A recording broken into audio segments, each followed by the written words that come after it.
Good morning, everyone. Welcome to the Joint Standing Committee on the Judiciary. This is actually our first meeting in our committee room this legislature, and it's so wonderful to be here and to see people smiling back at us. I would like to begin by our usual round of committee introductions. I did want to let everybody know that today we are convened for 4 different judicial confirmation hearings. The order of the hearings will be the Honorable Wayne R. Douglas, starting first this morning. At 11, the Honorable Bruce C. Maloney. At 1:30, the Honorable Mary Michaela Murphy. And then at 2:30, Julia M. Lopez, Esquire. So that's our order of events for today. I did want to just ask any committee members who are participating remotely, because this is a hybrid format meeting today, if they could activate their video so that we can ensure that we have a quorum for this morning's first confirmation hearing.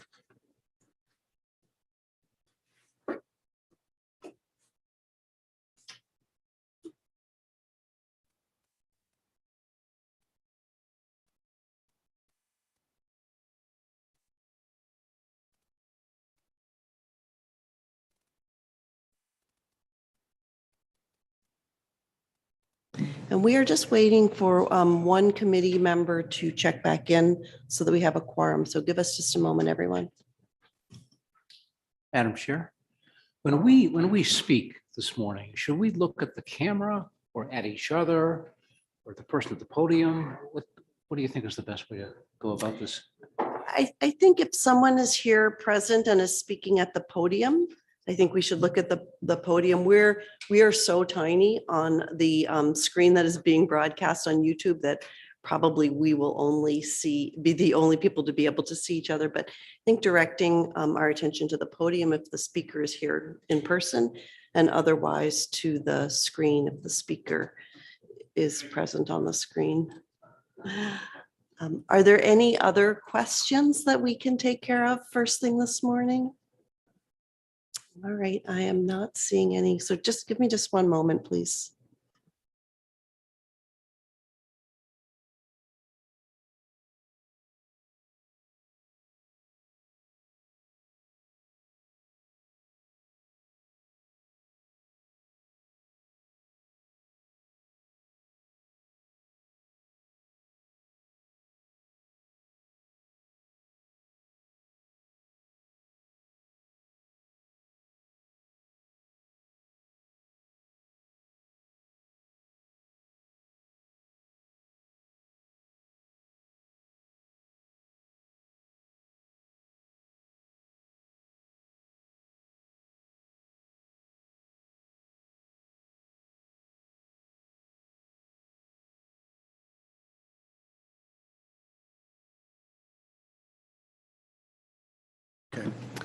All right, so we're going to start this morning with committee member introductions.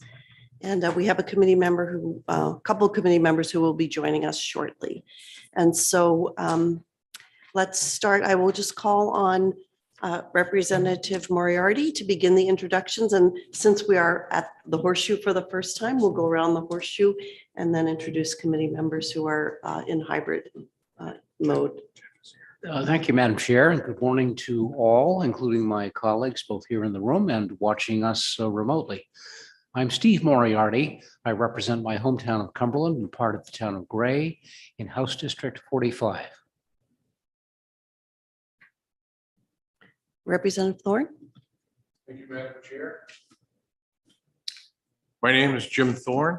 I represent House District 103, which are the towns of Carmel, Herman, and a portion of Etna up in beautiful Penobscot County. Good morning. My name is Chris Babbage. If you have binoculars and look at the end of the horseshoe, you'll see I'm wearing a mask. It's not that I'm trying to avoid facial recognition technology. I chose to protect my wife and my youngest yet unvaccinated grandchildren. So I represent House District 8, which is most of the town of Kennebunk. And now we'll ask our committee members who are participating remotely, starting with you, Representative Reckitt. We're not able to hear you. I'm going to make a fortune with marketing T-shirts that say you're muted, so people can. My name is Lois Galgay Reckitt, and I represent the ocean end of South Portland, which is, at least for the moment, District 31. And Representative Evangelos. Thank you, Madam Chair, and good morning, everybody. I'm Jeffrey Evangelos, House District 91. I reside in Friendship, and good morning, Justice Douglas. And Co-Chair Harnett. Thank you, Madam Chair. Good morning to all colleagues and those in attendance remotely. My name is Tom Harnett. I represent House District 83, which is the town of Farmingdale and the city of Gardner, where I reside. I'm Ann Carney. I represent Senate District 29, which includes South Portland, Cape Elizabeth, where I live, and a little bit of Scarborough. And I'm so happy to be here in the room with all of you. I also want to introduce Susan Panett, who is our committee clerk, who I think is also happy to see us all here today. And we have our analyst, Peggy Reinsch, on screen as well. And thanks to all who are here to provide us with technical support during our first hybrid meeting. And so I will open the public hearing of the Joint Standing Committee of the Judiciary to consider the nomination of the Honorable Wayne R. Douglas. And there is a script we follow. This public hearing of the Joint Standing Committee on the Judiciary for the purpose of considering the nomination by the governor of the Honorable Wayne R. Douglas of Ocean Park for reappointment as a Superior Court Justice. The meeting today is being conducted in the hybrid format. Under the law and the joint rules of the legislature, this committee is required to hold this public hearing and to recommend confirmation or denial of the nominee by a majority of the committee members present and voting. As chairs of the committee, we will then send written notice of the committee's recommendations to the President of the Senate. The committee will hear testimony from and have an opportunity to question the governor or her representative, the nominee, and any other persons present who wish to speak for or against the nomination. Before we get started, I want to share some information related to the fact that this meeting is being conducted using the hybrid format. This meeting is currently being live streamed on the committee's YouTube channel. This means that anyone who's participating via Zoom can be seen and also heard if their microphone is unmuted. People testifying via Zoom cannot be seen or heard until they are called upon to speak. This meeting will be recorded and available for view on the committee's YouTube channel soon after the meetings today have concluded. We will begin with a motion to confirm. Pursuant to Title III, Section 157 of the Maine statutes, which requires that there be an affirmative motion to recommend confirmation of the nominee, the chair recognizes Representative Babbage for the purpose of making such a motion.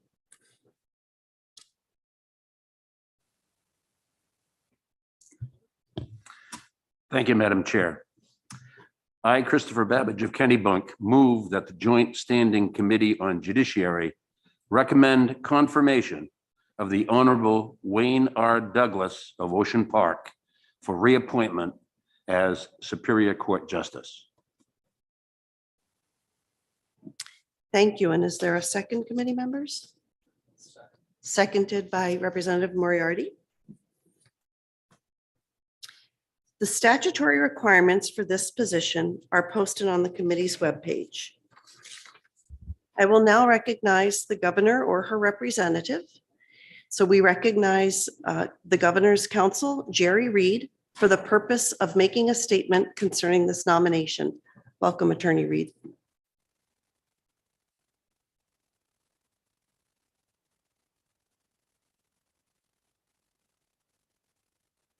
Thank you. Thank you. Good morning, Senator Representative Harnett, members of the Judiciary Committee. My name is Jerry Reed. I'm counsel to Governor Mills, and it's very nice to be here in person with all of you this morning for what I hope will be a rewarding day of confirmation hearings for both the nominees and for the committee. And it's my pleasure to start the day by asking for your support for the governor's nomination of the Honorable Wayne Douglas for reappointment as a justice of the Maine Superior Court. Justice Douglas began his legal career with judicial clerkships in both the Maine Supreme Judicial Court and later the Maine Federal District Court before going into private practice in Portland for 11 years. He served as Associate Commissioner of the Maine Department of Mental Health from 1995 until 1998, when he was named Chief Legal Counsel to Governor Angus King, a position he held for 4 years until his appointment to the Maine District Court in 2002. In 2015, he was appointed to the Maine Superior Court, where he is now completing his first 7-year term. Justice Douglas is a cum laude graduate of Bates College with a degree in history and earned his law degree from the University of Maine School of Law, where he was editor-in-chief of the Law Review. During his tenure on the Superior Court, Justice Douglas has served as the regional scheduling judge, as well as the presiding judge in both the York Adult Treatment Court and the Regional Mental Health Docket. He's also served on the Family Law Advisory Commission and the Cadres Committee, among others. Justice Douglas is known for his calm and patient disposition, his work ethic, and his intelligence. He called upon all of these gifts while presiding over one of the most notoriously complex and contentious civil cases litigated in the Superior Court in recent memory, Almeter versus Town of Kennebunk. Almeter involved competing claims of public and private rights in the intertidal portions of 23 individual shorefront parcels. After an 11-day trial, Justice Douglas authored a 274-page opinion, meticulously analyzing the factual record and resolving novel and important questions of law. The law court would later sustain his decision. Almeter was an exceptional case, but his work on the matter was characteristic of Justice Douglas's professionalism. On behalf of the governor, I respectfully request your support for the reappointment of the Honorable Wayne R. Douglas for Justice of the Maine Superior Court, and I'd be pleased to answer any questions that you may have of me. Thank you very much. Committee members, are there any questions for Mr. Reed? And I would ask committee members who are participating electronically to continue to use your electronic raise hand function, which I think will help us see you. I am not seeing any questions. Thank you very much for your statement today. Thank you. The chair now recognizes John Hobson, who's the chair of the Judicial Selection Committee, for the purpose of making a statement concerning this nomination. Thank you very much, Senator Carney, Representative Harnett, members of the Joint Standing Committee on the Judiciary, both electronic and non-electronic. My name is John Hobson, and I am chair of Governor Mills's Judicial Selection Committee. On behalf of the committee, I request that this committee act favorably on the nomination of Justice Douglas. Justice, you heard Mr. Reed give the really extraordinary qualifications that Justice Douglas brought to this job to begin with, both in private practice and in the governor's office, so both the political sphere, and one never knows how that's going to work out for an individual. Someone with the kind of qualifications and achievements that then Mr. Douglas brought to the judiciary held a lot of promise, but one never knows. After all these years, I think it's fair to say that Justice Douglas has become one of the most extraordinary members of the Maine judicial branch. All the judicial branch bring their own qualities to the job. The qualities that Justice Douglas brings to this job is both intellectual rigor and patience, and a kind of an underlying sense of how to control a courtroom with quiet patience. I was asked by an out-of-state counsel not all that long ago who was not familiar with Justice Douglas what I would, how I would describe him and give him some insight into him. I said, well, he's intellectually, he will understand maybe even better than you do. You're arguments. But he'll be very patient, but don't be misled by his patience, because there's an intellectual rigor to everything that he does, and that those who are successful as attorneys in his courtroom are those who basically bring the highest preparation and the best prepared. But I think it may have been both a combination of his work in the district court and his background that allowed him to kind of meld the patience with the ability to bring the kind of intellectual rigor to the job, a level of patience, candidly, that I can't even aspire to.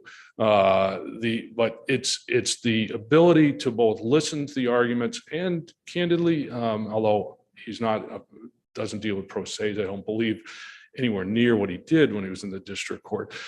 The ability to, at times, have the level of patience that allows someone to have their say, even when, candidly, one wonders why they're going on so long. And that has left Justice Douglas with really one of the highest reputations among the Superior Court judges for intellectual rigor. And Mr. Reed mentioned the Goose Rocks Beach decision. That is an extraordinary decision. The level of detail, level of understanding of an area of the law that is very complex, and I think is a real testament to Justice Douglas's both intellect and willingness to work hard on a bench. And so, on the committee's view, the citizens of Maine are very well served and fortunate, candidly, to have Justice Douglas be willing to do another term on the Superior Court. And I would respectfully request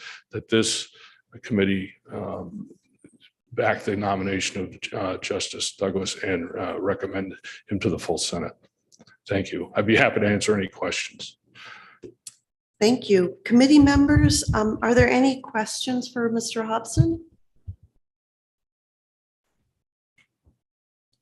I am not seeing any. Many thanks for your statement.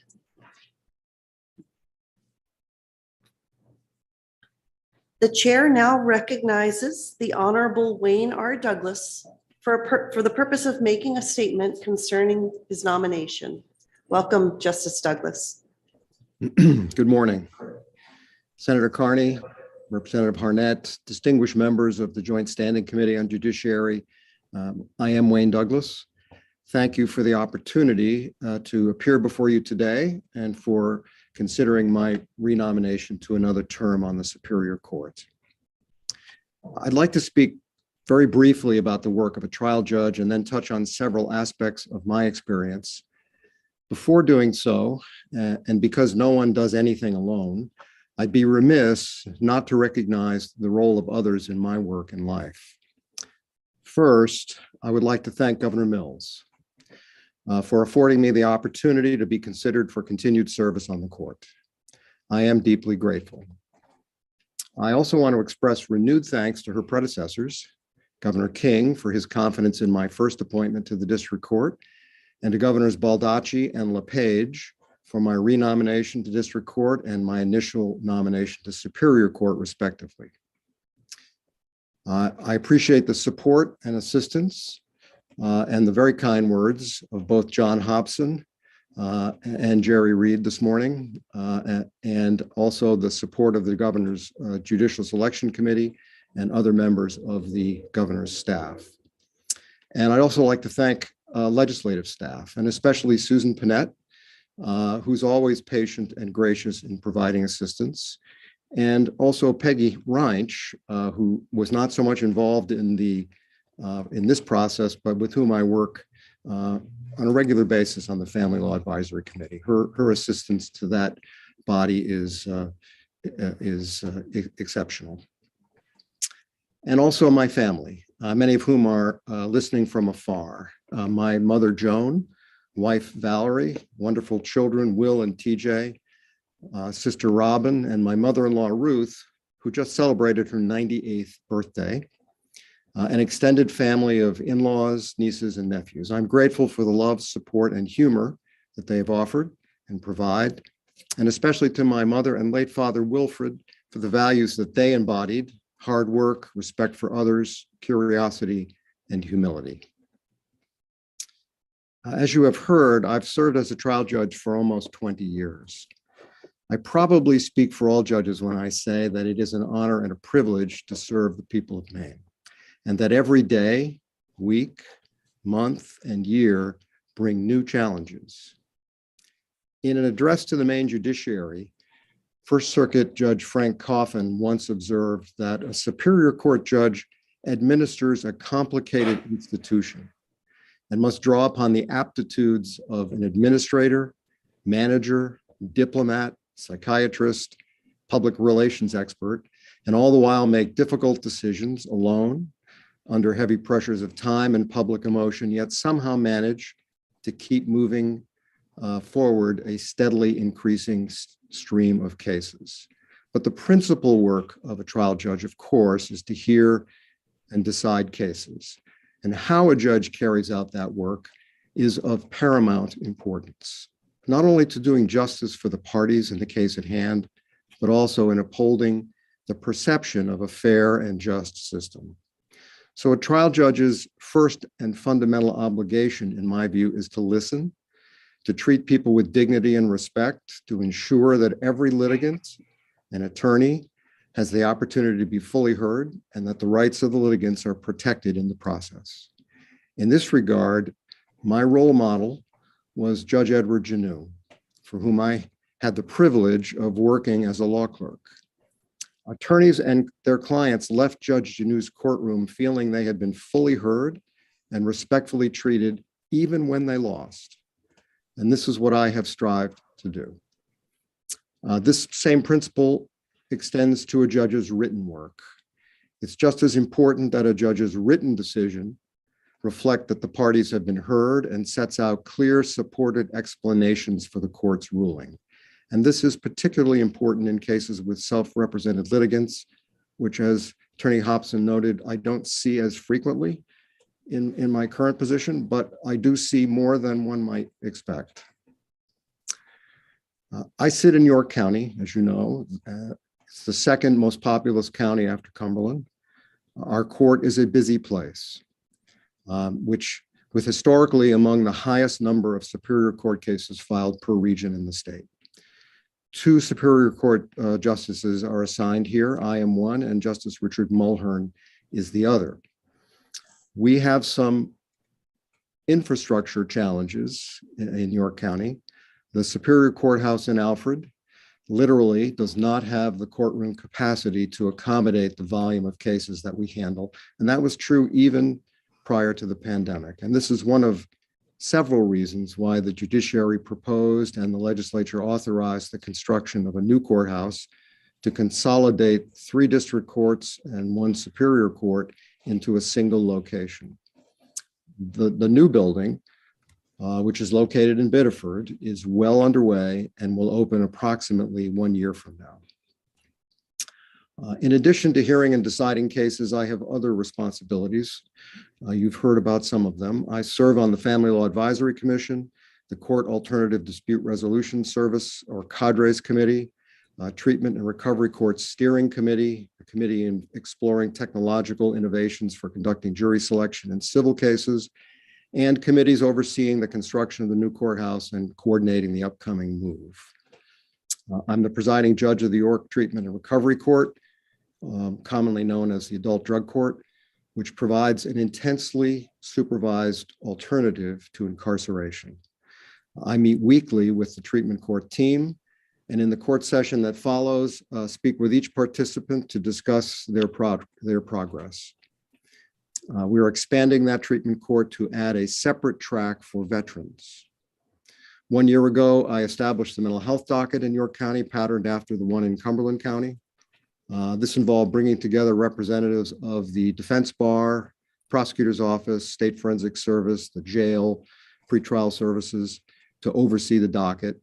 And the docket meets once monthly to identify and review cases involving defendants who may have competency issues or other issues with mental health in order to expedite evaluation of their cases and move them forward. I serve as the regional scheduling judge. With my counterpart on the district court, Judge Jeffrey Moskowitz, and our regional operations manager, Julie Howard, we manage the four courts in our region. We and our colleagues statewide have been adapting to the unique challenges of the pandemic through technological and other innovations. And we're now evaluating whether to continue some of those innovations while still exploring yet others.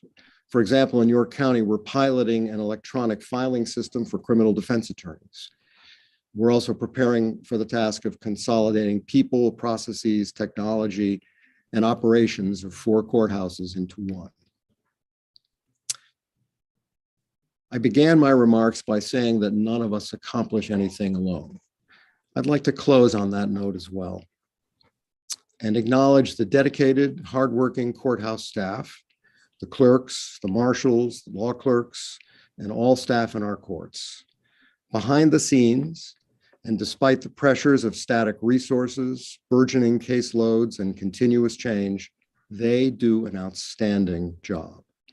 They keep the courts on an even keel, and without their dedication, expertise, resourcefulness, and hard work, judges could not do their work and the public would not be well served.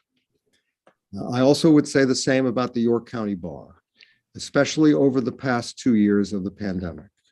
Communications and cooperation between the court and the bar is essential to ensure that we continue to meet the needs of all involved with efficiency, fairness, and due consideration. And I thank them for their understanding and their perseverance as the courts continue to navigate the challenges that we are all facing. I would welcome the opportunity to continue my work on the Superior Court, and I'd be happy to answer any questions at this time. Thank you again for your consideration. Thank you, Justice Douglas. The chair would ask if any members of the committee have questions for the nominee, and I see that there are several hands up. Representative Evangelos, we'll start with you. Thank you, Madam Chair, and good morning again, Justice Douglas. 3 years ago, I submitted a bill to clarify ownership of the intertidal zone, that the public had a right to it. I wish I had had you as my consultant. I said to the people who were asking me to push the legislation that, sure, no problem, not knowing at the time the complexity and the background. I remember Justice Wathen lamenting during the Moody Beach decision that how unfortunate it was that somebody could carry a shotgun in the intertidal zone, but a grandmother couldn't take a walk with a child. So I was intrigued, and I do remember now reading the press accounts of your decision on Goose Rocks. I just want to seek clarification. Your deliberations on that were strictly limited to the historical background of that particular situation and access to that beach, but it did not set a precedent for the rest of the intertidal zone. Am I correct in that? Yes, that is correct. Yeah, the case involved actually, or essentially 24 quiet title actions. And the issue before me was whether the deeds in question gave the oceanfront owners title to the intertidal zone. The way the case was ultimately resolved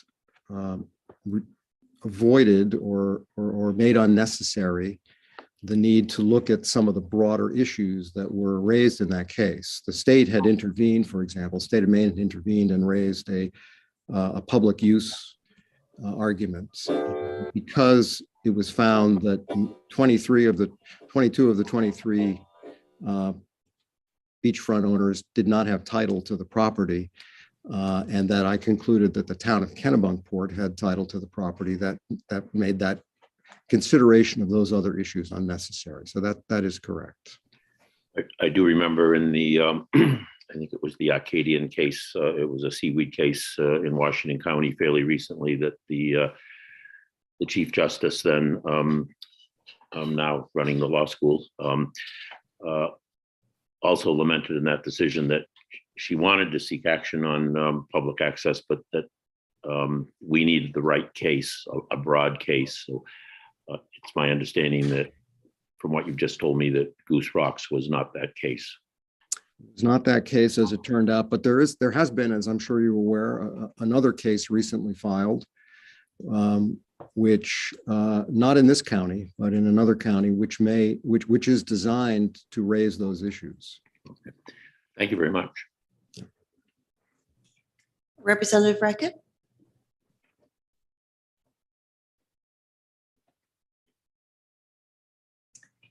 And we are not able to hear you. Thank you. I was intrigued to be reminded that you had been the judge on the Goose Rocks Beach case. I spent my first 17 years, summers of my life on Goose Rocks Beach. I always tell people it's because back then poor people could still summer there. And my mother used to take in sewing to save up the $400 to stay there for the summer. But it was a wonderful childhood. And so I was fascinated by your decision in the Goose Rocks case. And in fact, even though I'm one of the non-lawyers on the Judiciary Committee, I actually read the thing. Doesn't mean I understood every word, frankly, but I certainly appreciated your meticulousness about it and your good job at writing something that even I could understand, but which had substance all the same. So I appreciate that. The other piece of your work I'd like to talk a little bit about is your participation in FLAC, because that's the piece that I've had the most interaction with myself, because I've been serving on this committee and criminal justice simultaneously for 6 years now. And so I've heard a lot of work that has been done at FLAC. I wanted to ask you if you think there is, I mean, my impression of FLAC is that at 99% of the time, they're really, really good.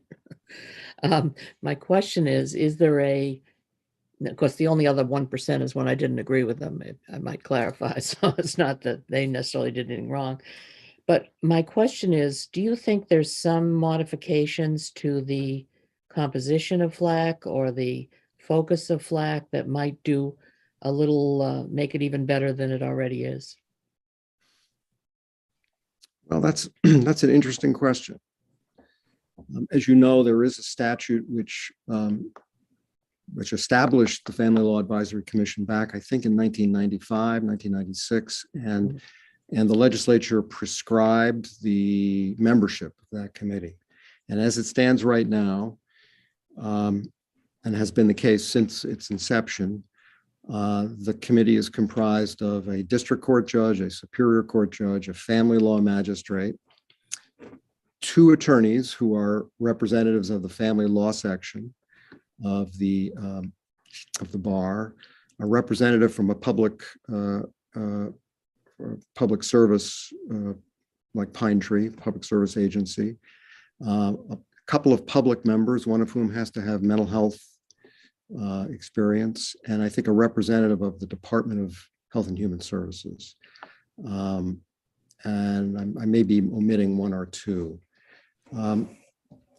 In my experience with that composition, that's been a very diverse and robust committee. In more recent years, the meetings themselves have been attended by a larger group. We have representatives, or we have regularly now, regular people from Professor Deidre Smith, who has been, as you know, very much involved in a lot of the probate court reform that's been happening. We have a member from the Maine Commission on Domestic Violence, or I believe, who regularly attends. They're not voting members, but their input but they're given full voice at the committee. And I would certainly think that if the legislature was so inclined, it might be worth taking a look at that and adding a couple of other representatives. For example, those 2 who come to the meetings in any event, who contribute significantly to the discussions at the commission, but in the end, who don't have a vote on. And in that regard, I should also say, we operate pretty much I won't say exclusively, but almost exclusively on consensus. Very rarely does an issue or a matter come down to a vote. And as you know, if you've seen over the years, the reports from FLAC are generally consensus based. In my time, maybe one report or two that I can recall had a minority opinion. So it's not so much a matter of needing other people for that purpose, but I certainly think it might be worth a look to see if the committee could be refreshed. Yeah. Madam Chair, if I could follow up briefly. Very briefly, because I think there Yeah. might be other members who have questions. Thank you. What struck me as you said that is that several of us have been working really hard with all of the incoming refugees in southern Maine.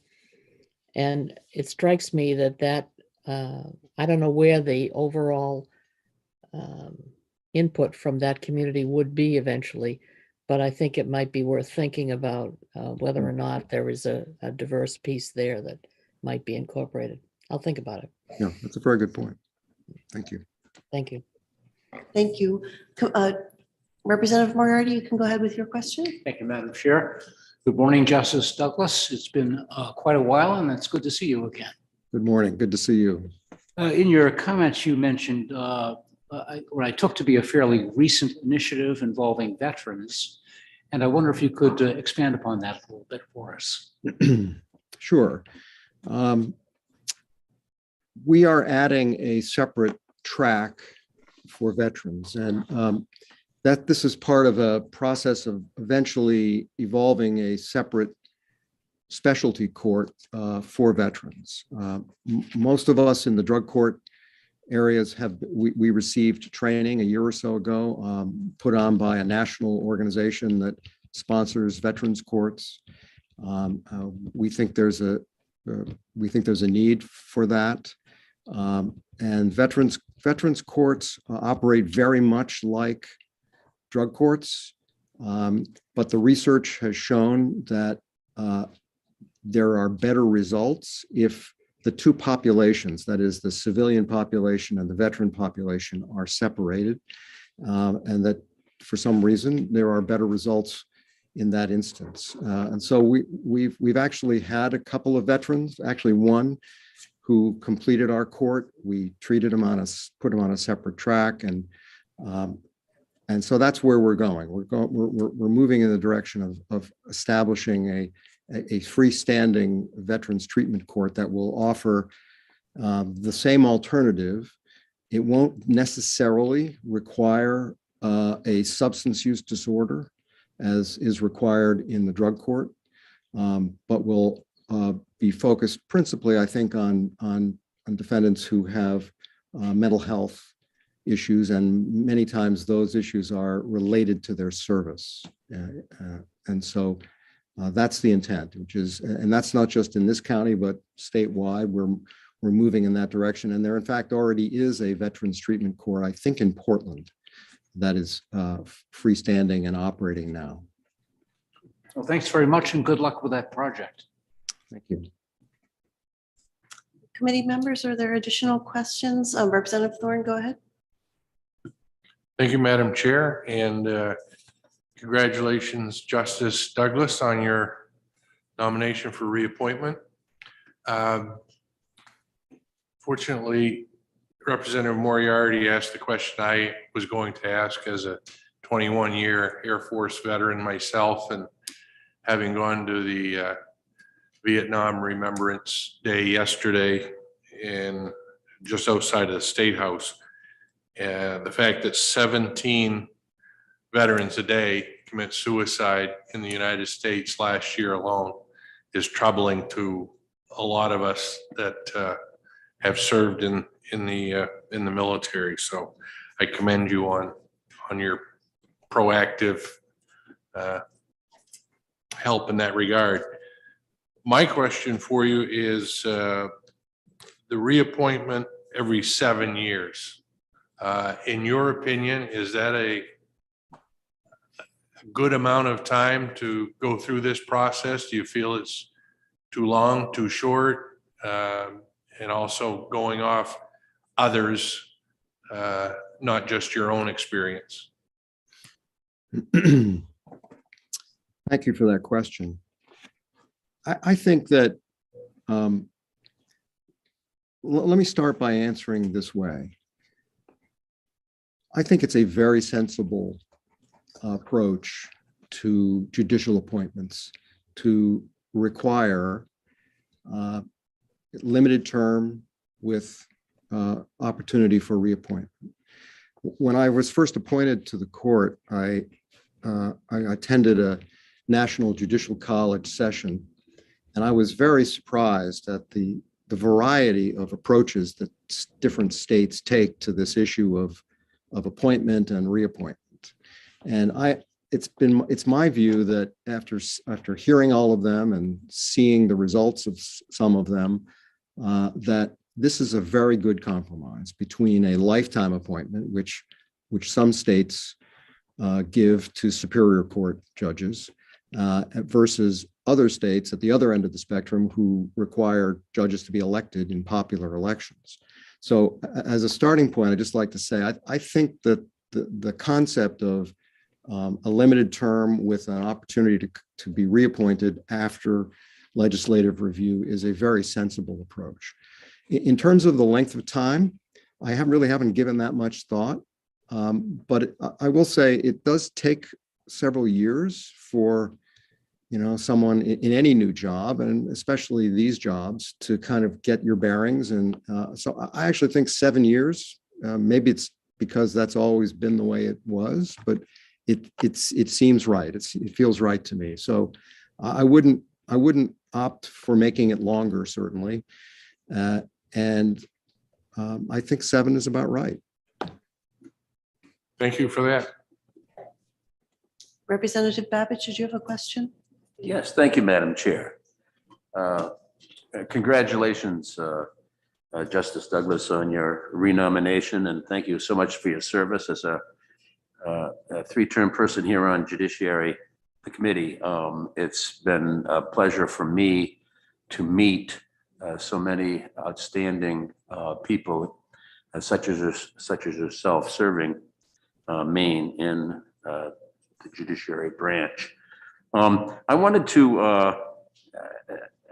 ask specifically. First, I would like to say that your Bates College background, I don't know if Jim Carrigan was your dean, but he did call me one day and asked me to be part of the Muskie Summer Scholars faculty, which meant that I enjoyed Hedge Hall and Chase Hall and Lake Andrews and climbing Mount David for 17 summers, in addition to some very intellectually stimulating experiences. So I was interested in that. My question, can you tell me, in your background, you were associate, what was it, director or whatever of the Department of Mental Health under Governor King.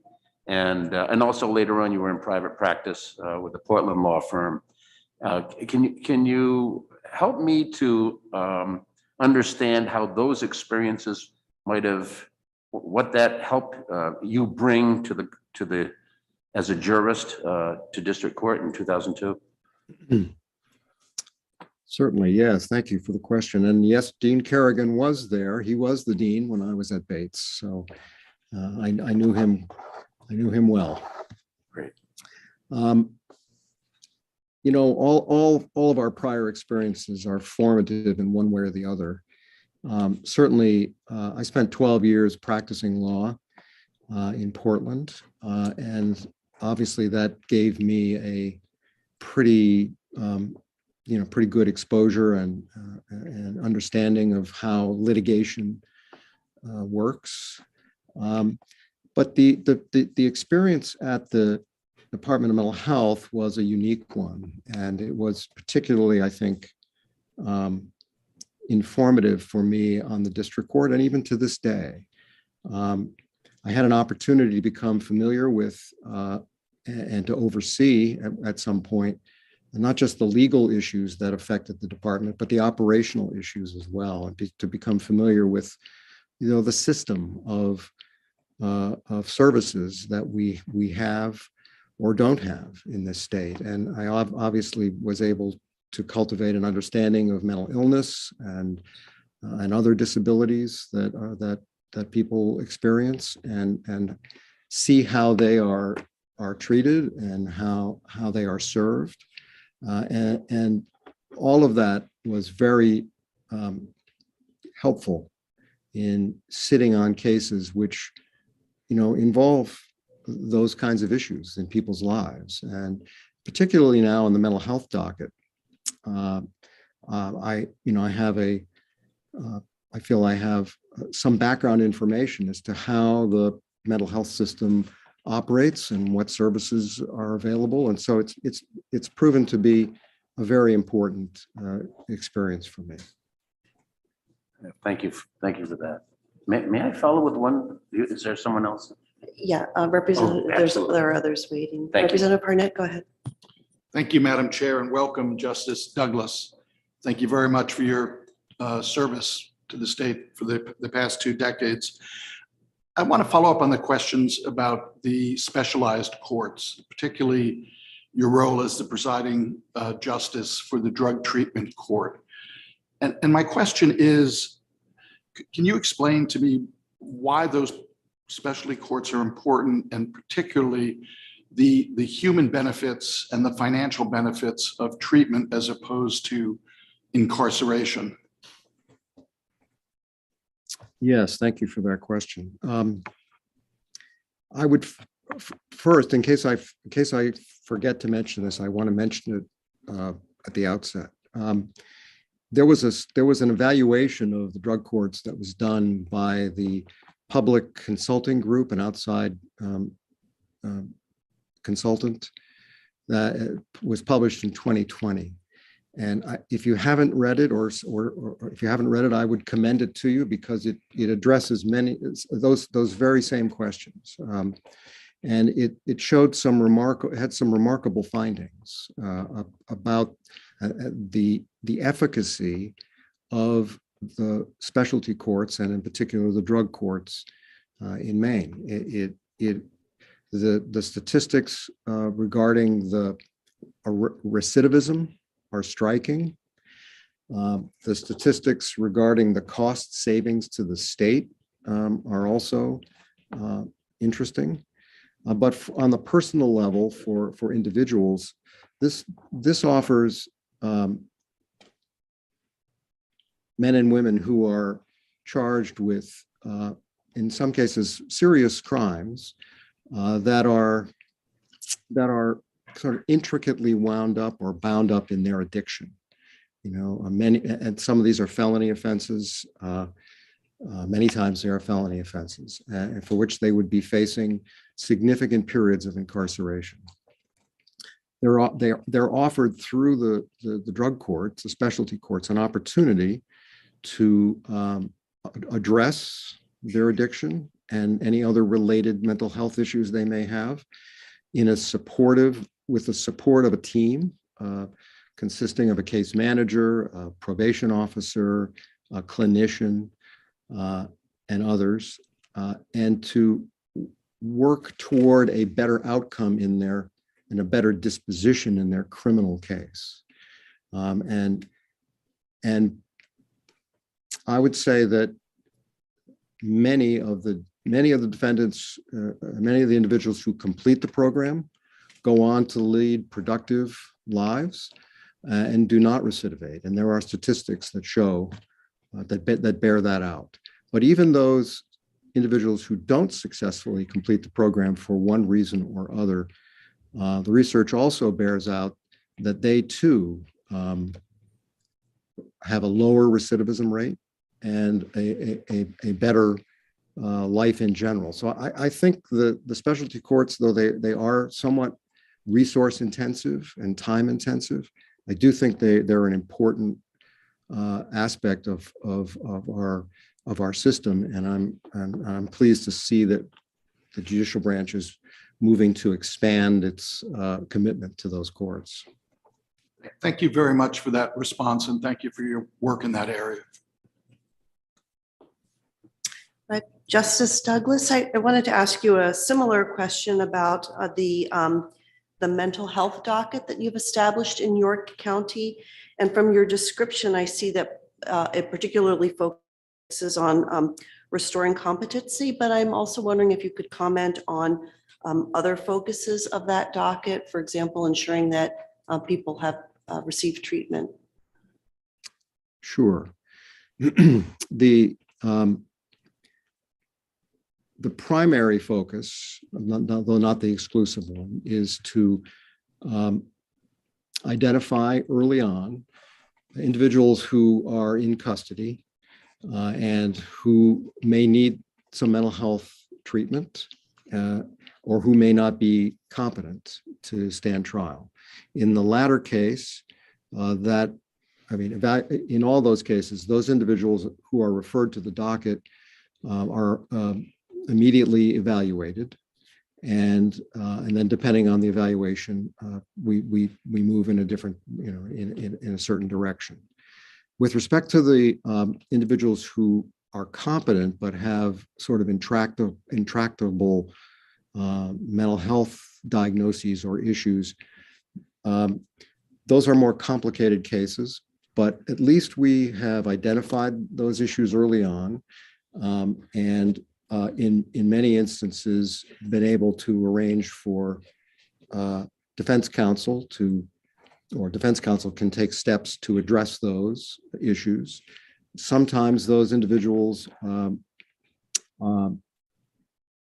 start receiving treatment, but many times they have to resolve their criminal case before they're able to fully receive treatment. But at least we identify them early on, and we avoid situations where individuals are sitting in jail for extended periods of time, only to discover much later on in the process that these issues exist.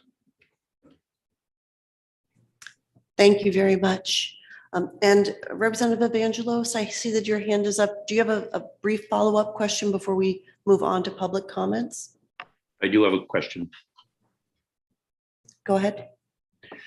Justice Douglas, I noticed you mentioned that you are the regional scheduler for your docket, and we've had multiple conversations, some that came through our discussions with the indigent legal system, but also appearances by then acting Justice Supreme Court Justice Mead and then Justice Stanfield.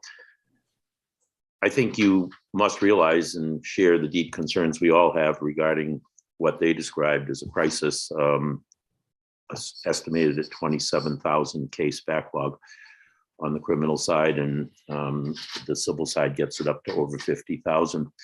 I mean, it's like we postponed 27,000 Major League Baseball games. We're never going to make them up.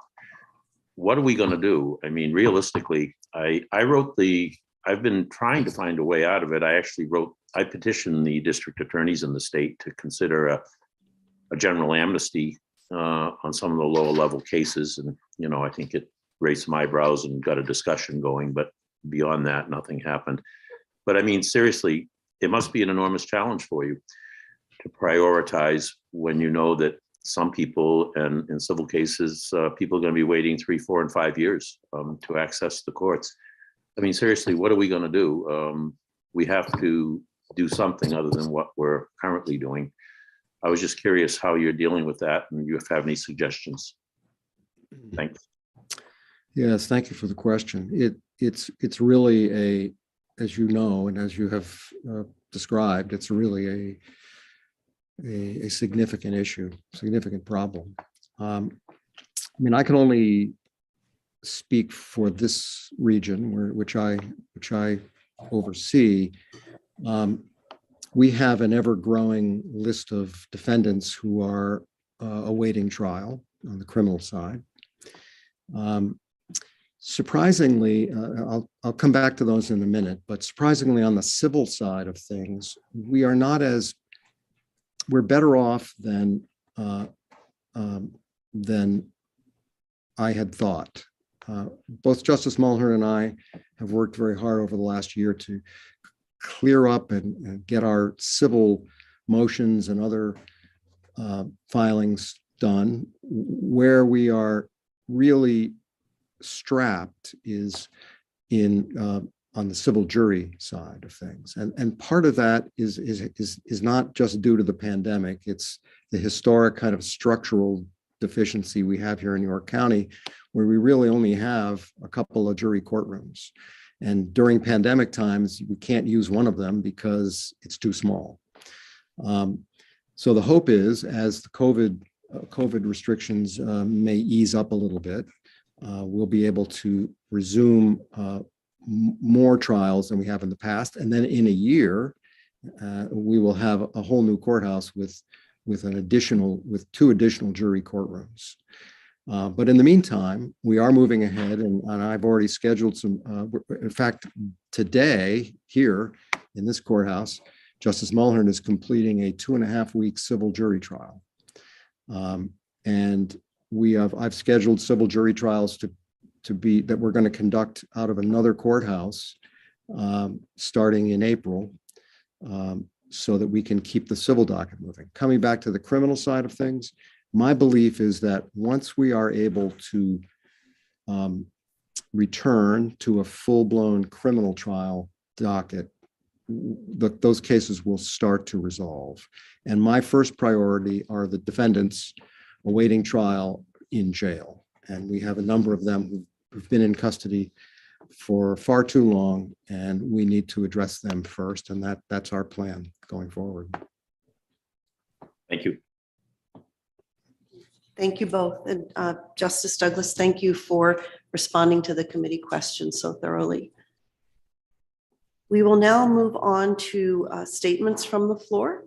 The chair will take comments from persons attending this hearing who wish to speak for or against this nomination. Anyone who has a written statement but who does not wish to speak should have submitted the statement with the committee clerk prior to today's hearing. All such statements shall contain the name and residence of the person who prepared the statement. A copy of each written statement presented to the committee at this hearing will be made available to the nominee upon his or her request prior to the committee's vote, and the nominee will have an opportunity to respond to the written comment. Those who wish to speak during the proceedings should observe the following. Those who wish to speak on-site in person should do so from the rostrum. Those who wish to speak via Zoom should have registered to testify online prior to the start of the hearing and will be called upon by the chairs, at which time they will be promoted to a panelist status in the electronic meeting and can be seen and heard. When it is your turn to speak, please observe the following. State your name and place of residence prior to presenting your testimony. Only comments concerning the suitability of this particular nominee for this particular position will be considered in order. All other comments will be considered out of order. Those speaking should remain at the podium or available on Zoom in the event that members of the committee have questions. After you are done speaking and there are no more questions from members of the committee, you may return to your seat or will be returned to the attendee status in the meeting. I will now begin to recognize persons in the room who wish to testify. Thank you. Thank you, Senator Carney. Representative Harnett, my name is Harry Center. I'm a resident of Freeport, a York County native, and I'm a trial attorney. I'm here to wholeheartedly and enthusiastically support the renomination of Justice Douglas. Before this hearing started, I had a brief conversation with my good friend, Representative Moriarty, and he commented to me that he was at Humane Law with Justice Douglas. Now, not that any testimony supporting a nominee based upon being a former colleague or a partner or whatnot is any less credible or have less weight. My entire testimony this morning is based on my experience as a trial lawyer appearing before Justice Douglas, sitting in York County courts, watching how he handles cases, appearing before him as a litigant. And I wrote it down at the end. I'm saying it now. I'm probably 50-50. I can't think off the top of my head any one way or the other of how he's ruled. And I appeared before him a lot. And I appeared before him a lot on both civil and criminal cases. When he was first appointed to the district court bench in around 2002, one of my clients was the city of Biddeford, and we were dealing with sovereign citizens who were refusing to pay their taxes. They were noisy and they were litigious. We foreclosed on one of the properties for not paying 17 years worth, and the city deeded the property to a third party. That party had to file an eviction proceeding in the district court. And I had an interest in it because my treasurer was going to be the star witness. And if the city had messed up these tax liens, the title was no good and it would have been a mess. And I went to the clerk's office and I said, when's this going to be heard and which judge is going to be hearing it? She says, well, they gave it to the new judge, Judge Douglas. I had no idea who he was. And I was nervous because a brand new judge and it's pro se, and dealing with pro se litigants has got to be one of the hardest things that a judge or justice has to do. And I just respectfully disagree. He deals with pro se litigants all the time in York County Criminal Court. We call it Superior Court, but it's the Unified Criminal Court. And I'll get to that in a second. Anyway, he handled that trial extremely well in district court, wrote a very detailed decision that was upheld by the Maine Supreme Court. And I didn't practice a lot before him as a district court judge. While he was on the district court, the York Bar Association awarded him the Charles Smith Award, which is an award for dedication and service to the York County Bar. I don't do family law or child protective, but I was at the dinner where he got the award, and it was predominantly for his work in those very difficult areas for judges. He gets elevated to Superior Court upon, I think, Justice Fritchie's retirement. And I said, oh boy, now I've got to build up, an understanding, because every judge is different. And that's really what you do, is you start to learn how they handle cases. So he's on the Superior Court bench as a criminal, sitting in the criminal court, and I had court-appointed food stamp fraud. My client didn't mark down, she got food assistance, so they thought 12 months, it was about $4,000. We dug into the numbers. Turns out she was only ineligible for 2 months, $800, it's manageable, but the state insisted on 30 days in jail. And this person, a single mother, could not go to jail, but that was the policy. I pled her open before Justice Douglas. It was like the first contested matter. And I can remember thinking, what am I doing? Because if this woman goes to jail, she's probably going to lose her kids. He listened. He was compassionate. He would be new to cases like this, and he issued a fair sentence. On the civil side, and I'm glad Representative Evangelos brought up the problems we have with the civil docket. The civil docket in York County was a mess before COVID, largely due to the choking criminal docket and the lack of facilities, which we're going to fix. Justice Douglas humbly said we tried civil cases in another court. We tried them in the York District Court. That courtroom's about as big as this room. And trying to do a jury trial is not easy. And we got cases done before COVID. And I tried 4 cases to verdict before him in the York District Court, and he did a tremendous job.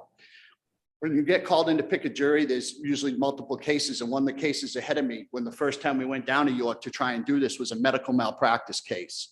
Those are the big leagues of litigation, and they're complicated and there's technology. And he tried that medical malpractice to verdict. And the malpractice defense lawyer spoke to me at the Inn of Court you might have heard of, dinners, and she was very impressed with his ability as a new Superior Court judge. And that's a high compliment from a medical malpractice litigant. In criminal, he is fair, he's compassionate. These defendants shuffle in orange. We show up on Friday in York Superior Court at 8:30 with 100 cases, and I'm sitting there. And when they come in without a lawyer, I'll admit, I try and avoid eye contact. And there's usually a number of attorneys. You heard a lot about indigent defense. Well, there's a lot of people there that do this work. And he'll ask the pro se person, have you ever had a lawyer? Well, I've had so-and-so. They're not here that day, but someone else. And he appoints people so the system can keep moving. But he's compassionate to these defendants that appear before him. And he is not weak at all on crime. I'll wrap up by just telling you, I've done a number of drug cases where it was started as a Class A felony and we're pleading to a misdemeanor. I'll see counsel in chambers. What's going on? Why is this trafficking in fentanyl now being reduced? We explain it to him. He wants an answer as to why things like that are occurring. Lastly, my criminal jury trial with him. It was a domestic assault misdemeanor. A newer attorney in my office came to me and said, because you're going to hear about this on the indigent counsel, I'm going to get kicked off the court-appointed list if I don't do 2 jury trials. So well, maybe you can do this one with me. We approached Justice Douglas. It was a simple case. Another judge might have said, no, we're not having 2 lawyers, but he knew that she needed the jury trial experience. She wasn't ready to do it alone. We did it together. Long story short, our client, closed fist, after he said his girlfriend kicked him and hit him in the back of the head, he punched her. That's not good. He testified in the trial. The jury rejected that. I thought 7 to 10 days, we need 2 years probation, do the domestic, but no record, He gave him 5 months in jail. And that sentence, I know why he did it. He watched my client testify. He saw my client's demeanor during the trial, and I had that concern. But he is certainly strong on crime when he needs to, but he's fair, he's compassionate, he's a credit to the citizens, he's a credit to the York Bar, he's a credit to everybody who appears before him. And I strongly urge you to renominate him. We need him or reconfirm him. Thank you. Thank you very much. And there may be some questions for you. Trying to move it along because I know you're already up to the next hearing and I'm sorry. No, I appreciate your concern truly, and there may not be any committee member questions. You gave a thorough statement, but just let me ask committee members, are there any questions? And I am not seeing any. Thank you so much. Thank you very much. Thank you for your time. Are there other members in the committee room who wish to speak? Are there members of the public? Thank you.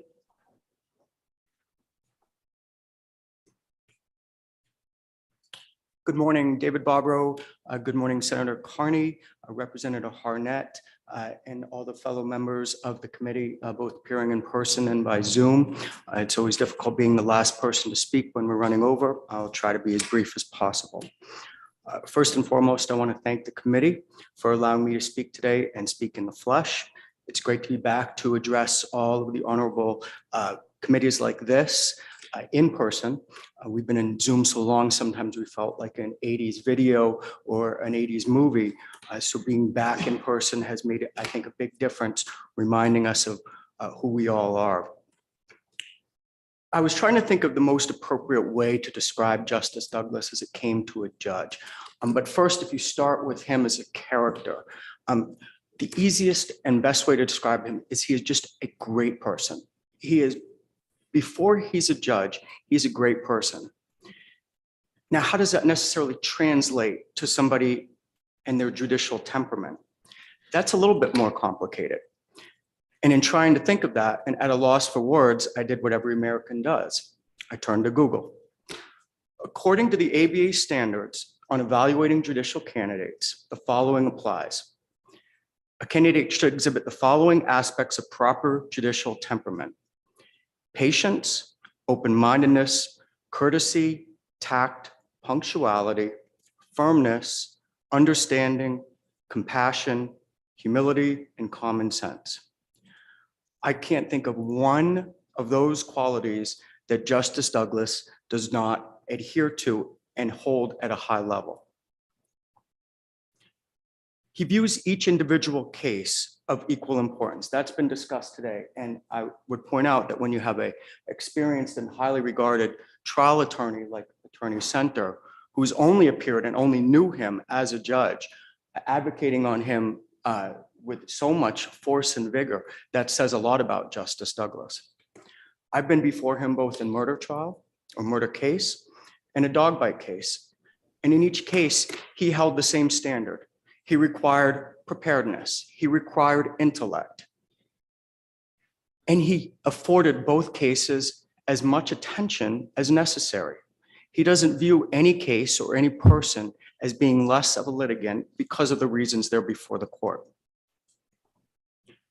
Now, while he runs his courtroom and chambers with patience, courtesy, and tact, he is not reticent to show firmness when he believes an attorney might be pushing the boundaries. And trust me, I've been there on the receiving end. But that is important as a judge, that you have that quality. He has all of those qualities embodied within one person. There are additional qualities that the ABA looks for as well.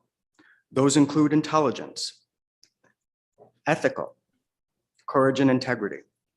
Again, Justice Douglas embodies these. It's already been discussed today, a 230-page decision. That's certainly impressive and appropriate. And it was very important to hear that someone who was not an attorney read that case and felt very strongly about how well they understood that. Probably the last trait, but if not the most important trait that a judge can adhere to is dedication to address workload. If we think about that and we think about all of the testimony today and what's been said, there's been questions asked to Justice Douglas about Veterans Court. There's been questions asked about Drug Court. There's been questions asked about Mental Health Court. There was question asked by Representative Evangelos about the backlog in the docket. Justice Douglas is involved in scheduling. Now we have all of those factors, all of those things that His Honor is involved in, and yet he is still on the bench writing 237-page decisions. That will tell you in summary who Justice Douglas is and how vital he is to the court. He is generally the first person at the York Superior Court in the morning. And his blue Volvo is usually the last car to leave. And that's during the week. But drive by the courthouse on weekends, which I often do, going to golf courses and the beach. And what you see is his car present. He runs that courthouse and he assures that what's necessary for that courthouse occurs. And we know how important that is. Just 2 days ago, the UCD released the list of backlog in cases. And as has been pointed out, York County has a backlog in cases, just as every county does. But the difference is York County has a significant shortage of the ability to hear cases because of the dynamics of the courthouse.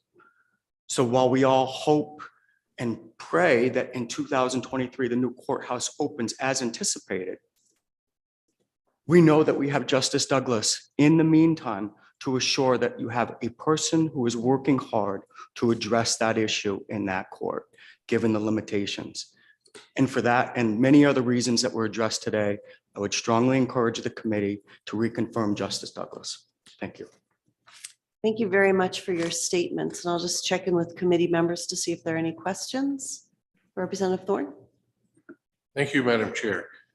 Just wondering if you've submitted your testimony in writing? You have?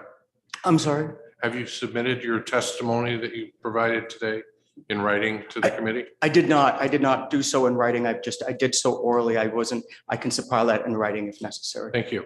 I appreciate that. Absolutely. Thank you, Madam Chair. Thank you. And I am not seeing any other questions. Thank you so much for your statement today. Thank you. Now I would ask, I believe that there are people participating in the remote meeting who wish to speak in favor of the nominee, and I would ask that they raise their electronic hands, and our committee clerk, Susan Panett, will bring over anyone who wishes to provide testimony remotely. It does not look like there are any people waiting to provide remote testimony, and so we will move on. Oh, I misspoke. Pardon me. There are two.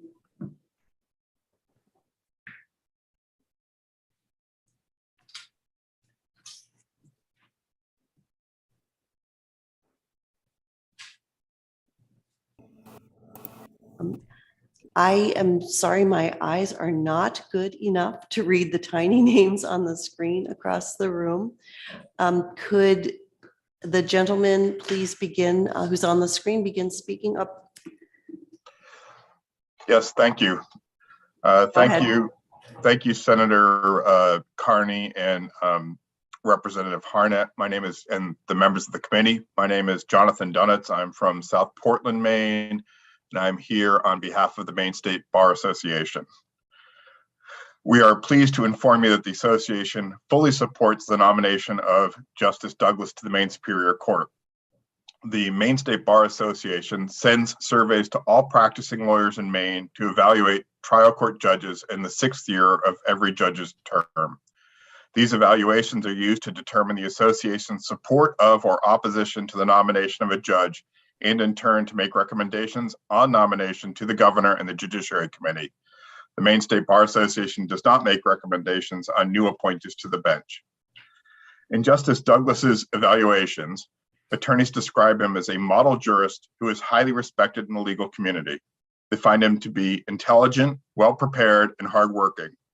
He's also considered to be fair, decisive, efficient, and thoughtful in his decisions. Justice Douglas is commended for his professional and compassionate judicial temperament, and attorneys feel fortunate to have Douglas to have Justice Douglas serving on the bench. These traits have earned Justice Douglas the support and respect of Maine State Bar Association members. Maine citizens will benefit from his continued service on the Maine Superior Court. The Maine State Bar Association urges the Judiciary Committee to give its unanimous support to the nomination of Justice Wayne R. Douglas to the Maine Superior Court. Thank you.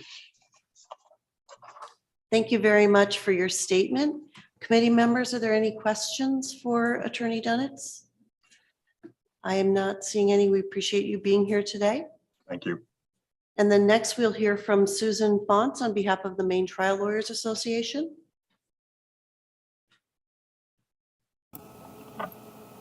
Good morning. I'm not sure why, but my camera's not working this morning, so I apologize. Hopefully you can all hear me. We can. Thank you. Good morning, Senator Carney, Representative Harnett, and members of the Judiciary Committee. My name is Susan Fonts, and I am here as the president of the Maine Trial Lawyers Association. I am a partner at the law firm of Berman and Simmons, and I practice throughout the state. On behalf of the MTLA, today we are here proud to support the renomination of Justice Wayne Douglas to the Maine Superior Court.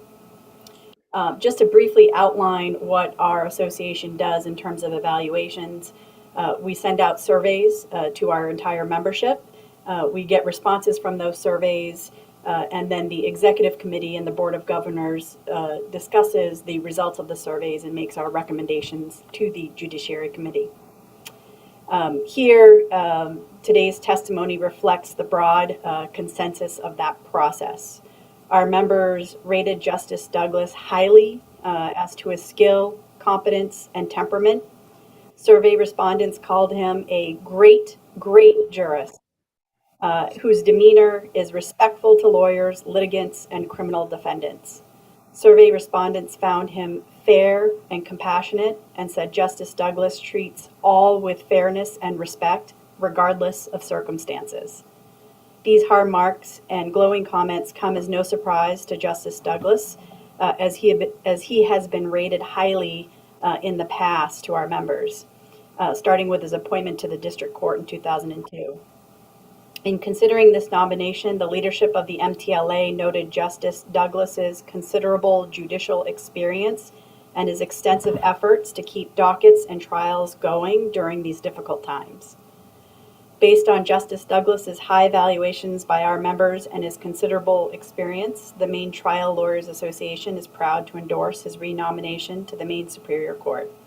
We believe his continued service in the Superior Court will bring honor to the judicial branch and the state of Maine.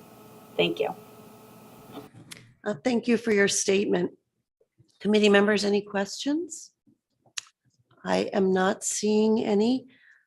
Thank you very much. All public comments having been taken, the committee will now proceed as follows.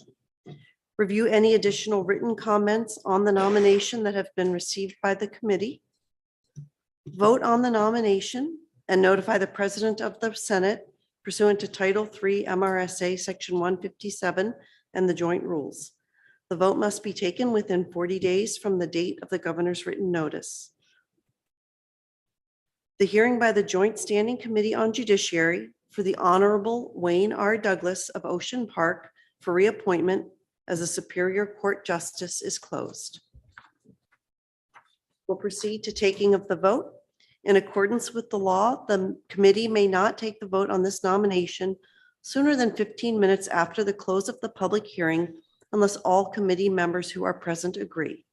At this time, therefore, the chair will inquire whether any committee member present objects to proceeding to take the vote immediately. I am not seeing any objections. And so the pending motion before the committee is that the Joint Standing Committee on the Judiciary recommend to the Senate of the 130th Maine Legislature that the nomination of the Honorable Wayne R. Douglas of Ocean Park for reappointment as Superior Court Justice be confirmed. In accordance with 3 MRSA Chapter 6, Section 157, and with the joint rules of the 130th Legislature, the vote will be taken by the yeas and nays. A vote of yes will be in favor of recommending confirmation. A vote of no will be against the motion to recommend confirmation. Is the committee ready for the question? It appears that we are. The committee clerk will call the roll. Thank you very much, Madam Chair. Not work.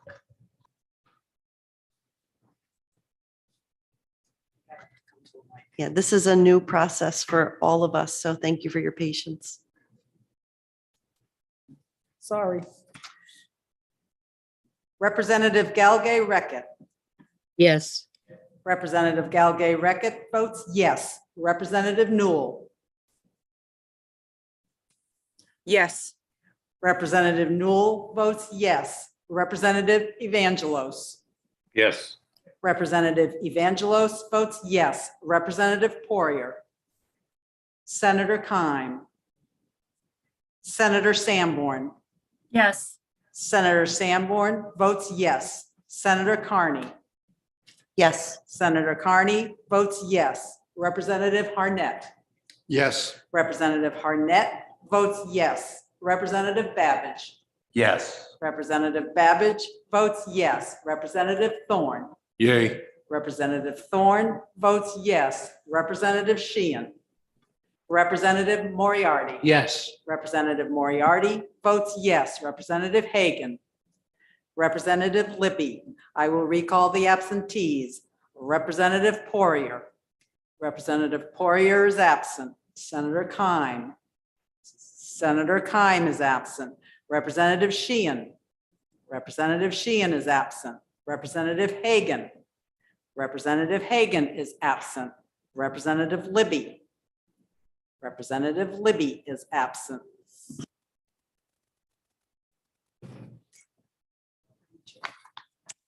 Many thanks. 9 members of the committee having voted in the affirmative and no members in the negative, it is the vote of the Joint Standing Committee on the Judiciary that the nomination of the Honorable Wayne R. Douglas of Ocean Park for reappointment as a Superior Court Justice be confirmed. Congratulations, Justice Douglas. It was a pleasure to hear from you and about you today.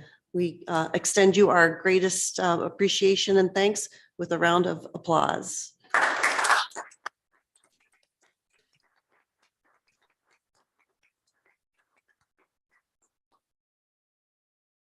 Thank you all very much. Take care. Thank you.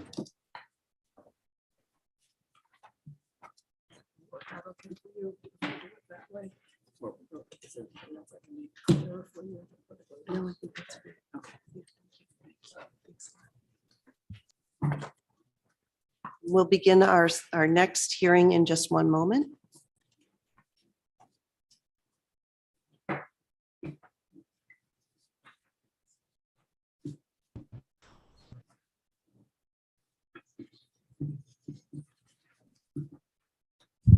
Chair Carney, if you want me to introduce myself, I can. I'm sorry for being late this morning. Thank you so much, Senator Sanborn, and thank you for reminding me. If you could introduce yourself, and then Representative Newell, if you could also introduce yourself, we'd appreciate it. Thank you, Madam Chair. I'm Heather Sanborn. I represent Senate District 28, which is half of Portland and half of Westbrook, and I'm glad to be here today. Representative Newell? Yes, thank you, Madam Chair. Good morning, everyone. Thank you for allowing me to jump in a little bit later than the beginning of the hearing. I was at another confirmation hearing within another committee. Once again, my name is Rena Newell, and I proudly serve as the Passamaquoddy Tribal Representative. Thank you. Many thanks to you both. And now we will begin the nomination hearing on the Honorable Bruce C. Maloney of Bangor. Welcome, Justice Maloney. Am I pronouncing your name correctly or incorrectly? Correctly. You're rare. It's because my co-chair is so on top of things that he actually corrected my first mistake.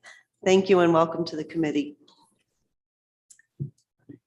This is the public hearing of the Joint Standing Committee on Judiciary for the purpose of considering the nomination by the governor of the Honorable Bruce C. Maloney of Bangor for reappointment as a Superior Court Justice. The meeting today is being conducted using a hybrid format. Under the law and the joint rules of the legislature, this committee is required to hold this public hearing and to recommend confirmation or denial of the nominee by a majority vote of the committee members present and voting. As chairs of the committee, we will then send written notice of the committee's recommendations to the President of the Senate. The committee will hear testimony from and have an opportunity to question the governor or her representative, the nominee, and any other persons present who wish to speak for or against the nomination. Before we get started, I want to share some information related to the fact that this meeting is being conducted using the hybrid format. This meeting is currently being live streamed on the committee's YouTube channel. This means that anyone participating via Zoom can be seen and also heard if their microphone is unmuted. People testifying via Zoom cannot be seen or heard until they are called upon to speak. This meeting will be recorded and available to view on the committee's YouTube channel soon after our meetings today have concluded. We will begin with the motion to confirm. Pursuant to Title III, Section 157 of the Maine statutes, which require that there be an affirmative motion to recommend confirmation of the nominee, the chair recognizes Representative Jim Thorne for the purpose of making such a nomination. Thank you, Madam Chair. I, Representative Jim Thorne of Carmel, Maine, do move that the Joint Standing Committee on Judiciary recommend confirmation of the Honorable Bruce C. Maloney of Bangor for reappointment as a Superior Court Justice. Thank you, Representative. Is there a second? Seconded by Co-Chair Harnett. The statutory requirements for this position are posted on the committee's webpage. The chair now recognizes Jerry Reed, counsel for the governor, for the purpose of making a statement concerning this nomination. Thank you. Good morning, Senator Carney, Representative Harnett, members of the Judiciary Committee. My name is Jerry Reed. I'm counsel to Governor Mills, and it's a pleasure for me to be here this morning to ask for your support for her nomination of the Honorable Bruce Maloney for reappointment to the Maine Superior Court. Before his appointment to the bench, Justice Maloney had a long and distinguished career in private practice at the Rudman and Winchell Law Firm in Bangor. He started with the firm in 1981 with a general practice doing a mix of civil and criminal work in district and superior courts, as well as some federal court work. After a few years, he developed a practice concentration in workers' compensation law while continuing with his existing general practice. He then expanded into other categories of complex civil litigation, including medical malpractice and real estate disputes, as well as federal criminal defense. He currently serves as co-chair of the Judicial Education Committee and helped design and implement an ongoing program on racial awareness within the judiciary. He's a graduate of the University of Kansas with degrees in English and history and earned his law degree at the University of Kansas School of Law. Justice Maloney is known to be a kind, patient, empathetic, and highly intelligent judge. He's a good listener with a gentle sense of humor. He's respected by the litigants appearing before him and admired by the bar, and well-liked by both administrative staff as well as his colleagues. On behalf of the governor, I respectfully request your support for the reappointment of the Honorable Bruce Maloney as Justice of the Maine Superior Court. And I'd be happy to answer any questions you may have of me. Thank you for your statement. Committee members, are there any questions for Jerry Reed? I am not seeing any hands up. We appreciate you providing the statement this morning. Thank you. Next, we will recognize John Hobson, who is the chair of the Judicial Selection Committee. Thank you very much, Senator Carney, Representative Harnett, members of the Joint Standing Committee on Judiciary. My name is John Hobson. I am chair of Governor Mills's Judicial Selection Committee. On behalf of the committee, I request that this committee act favorably on the renomination of Justice Maloney. When Justice Maloney first went to the court, his nomination was met with acclaim from the members of the bar in Bangor and Hancock County and other counties in that region because of his extensive experience and the quality that he, as a person, that he was as a practicing attorney. And there was full confidence that he would do an extraordinary job when he got to the bench. And that has proven to be true. The qualities that Mr. Reed kind of enumerated in terms of his patience and his ability to work with people and his sense of humor have played out on the bench as the bar in that area expected. And he's been a real asset to the people of the state of Maine, the bar, and the collegiality, quite frankly, of the practice of law, which is something that's important in terms of having both the bench and the bar have a relationship where there's good communication and there's a sense of openness and Justice Maloney has greatly contributed to that. He is very well thought of, and both in terms of his intellectual ability and his ability to basically make sure that the litigants are comfortable, but they perform as they're supposed to. And he's been an asset to the bench and is willing to sign up for another term. And it would be a great advantage to the citizens of the state of Maine, particularly the regions that he services. And I request on behalf of the committee that this committee act favorably on the nomination. If there are any questions, of course, I'd be happy to answer them. Thank you so much, John Hobson. Committee members, are there any questions? Not seeing any. Appreciate your statement today.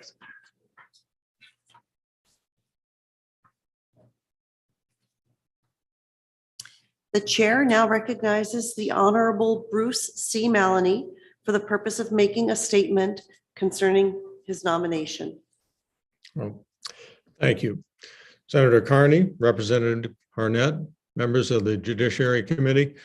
I'm very pleased to appear before you following this nomination to a second term on the Superior Court. During my last two appearances before this committee, I was accompanied by my wife, and notwithstanding this unusual format, I want to make sure I mention her. I met Leanne Maloney in the chamber choir of the University of Kansas, room 328 Murphy Hall, in September of 1975. We have been married for 43 years. We have two grown children and one grandson, about all of whom we are prone to brag immodestly. I think the entire bench of the state of Maine is splendid, and I have been really honored to serve on it for the last 11 years. First on district court, which I absolutely loved, and for the last 7 years on Superior Court. I go to court every day. That's my job. Most of the people that I see there, whether they are parties, witnesses, family members, people with an interest in the case, most of those people will come to court only a few times, maybe only once in their entire lives, and they will not forget the day that they went to court. I want them to remember it in a good way, in a constructive way. I think for civil litigants, that mostly requires an orderly and dignified process commensurate with what they have at stake. For criminal defendants, it means being held accountable for what they've done.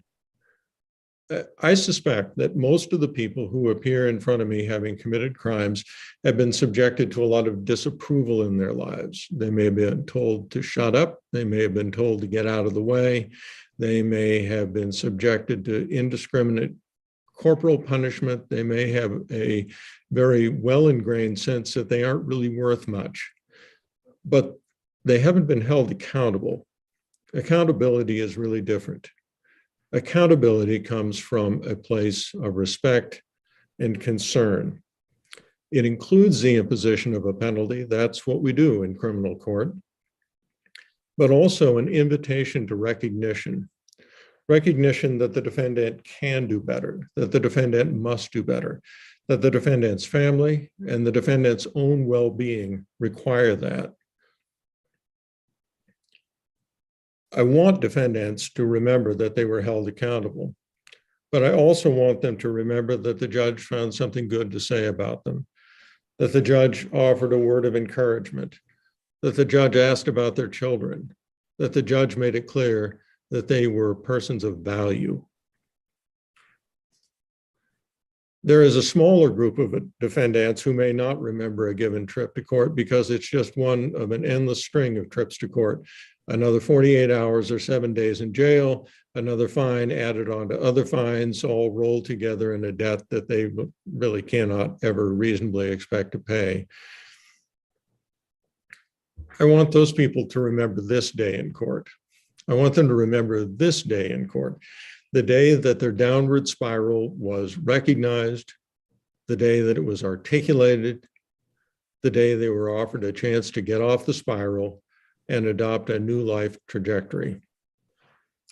I have no data to show how any of these messages might be received, but I guess I'll just tell you, I live in confidence that some of them sometimes register. At the outset, I mentioned the bench in this state. Maine's judiciary did not become so professional, reliable, or humane by accident. I could perform my job with judicial integrity if I had to appear on a ballot every election cycle, because I would have to. I would swear an oath to follow the law, and that is what I would do. But it would be harder. Hard to focus on the case at hand and the legally required result for that case without having one eye stray toward public reception of that decision, knowing that sometimes judicial rulings are not popular. The same would be true if my appointment were a matter of political patronage, but it never has been. I have been appointed in succession by 3 different governors, Governor Baldacci, Governor LePage, and now Governor Mills. And I've appeared in front of this committee on 3 different occasions, and no one has ever asked me to do anything other than perform my job as the law and justice require. This process of appointment and approval that we follow in Maine, both in its formal structure and in the inherent good faith with which it is conducted, are a real gift to the state. I think that it ought to be recognized whenever possible. I mentioned it the last time I was in front of this committee 7 years ago. I am honored to serve in this state and on its courts, and I would be happy to answer any questions you might have for me. Thank you very much. The chair would ask if any members of the committee have questions for the nominee. Representative Evangelos, you can go ahead. Thank you, Madam Chair. Justice Maloney, I just want to tell you that I volunteer as a mentor at the prisons, and sometimes the words do work. Redemption and accountability. It's a powerful force. So thank you. Thank you, sir. Thank you, Representative Evangelos. Representative Harnett? Thank you, Madam Chair. Welcome, Justice Maloney, and thank you for your prior service. I was struck by one of the final paragraphs in your letter seeking renomination. And you talked about racial equity in the courts or lack thereof. And you quoted an acquaintance of yours, a friend who's an immigrant, who asked you, do you realize what a white space our courthouses are? And that had a great impact on you. Could you address, 1, the issue of racial equity, and 2, why that question had such an impact on you? Certainly. Our efforts in the Judicial Education Committee over the course of now the last 2 years have been based on a fundamental premise and also an aspiration. The premise is that we're all doing our best. I just spoke in the most glowing terms I could of my colleagues on the bench. We're all doing our best to provide justice to everyone in a way that will follow the law and will feel like justice and fairness to everyone. We have to be aware of the differing communities within the state and the different ways that people within those communities come into our physical buildings and encounter the people there. And when I spoke with my friend Angela Okafor, who is, among other things, a member of Bangor City Council, and she said that to me, it was a reminder that simple intentions do not necessarily translate into the reception that we want every person who comes into the court to feel. Simply to be friendly, as I think most of our security people are, as our clerks are, as our lawyers are, and as all of my colleagues are, simply to be friendly cannot necessarily overcome, particularly in a specific trip to court, the sense that one is entering a foreign space. Now that can be true on more than just racial and ethnic grounds. It can be true on economic, socioeconomic, or cultural grounds of other types. But this is a particular challenge that we face now in a state with happily changing demographics. And what we're trying to do is be aware of it and be responsive to it as well as we can. It doesn't yield any bumper stickers. I don't have any slogans to offer for how to make it better. All I have is a process, the process that we have followed of inquiring and listening and looking for ways to enhance our own understanding. Thank you very much, Justice Maloney, and I wish you the best in moving this work forward. Thank you. Committee members, are there other questions? Representative Babbage? Yeah, thank you very much, Madam Chair. Justice Melanie, thank you very much. I was very impressed with your application to the governor and your statement. I thought it represented expressions of empathy and humanity, and that is exactly what I feel we need in our justice system. On your comments of accountability, which is certainly the mission, I just wanted to inquire. I mean, it is possible to be the sermonizing or compassionate jurist, but be a hanging judge. And I guess what I'm asking is, when we talk about presumption of innocence and the path chosen by a defendant in their lives versus the specifics of the case before, you can reassure me that that justice is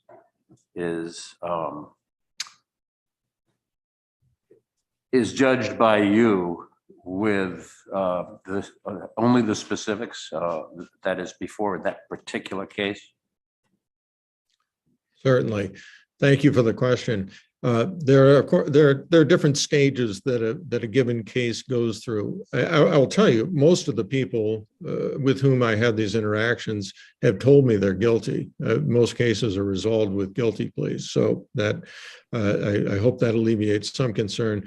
I have heard a number of bench trials over the course of the last 11 years, and there have been times when I found that the state did not carry its burden of proof.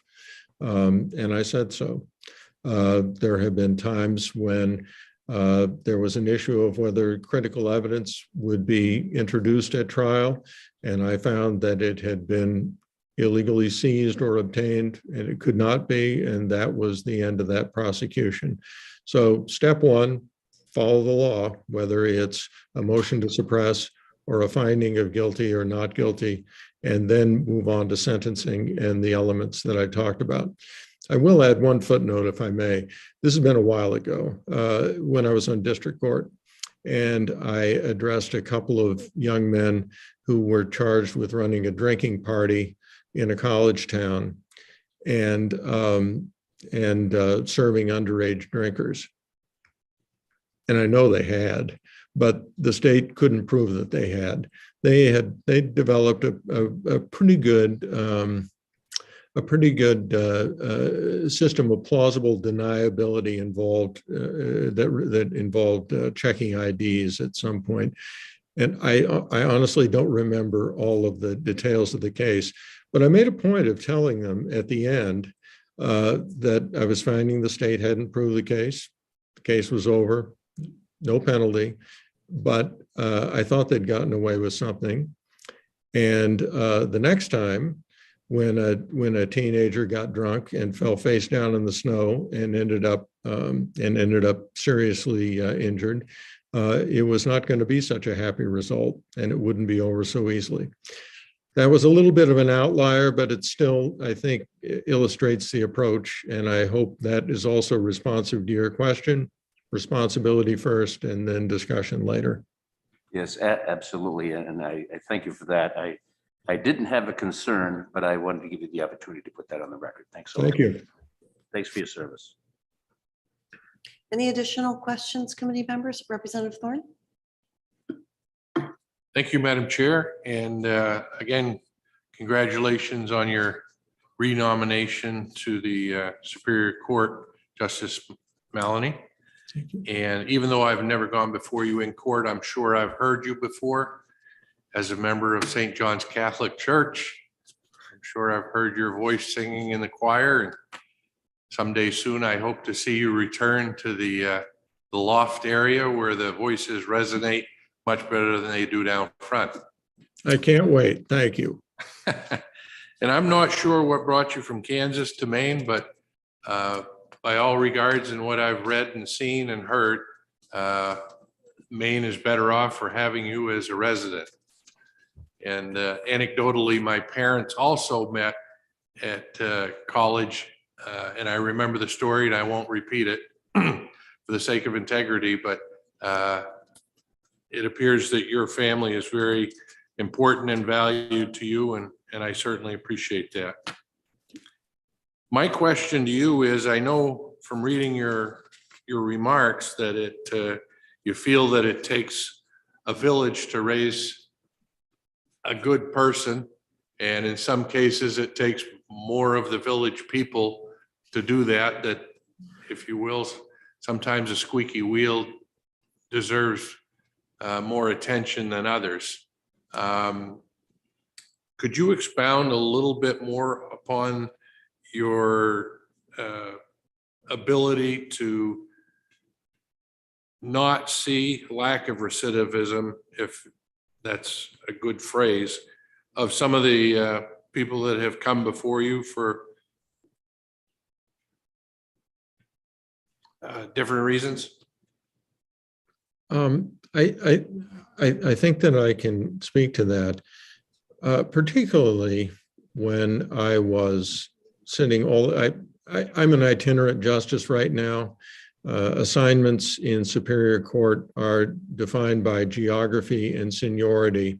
And for the last 7 years, I've had, except for my colleague Stephen Nelson in Aroostook County, I've had complete juniority east of the Kennebec. So I go all over the place. But I remember when I was sitting in Ellsworth all the time, and there were names that I recognized because they were there over and over and over and over and over and over again. And they were resistant to every form of either punishment or assistance the court was able to offer. One of those, I should say, my colleague Charles Budd told me that one of them, who was really in a terrible spiral of the type I described, 8 years ago, maybe 10 years ago, just graduated from drug court. So it's never too late to catch somebody. If they're ready to recover, I think it's important that we have resources to help them do that. But it is But as anybody who's involved in any kind of rehabilitative work knows, it's a question of providing opportunity and having somebody who's ready to take advantage of that opportunity. I hope I've addressed your question. Yes, you have. Thank you very much. And I wish you the best of luck. Thank you, Madam Chair. Thank you. And it looks like all committee questions have been asked. And so we will move on to statements from the floor. The chair will now take comments from persons attending this hearing who wish to speak for or against this nomination. Anyone who has a written statement but who does not wish to speak should have submitted the statement with the committee clerk prior to today's hearing. All such statements shall contain the name and residence of the person who prepared the statement. A copy of each written statement presented to the committee at this hearing will be made available to the nominee upon his request prior to the committee's vote, and the nominee will have an opportunity to respond to the written comment. Those who wish to speak during the proceeding should observe the following. Those who wish to speak on site in person should do so from the rostrum. Those who wish to speak via Zoom should have registered to testify online prior to the start of this hearing and will be called upon by the chairs, at which time they will be promoted to panelist and can be seen and heard. When it's your turn to speak, please observe the following. State your name and place of residence prior to presenting your testimony. Only comments concerning the suitability of this particular nominee for this particular position will be considered in order. All other comments will be considered out of order. Those speaking should remain at the podium or available on Zoom in the event that members of the committees have questions.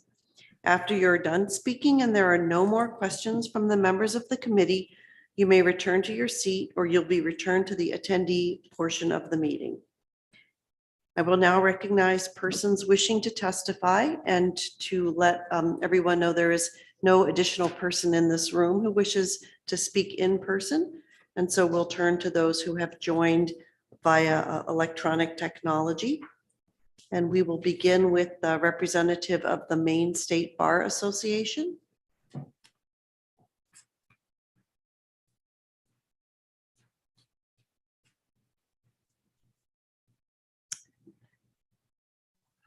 Jonathan Dunitz, welcome back to the committee. You can begin your statement when you're ready. Thank you. Senator Carney, Representative Harnett, members of the Joint Standing Committee on the Judiciary. Again, I'm Jonathan Dunitz. I'm Vice President of the Maine State Bar Association. I live in South Portland, and I'm here to speak on behalf of the Maine State Bar Association.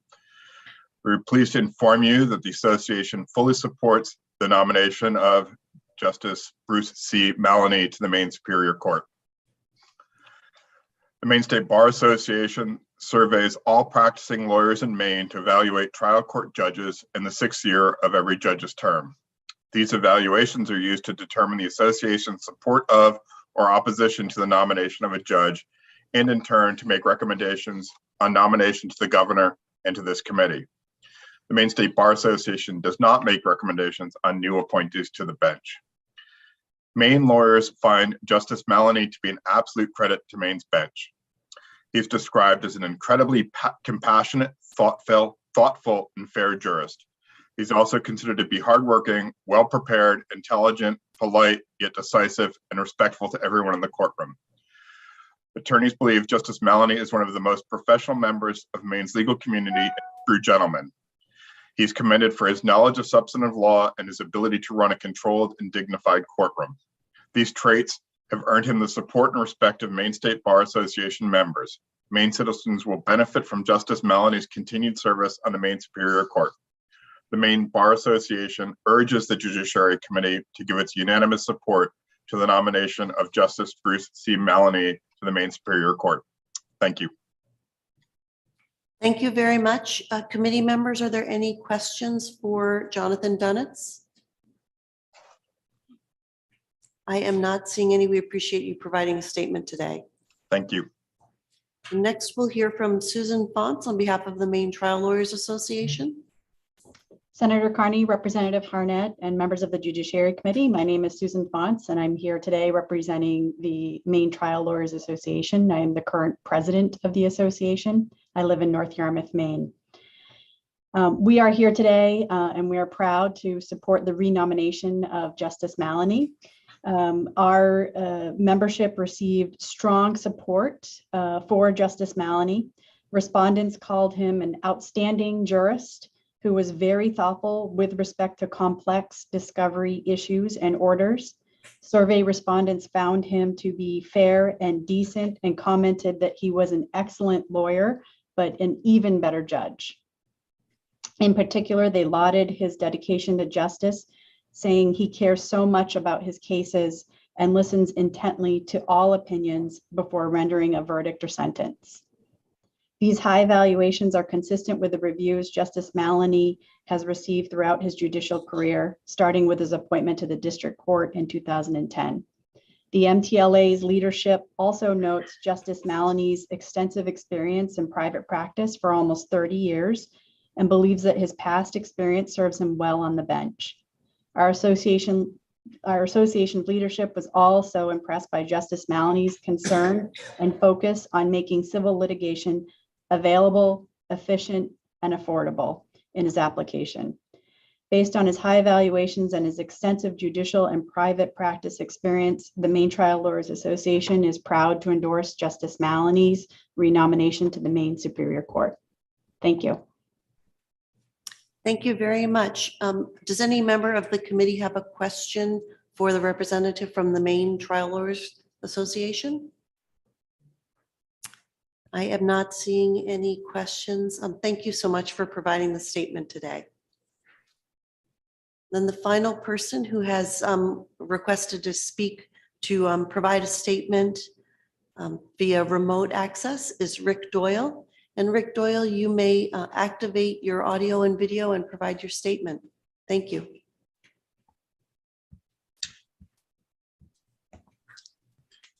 Thank you, Senator Carney, Representative Harnett, distinguished members of the Joint Standing Committee.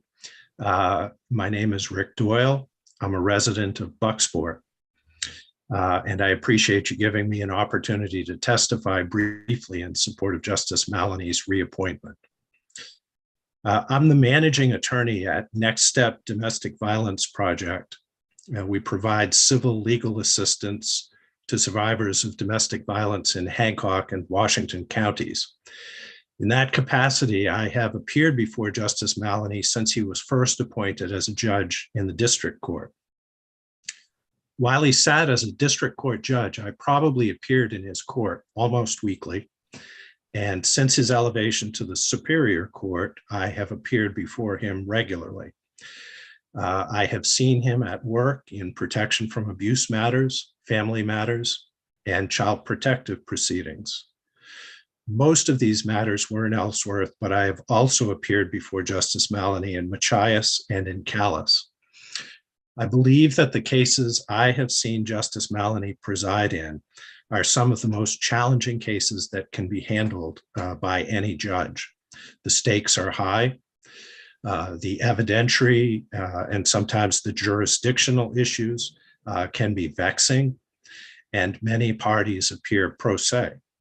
For these and other reasons, civil matters involving domestic violence can test the skills and mettle of any judge hearing them. Justice Maloney has demonstrated many times in my experience that he has the ability to handle even these most difficult cases.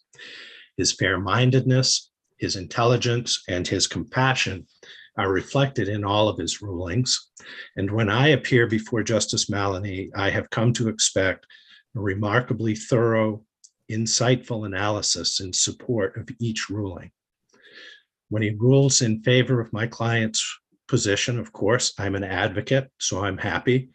But when he rules against my client, I always know why.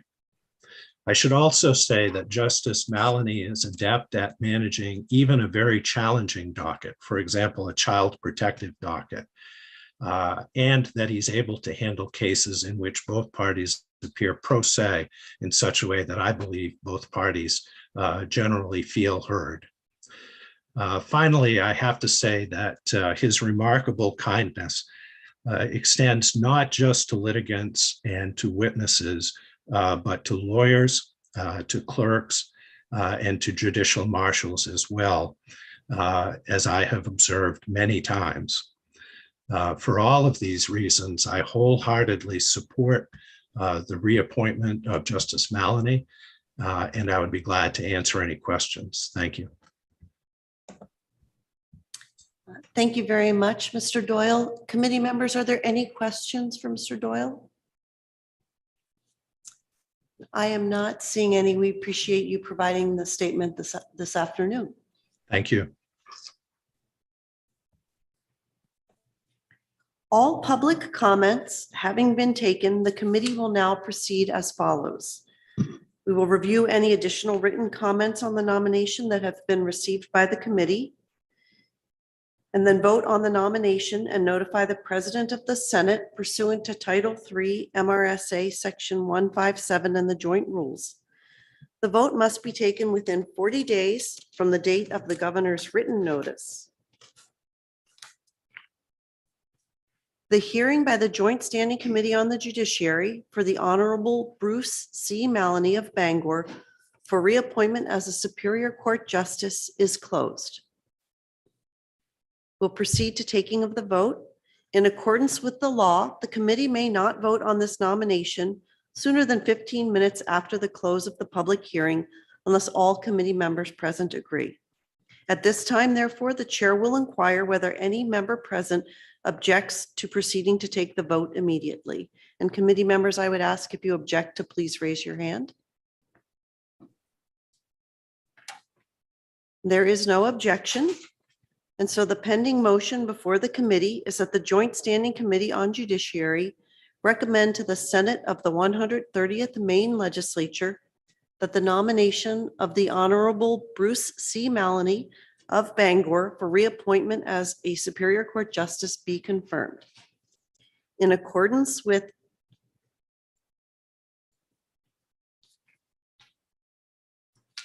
In accordance with 3 MRSA Chapter 6, Section 157 and the joint rules of the 130th Legislature, the vote will be taken by the yeas and nays. A vote of yes will be in favor of recommending confirmation. A vote of no will be against the motion to recommend confirmation. And before we move on, I would just like to give our committee member, Jen Poirier, Representative Poirier, the opportunity to introduce herself. Thank you, Madam Chair. I am Jennifer Poirier. I represent House District 107, which is all of Skowhegan and part of Madison. Thank you, Representative Poirier. Is the committee ready for the question? It appears that we are. So the committee clerk will call the roll. Thank you, Madam Chair. Representative Galgay-Reckett. Yes. Representative Galgay-Reckett votes yes. Representative Newell. Yes. Representative Newell votes yes. Representative Evangelos. Yes. Representative Evangelos votes yes. Representative Poirier. Yes. Representative Poirier votes yes. Senator Kime. Senator Sanborn. Yes. Senator Sanborn votes yes. Senator Carney. Yes. Senator Carney votes yes. Representative Harnett. Yes. Representative Harnett votes yes. Representative Babbage. Yes. Representative Babbage votes yes. Representative Thorne. Yay. Representative Thorne votes yes. Representative Sheehan.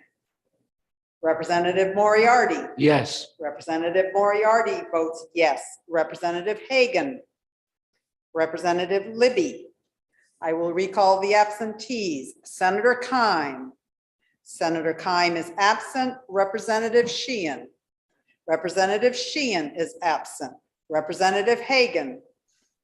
Representative Hagan is absent. Representative Libby.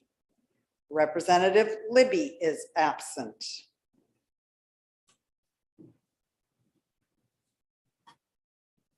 Chair vote. Thank you. 10 members having voted in the affirmative and no members in the negative, it is the vote of the Joint Standing Committee on the Judiciary that the nomination of the Honorable Bruce C. Maloney of Bangor for reappointment as a Superior Court Justice be confirmed. Congratulations, Justice Maloney, and we're going to recognize you with a round of applause.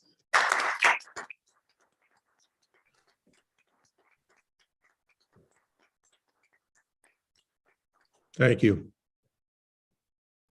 Thank you very much. We really appreciated hearing from you, and we appreciate all you're doing for our state.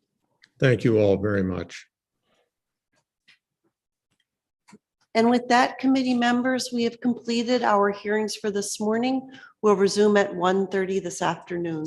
I'll see you all then.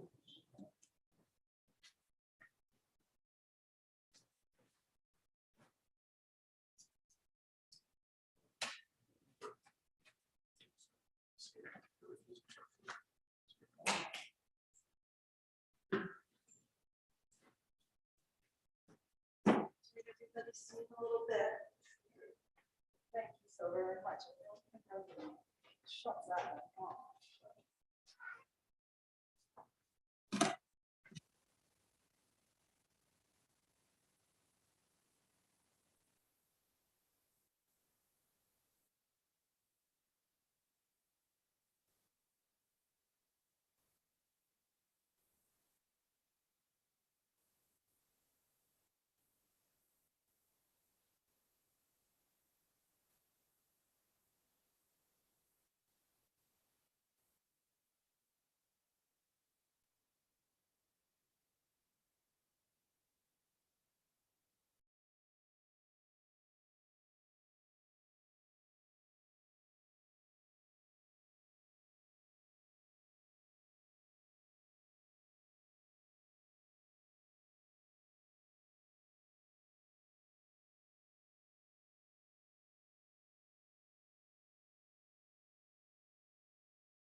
And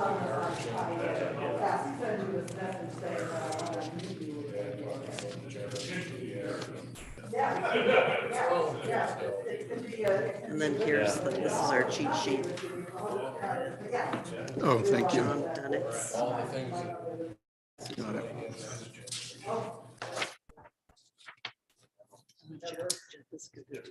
Yep. And you're going to do. Julia. Good afternoon. Welcome back to the Judiciary Committee as we continue our judicial nominations today. We have two this afternoon. We begin with a renomination of the Honorable Mary Michaela Murphy of Rome, followed by Julia M. Lopez of Cape Elizabeth. So I would ask committee members, if you are back on, if you could please activate your cameras so I know that you are here. And we did introductions this morning, but I see we have a few new members, and I'm going to ask Representative Sheehan to please introduce herself. Thank you, Mr. Chair, and good morning, everyone. Good afternoon now. My name's Erin Sheehan, and I represent Biddeford's House District 12. Thank you. And Senator Keim. Good afternoon, everyone. My name is Lisa Keim, and I represent Senate District 18, which is northern Oxford County, in two communities in Androscoggin. Thank you. And I will begin with the opening statement on our next proceeding. This is a public hearing of the Joint Standing Committee on Judiciary for the purpose of considering the nomination by the governor of the Honorable Mary Michaela Murphy of Rome for reappointment as a Superior Court Justice. The meeting today is being conducted using a hybrid format. We used it twice this morning and it went pretty well. Hopefully that our good luck will continue this afternoon. Under the law and joint rules of the legislature, this committee is required to hold this public hearing and to recommend confirmation or denial of the nominee by majority vote of the committee members present and voting. As chairs of the committee, Senator Carney and I will then send written notice of the committee's recommendation to the President of the Senate. The committee will hear testimony from and have an opportunity to question the governor or her representative, the nominee, and any other persons present who wish to speak for or against the nomination. Before we get started, I want to share some information related to the fact that this meeting is being conducted using a hybrid format. This meeting is currently being live streamed on the committee's YouTube channel. This means that anyone who is participating via Zoom can be seen and also heard if their microphone is unmuted. People testifying via Zoom cannot be seen or heard until they are called upon to speak. This meeting will be recorded and available to view on the committee's YouTube channel after we wrap up our work this afternoon. First step is to get a motion to confirm pursuant to Title III, Section 157 of the Maine statutes, which requires that there be an affirmative motion to recommend confirmation of the nominee. The chair recognizes Representative Jeffrey Evangelos for the purpose of making such a motion. You're muted, Representative Evangelos. Well, that would be a start. Thank you, Chair Harnett. I move that the Joint Standing Committee on Judiciary recommend confirmation of the Honorable Mary Michaela Murphy of Rome for reappointment as a Superior Court Justice. Thank you, Representative Evangelos. Do I have a second? Seconded by Senator Carney. I will now talk about the position and the legal requirements. The statutory requirements for this position are posted on the committee's webpage. At this point, I will recognize, speaking on behalf of the governor, her counsel, Jerry Reed, for the purpose of making a statement concerning this nomination. Welcome, Mr. Thank Reed. you. Good afternoon, Senator Carney, Representative Harnett, members of the Judiciary Committee. My name is Jerry Reed. I'm counsel to Governor Mills, and it's a pleasure for me to be here this afternoon to ask for your support for the governor's nomination of the Honorable Michaela Murphy for reappointment to the Maine Superior Court. Justice Murphy began her legal career in private practice in Augusta, working primarily with indigent clients who could not receive services from Pine Tree Legal Assistance. She then worked for several years as a public defender in Missoula, Montana, before returning to Maine to serve in the Kennebec County District Attorney's Office from 1989 to 1991. She then went into private practice in Waterville, earning a reputation as a skilled trial lawyer and one of the state's leading criminal defense attorneys. As a practicing lawyer, she served on the governing boards of numerous professional associations and committees, including the Board of Overseers of the Bar, the Maine State Bar Association, and the Maine Trial Lawyers Association.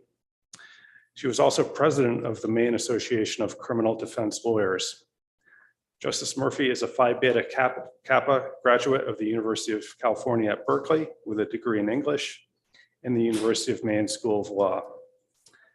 During her tenure on the Superior Court, Justice Murphy has presided primarily in Kennebec County Superior Court and in the business and consumer docket. In those venues, she has received a consistent stream of challenging cases involving complex commercial transactions, regulatory appeals, and constitutional challenges. She's known for her insightful questioning, thorough preparation, and timely decisions. She's an expert in the criminal law and particularly skilled in her management of jury trials. She's a highly productive judge and a tremendous asset to the court. On behalf of the governor, I respectfully request your support for the reappointment of the Honorable Michaela Murphy as Justice of the Superior Court, and I'd be happy to answer any questions you may have. Thank you, Mr. Reed. Are there questions from committee members? Representative Babbage? Thank you very much, Mr. Chair. Mr. Reed, thank you. I just want you to elaborate just a moment on a highly productive judge. What did you mean by that in this case? Yes, Justice Murphy in the venues that I identified in Kennebec County in the business and consumer docket has a particularly heavy workload, and she is known to be highly efficient in managing that workload and working through these complex, challenging cases that she receives in those venues and producing those decisions in a timely manner, which is a valuable and important skill for any judge. Understood. Thank you. Thank you, Representative Babbage. And for committee members participating remotely, if you have questions, please raise your electronic hand and hopefully my aging eyes will see them. Are there additional questions from committee members for Counsel Reed? Seeing none, thank you very much. Thank you for your testimony today. I will now turn and welcome to the committee John Hobson, the chair of the Judicial Selection Committee for the Governor. Welcome back, Mr. Hobson. Thank you very much, Representative Harnett, Senator Carney, members of the Joint Standing Committee, both non-electronic live and electronic. My name is John Hobson. I am chair of Governor Mills's Judicial Selection Committee. And on behalf of the committee, I request that this committee act favorably on the renomination of Justice Murphy. Mr. Reed went through the qualifications of Justice Murphy, and I want to emphasize when Justice Murphy, then practitioner Michaela Murphy, went on the bench, she was statewide known as one of the best trial attorneys, not just criminal, but trial attorneys in the state. And the state was fortunate to have her join the ranks of judiciary. And very quickly, she became a favorite trial judge of trial attorneys because of her intelligence, because of her knowledge of the courtroom, and because of her common sense. And it's probably a little less known, her sense of humor, which is used when appropriate. And the aspect, and all of that was kind of anticipated because she, as I said, had a statewide reputation. I guess what should have been also anticipated, but was probably slightly less, was just how hardworking. You mentioned, you asked a question about what did you mean by productive?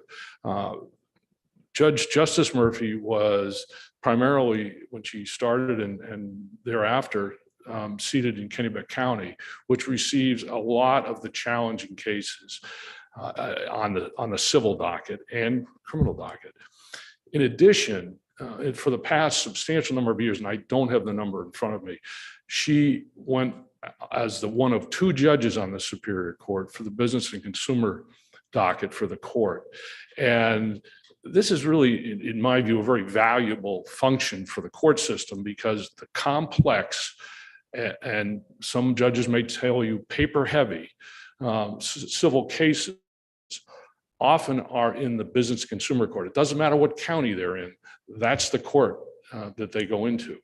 And the judges, there are only two judges, and the judges on those courts have to go through and litigate those cases, be the judge on that litigation, very complex and candidly often very contentious, and sit on what are some very complex trials.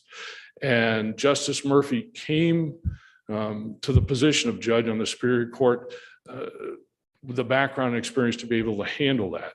In addition, she doesn't just sit as the business consumer judge. She also has a regular docket of a lesser percentage, but a significant percentage of just a regular docket, criminal and civil. So she works very hard, and perhaps somewhat underappreciated because she is so well known for being such a good trial judge, someone who basically is able to give evidentiary decisions from the bench, be spot on, and someone who will basically have a trial go forward in a fair way for all those concerned. She's been a tremendous asset to the state of Maine, and I would ask that this committee allow her to continue to be an asset to the people of the state of Maine and continue as a justice on the Maine Superior Court. With that, I'll be happy to answer any questions. Thank you very much, Mr. Hobson. Are there questions from committee members for Mr. Hobson? I am not seeing any. Again, thank you very much for your time and testimony today. We will now turn to a statement by the nominee, and it is my pleasure to recognize the Honorable Mary McCallum Murphy for the purpose of making a statement concerning this nomination. Welcome to the Judiciary Committee, Justice Murphy. Thank you very much. Good afternoon. Can everybody hear me okay? Okay. My name is Mary McCallum Murphy. I live with my family in Rome. I am very grateful to the governor for renominating me to serve another term on the Superior Court. And I'm very grateful for the kind words of Attorney Reed and Attorney Hobson. If I am confirmed, I will work hard to serve the people of Maine and to uphold the Maine and United States constitutions and all other applicable laws. I will strive to remain independent and unbiased in the decisions I make and explain those decisions to the parties and the public as best I can. I split my schedule evenly between the work I do in the Kennebec County Superior Court and the Business and Consumer Court. That means I'm scheduled to do civil work 10 months of the year and criminal only 2 months. This has been my schedule essentially for the last, since 2014. I am also the regional scheduling justice for Kennebec and Somerset counties. That requires me to work with my district court counterpart and our indomitable clerks and marshals, of course, to make schedules, to manage staff resources, and to assign any available justice or judge to preside over the dockets set for every courthouse in both counties every day we are open. The legislature created the Business and Consumer Court just about, a bit over 10 years ago, and it is intended to provide efficient resolution of complex civil litigation for businesses and/or consumers who find themselves in conflict with other businesses or government agencies. These cases can be intellectually very challenging. We do conduct our pretrial proceedings remotely and always have. So in some ways, the BCD has been able to weather the pandemic challenges better than other dockets that have always depended on in-person proceedings. Because I am a Superior Court justice, working with juries is of course central to what is expected of me. And the privilege of working with Maine juries has been the best part of my job on the Superior Court. Most of my jury work is in Kennebec County, as very few BCDs are tried before a jury. Over the last couple of years, we have not been successful in restoring criminal and civil jury trials in terms of approximating the number of jury trials we conducted before the pandemic. That is a situation statewide, not just in Kennebec. The numbers now remain unsustainably and unacceptably low. I am currently working with other judges, members of the bar, and court staff to implement a process of online jury questionnaires and for civil cases only, jury selection by Zoom. While the pandemic has subsided and criminal juries are resuming, in the last 2 years, I believe only 1 or 2 civil jury trials has gone to verdict, and only in the very recent past. Those litigants cannot wait any more years before their right to a jury trial under the Maine Constitution is afforded. And if the pandemic or something worse occurs, it is the job of the Superior Court, in my view, to have a way to select juries without bringing large numbers of people into our courthouses. Trials for sure can be held. We know now how to conduct trials in a pandemic, but until we are able to restore the jury system, we are not fulfilling our constitutional obligations as a court or a court system. The most fulfilling and perhaps most important work I currently do has been to develop, along with many other people, the Kennebec Mental Health, also known as the Title 15 docket. It has been a real honor for me to work with the Kennebec DA's office, the Kennebec Defense Bar, the Kennebec Clerk's Office, the Kennebec Jail, Riverview, Dorothea Dix, the State Forensic Service, intensive case managers, and others to ensure that any person with serious mental illness who is charged with a crime, particularly those who present as incompetent to stand trial, receive expeditious treatment and scheduling priority within the criminal dockets in Kennebec. Kennebec County has 10% of Maine's population, but 20% of people in Maine whose mental illnesses are so acute that they are found not to be competent or constitutionally capable of assisting in their own defense live in Kennebec County. And 30% of persons in Maine who are ultimately committed to Riverview after having been found not criminally responsible also reside in Kennebec County. Those of us who live and work in Kennebec County have understood these demographics for a very long time.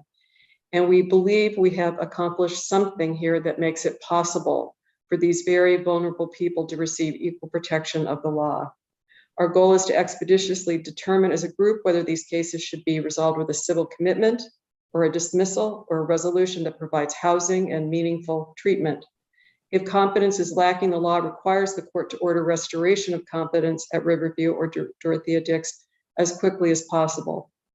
This docket makes it more possible to identify those persons early in the criminal process so that they do not get lost in the system, where they are especially vulnerable to abuse and deterioration of their mental and physical conditions. The work that Maine jurists do is often difficult and it is unrelenting. The cases we are expected to resolve, if we possibly can, are not of our choosing. We cannot say no to taking a case simply because the parties are emotionally distressed or angry, or the subject matter is difficult, or because the law that applies to a case is not, as trial judges sometimes say, a model of clarity. We are expected to do our best to impartially find facts, apply the law, and get a decision out in a timely fashion. And we are expected to do all of that without fear or favor, no matter who the person or party might be. Over the last 3 years, we have had to make some difficult choices and confront some difficult truths about our abilities to reach and resolve our cases. That has forced us to consider the core functions of our branch of government and what the people of Maine rightfully expect from us. Before the pandemic, we were working hard just to keep our heads above water. Now, of course, we have a whole new set of problems and challenges facing us, and they are daunting. Hopefully, we have learned some things that will enable us to improve how we provide justice for the people who come into our courts. We clearly have a lot of work to do, and if confirmed, I hope to be able to assist in restoring what has been lost or delayed. If confirmed, I will do everything within my abilities to serve the people of Maine who come into court asking for relief and for justice. Thank you very much for letting me be heard. I will be glad to answer any questions you might have. Thank you very much, Justice Murphy. And to the extent that the laws that you have to apply not being a model of clarity, I apologize on behalf of the legislature. Oh, I think you might share that with the law court. Thank you. Lawyers might know what I'm talking about. We certainly don't blame anybody. We just do the best we can. Thank you. Are there questions from committee members for Justice Murphy? Representative Reckitt? Good afternoon, Justice Murphy. I was, when I was reading the materials about your background, I was intrigued by the fact that you worked as an assistant public defender in Missoula, Montana. I did. And part of the reason I was intrigued by that is that my former college roommate from Brandeis, unfortunately now deceased, I believe lived and practiced her trade in Missoula, Montana. And I suspect you might have crossed paths with her. Her name was Judy Smith.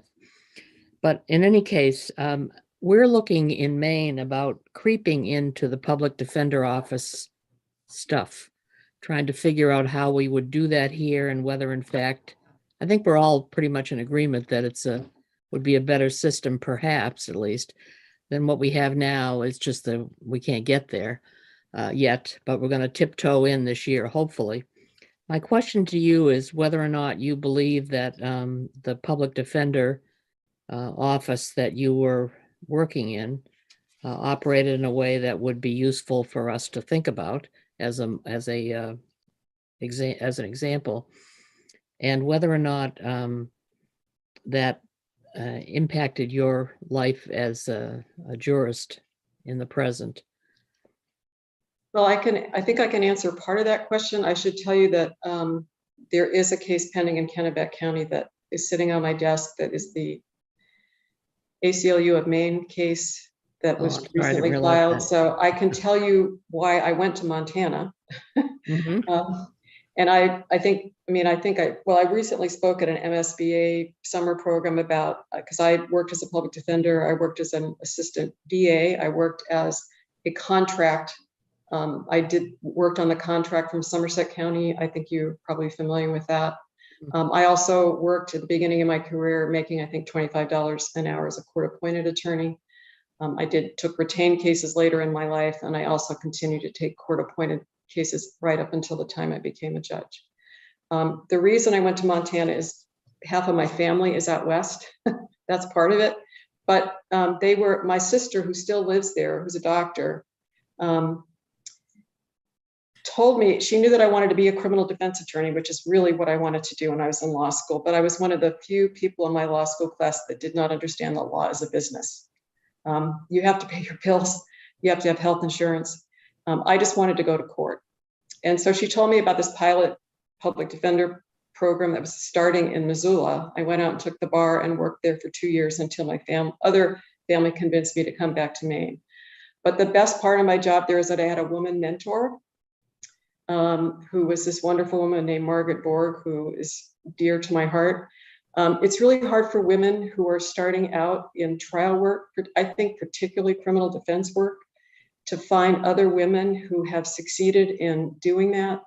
And Margaret really pushed me to develop my skills. I was really afraid to appear in front of juries. I had to overcome that as a woman. I was very self-conscious. I could write briefs, I could argue in front of judges, but appearing in front of juries just sent me into paralysis. But Margaret, she sat there with me during my first trial. She pushed me forward, and I am very grateful for that experience. So it certainly gave me confidence that I did not have at the beginning of my career to be in court, and to not worry about what you look like. Just, think about your client, think about the law, think about the best argument you can make, and trust that the trier of fact, whether it's a judge or a jury, is going to do the right thing. So it was a really invaluable experience for that reason. And I think I know who Judy Smith is. I did not know that she had passed. Yeah, brain cancer. So, very sorry to hear that. Yeah, me too. Thank you. Thank you, Representative Reckett. Are there additional questions from committee members for Justice Murphy? Representative Thorne. Thank you, Mr. Chair, and congratulations, Justice Murphy, on being renominated for your position and your extensive record. The question that I have for you is the elephant in the room when it comes to judiciary, besides me today, is the backlog of cases in the system. And we hear from everyone. You particularly pointed out jury trials And I didn't know if that was equally as backlogged as the other types of cases, or how you do. They are, and the issue of restoring the constitutional jury trial system goes hand in hand with my work as a scheduling justice, because I know that cases will not resolve unless you have a jury in the building. So just as a practical matter, we can't get these cases resolved unless we're able to restore juries. Understandably, people are reluctant to make decisions about cases until they know that they have to. And that, as I said, as a practical matter, means a jury has to be in the building. That's one of the reasons for our backlogs, is that folks do not have their feet held to the fire currently. So I guess when I talk about juries, I talk about it in two respects. One is that I think we are failing in our constitutional obligation. The Maine Constitution is very clear. Anyone charged with a crime has an absolute right to a jury trial. Civil cases also, under the Maine Constitution, you have a right to a jury trial. And we have got to figure out a way to get that system back up on its feet. Criminal juries have started to resume. And I think now that the pandemic seems to be abating, that we will once again get back on our feet with respect to criminal juries. But that is not going to do anything for the backlog. I just think we have to be honest with you and with ourselves. We spend a lot of time worrying about the backlog, and I don't think there's any magic bullet. And it's going to be put on us to figure it out, because the buck sort of stops with us. Sometimes people criticize us and say, oh, you're just worried about your stats. But to me, every one of those cases is a person charged with a crime, a victim who's waiting to have their day in court, and their families and their community who are entitled to have these cases resolved. So there's a human cost really in not getting these cases resolved. But it has become very clear to me that no matter what we do, unless you folks have lots and lots and lots of money that you're going to throw at us, which I don't expect you to do. I know that we are, a lean and mean budgetary state. We don't have a lot of extra money to throw around. The other branch of government who could really help out are the prosecutors, because they are responsible for filing the cases. We don't bring these cases into court, nor can we dismiss them just because there's too many of them.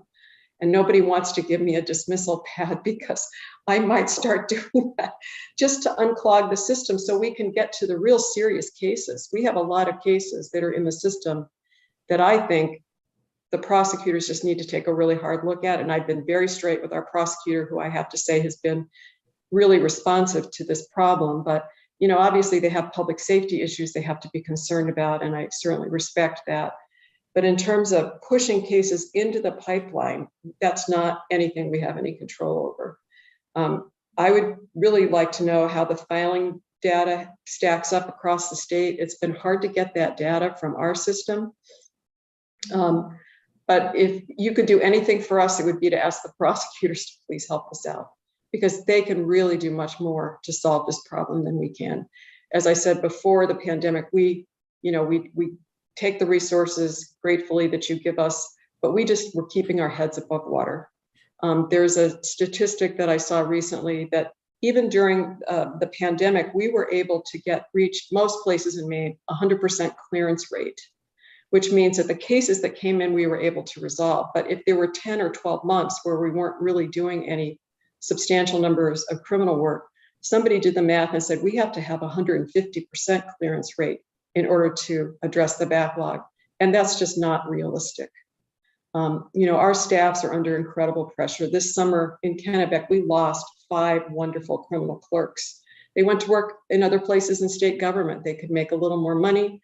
They didn't have to deal with the stress. But the people that work in the court system, I can't say enough nice things about the women I work with at the Kennebec Superior Court Clerk's Office. As we say, nothing works without clerks. And when we lost 5 of them, we were just paralyzed. But they are under tremendous stress because they deeply care about the quality of their work. And I think that's been the hardest thing for those of us in the trenches, is that we all have this feeling that the quality of our work has frayed because we are under such pressure to get cases resolved. And that is going to take a toll at some point on our staff. I think you're familiar with the problem in keeping marshals, retaining marshals. So we're doing everything we can. There was a all-day meeting yesterday with all the regional justices. I wasn't able to go because I was sick, but basically people were just brainstorming, what can we do? And there's no silver bullet. We all know that. We know what the problems are. I just really hope that we are having a constructive dialogue with one another so that you know where things stand. I think it's important for us to be honest with you about how bad things are, without, it's not, we're not in an emergency situation, but things are not, we're not addressing the backlog right now. We're just keeping our head above water once again, but just the cases that they're bringing in. So please talk to the prosecutors. And Megan Maloney will tell you I'm always on her about this, and I respect her a lot for what she does, and she's been really great about being tougher on screening cases, but it's just that they can do much more than we can, frankly. That's my honest assessment of where we are. Thank you for that frank and honest answer. And that's my concern, is that going forward are those that expect a Sixth Amendment to a speedy trial will get that slinky effect of, for now until the foreseeable future, a speedy trial won't be able to happen and occur, that new cases won't be able to jump in front. So thank you. The only thing I would add is we have always prioritized the people who are locked up, and I think we are doing a good job addressing them. It's not perfect, but every time we have a docket call, the first 40 cases are the people that are locked up, and we prioritize those cases. But there are some people that are going to be out on bail for 4 or 5 years, and that's not right. Bail is not supposed to be used for that. Bail is it's not supposed to be like probation conditions.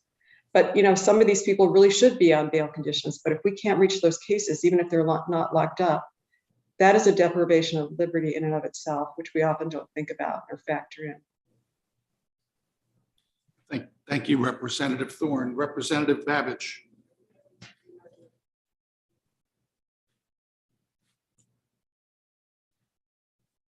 Thank you very much, Mr. Chair.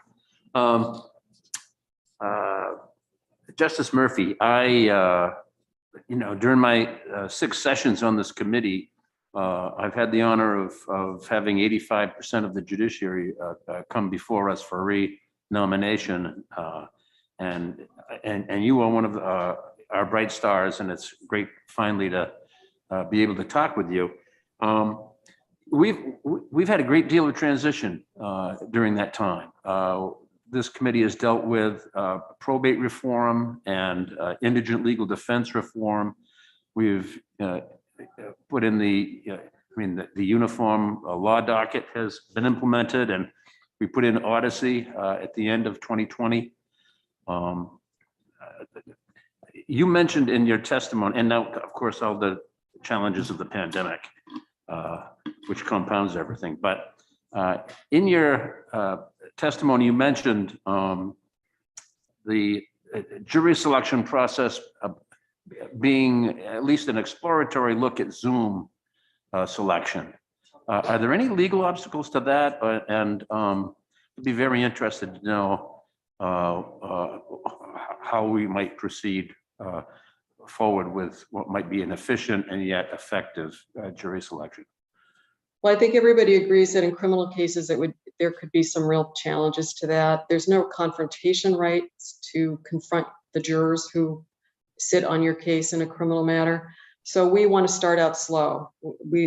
This group that started about a year ago, what we'd like to do is to try to get to a place where we can select juries, civil juries by Zoom.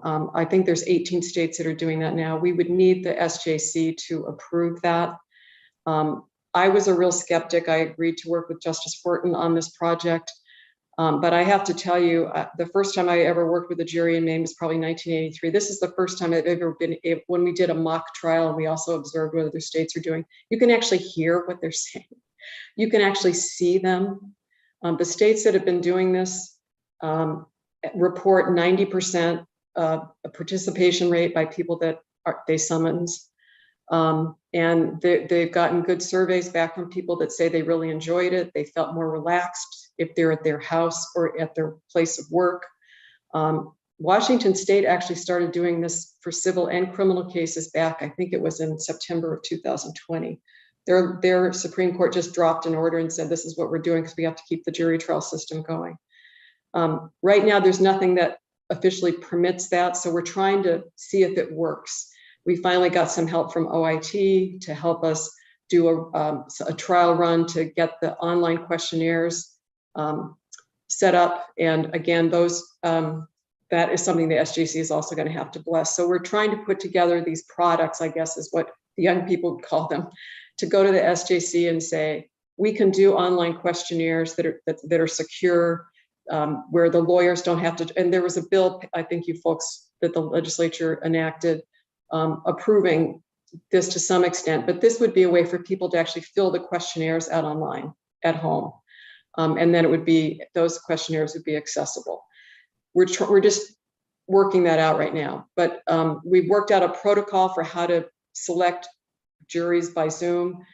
We have lawyers, 3 judges are working on this committee, and we're hoping to go to the SJC and say, this is what we've come up with. Even if the pandemic goes away forever, which we all hope it will, our thought was that if we can have this tool in our quiver, so if we ever have to shut down again, and also while this criminal juries are being restored and being tried, this would be a way to have a parallel system of jury selection running for civil cases. Because if we use just the backup system, which we have now for civil selection, those cases are not going to get reached realistically. So this would enable us to pick the jury by Zoom, but the trial would actually be in court. The jury would actually come to court for the trial, because we know how to do that. It's just getting the people into the courthouse to select them. So that's something we're working on. I don't know how that's going to end up, but it's working in other places, and we thought we should see if we could make it work here. Thank you very much for that answer and for your service. Thank you, Mr. Chair. Thank you, Representative Babbage. Senator Kime. Thank you, Mr. Chair. Welcome, Justice Murphy. It's a little weird. I have to change my view. For some reason, I lost you. And so, okay, there we go. It's different being in hybrid. So I wanted to follow up, if I could. You, in response to Representative Thorne's question, you said that you were curious about filing data and how it stacks up across the state. And I think that I was just wondering what that information is and how that would help inform you and what you were referring to with that. Well, I think it would enable the scheduling judges, and I'm one of them, to, we have these UCD meetings where we get together with the defense bar and the prosecutors. And there was a period of time where the prosecution they were not filing a lot of cases during the dark days of the pandemic, but that has stopped. They're filing a lot more cases now. Our in custody lists have gone through the roof. We were, arraigning 2 or 3 people a day during the pandemic. Now we're up to 15 or 20 in Augusta, 3 days a week. So I'm not faulting them at all, but I just want everybody to have good information. One of the things that we don't have in our system is good data that we can all rely upon and trust. And if we know that one place is filing lots and lots of cases, that would also help us shift our resources there. It'd be better to find out about that at the beginning of the process than when we find out that somebody's, had their case pending for 4 years, which is, we react now. It'd be nice to have that data, and maybe we will in the near future. That's all I was referring to. We've run a lot based on anecdote in our meetings. We share information, but it would be really good to have some data. The scheduling justices are always saying that to each other. I wish we had data that we could count on. Mm-hmm. So just to clarify then, what this would do for you is it would help you understand how so as a scheduling judge, you would understand what's happening all across the state, and not only understand how your particular area stacks up against the others. Right. And you all have the ability to shift resources as well. Yes, we absolutely do. We could even move clerks. We could, and certainly judges, we move around depending on where we're needed. And we make schedules every 3 months. We look at, what do we have to, what dockets can we run? What clerks do we have? Do we have enough marshals? How many courtrooms can we run? But if we see that some place is really getting flooded with filings, we can adjust and adapt to that as opposed to just wait until things have. Right. That's true. Okay. Thank you for that. That's helpful. And if I could, one other question, Sure. Mr. Chair. Yes, you may, Senator Kime. So the other question, I just wanted to follow up on another comment that you made about, kind of speaking to the prosecutors about the backlog so that they, I think also I have kind of looked at the courts and said, hey, there's a huge backlog. What are you going to do about it? And it has been brought to my attention by others that prosecutors also need to be shouldering the responsibility here. Anecdotally, I would say that what I have heard from different people in law enforcement, for instance, is that during the dark days of the pandemic, when no one was being apprehended, basically, the word got out that, you can get away with anything right now. And that when we're in a shutdown state, maybe worked a little better. But if life is going on, and these, if crime is increasing or whatever, I guess I'm just curious about the balance there. How do you balance? I mean, because this is a matter of public safety for a lot of these issues that they're bringing. Has crime increased, or is it just catching up with the quiet time, so to speak? What would be your perspective on that and the balance of it as well? I honestly don't know. These are really difficult discussions to have with people. My feeling is that we just have to be honest with each other about what our limitations are. The executive branch is constitutionally charged with protecting public safety, and I'm not faulting any decision that's been made to, arrest this particular person or bring these sorts of charges. We don't see that side of things. We only see cases that come before us. But I think we have to solve these problems with the branches talking to each other. And I don't know exactly how to do that. I'm certainly not speaking for the court system, but just as a scheduling judge and going to these meetings with prosecutors and defense attorneys, we all have our different perspective, but it may just be that this is going to be with us for a while. That may just be something we have to live with. I think all of us would like to exhaust all our alternatives before we just adjust to it as the status quo, the new status quo. That may just be what happens. But I think we have to push at each other a little bit respectfully. And I think that's all we're trying to do. Mm-hmm. Yeah. And I would agree with you. I don't want to accept it as status quo either, because there's also the victims, right? Who are out there and want resolution, and it's damaging their lives as well. Thank you so much for your answers. I appreciate it. Thank you. Thank you, Senator Kime. Representative Moriarty. Mr. Chair, my questions have been answered. Thank you. Thank you, Representative. Senator Carney. Thank you, Chair. And Justice Murphy, thank you for being here today and answering our questions.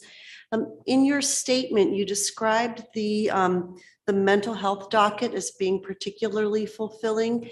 And I was wondering if you could answer two questions. One is, can you give us a little bit more information about the range of outcomes if your case as a defendant is on that docket, in addition to restoration of competence? If that's not a possibility, what are the other outcomes? And then also, could you let us know why that's so fulfilling to you as a judge? Well, the second question is easy because you can actually go home at night and I can say to my husband, I actually think I did something really good today.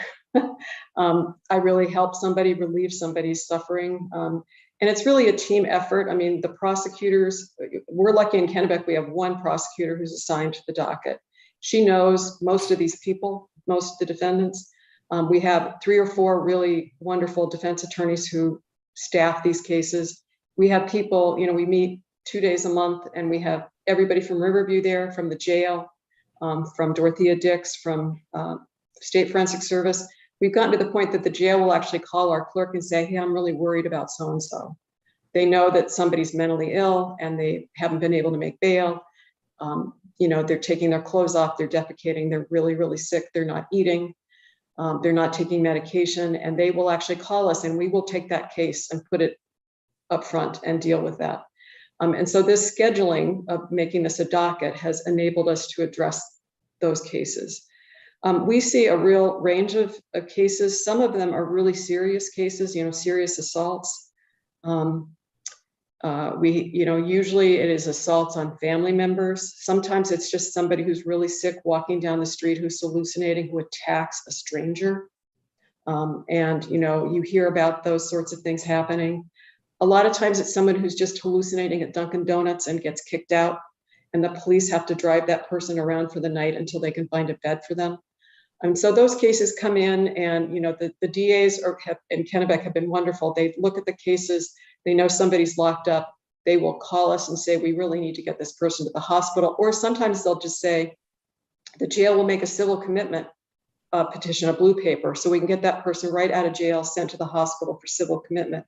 And often if they're civilly committed, which means they're going to be in the hospital for up to 90 or 120 days, the DA will just dismiss that case because they're getting the treatment. But for the fact that they were psychotic, they would not be in the jail in the first place. So we can resolve cases that way. Sometimes someone is so sick, or sometimes we have people who have head injuries or who are developmentally disabled and their competence cannot be restored. So, they get an evaluation and then the state finds a place, a nursing home or an assisted living place for them, or a group home where they can live, and they dismiss the criminal charge.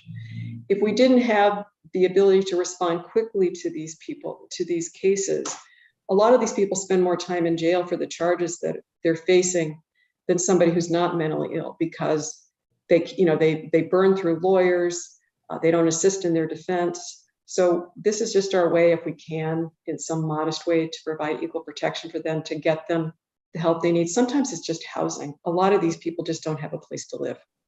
And the behavioral health people have been very good about helping us find temporary housing for them. Justice Mills started this program in Kennebec before she left, and it's going on everywhere in Maine right now. Portland is doing it very successfully. A judge from Auburn just shadowed me the other day. They're starting it up over in Lewiston, and Bangor has this same docket. I think this is something the court system can really be proud of, that we've tried to figure out some way to help these people who I think, in my view, deserve it. Thank you for that answer. I can see why that work is so fulfilling. Thank you. Thank you, Senator Carney. Are there additional questions from committee members? I do have one, Justice Murphy. In your attachments to section 3 on the application, yep, one sentence caught my eye where you said, speaking of the judiciary, we are not a very forward-thinking branch of government, but hopefully that will change. Could you explain that and how you think the judiciary could be more nimble in that regard? Well, we don't want to be too nimble, but I think, as branches go, we are supposed to be, I think, the least interesting and sort of predictable and stable. And, we don't look for work. Work comes to us and we have to adjudicate cases. But we've been doing things the same way for a very long time. And I'm not saying we can transform things overnight, but, we've really relied upon high volume dockets. High population dockets. Bring in 100 people and those cases will settle. Bring in 85 cases for a dispositional conference and those cases will settle. And the pandemic just stopped us in our tracks. We all walked around, like we'd gotten our heads kicked in for about a month until we tried to figure out how are we going to adjudicate these cases when we can only bring in a handful of people at a time. So I think we're trying to look at scheduling things differently so that we respect people's time a little better. There certainly have been times where we've had a jury brought in and they sit in a room for 12 hours, or not 12 hours, maybe 8 hours, while the lawyers are down the hall trying to settle cases. And to me, that's just so unacceptable. I mean, we all know that, but it was a way to make lawyers settle cases. So we're trying to figure out a way to be more respectful of their time. We certainly have heard complaints about how we're using court-appointed lawyers' time. And we have tried everything we can think of to make it easier for them to stay up on their caseloads as they have to travel around responding to our requests that they take cases. So we have had to look at our structural weaknesses. I think we're having honest and difficult conversations about our ability to keep up. And I think we're doing the best we can. Everybody's working really hard. I mean, I don't think I've worked harder in my life as I have during the pandemic. And, you know, I'm really proud of the people that I've been able to work with because we did keep our doors open. A lot of people didn't know that my neighbor would say, hey, when are you guys going to open up again? And I would go like, we've been open this whole time. But it was really hard, and especially in the beginning when we didn't know how long this was going to last, whether we were going to ever be able to address people's cases who were locked up.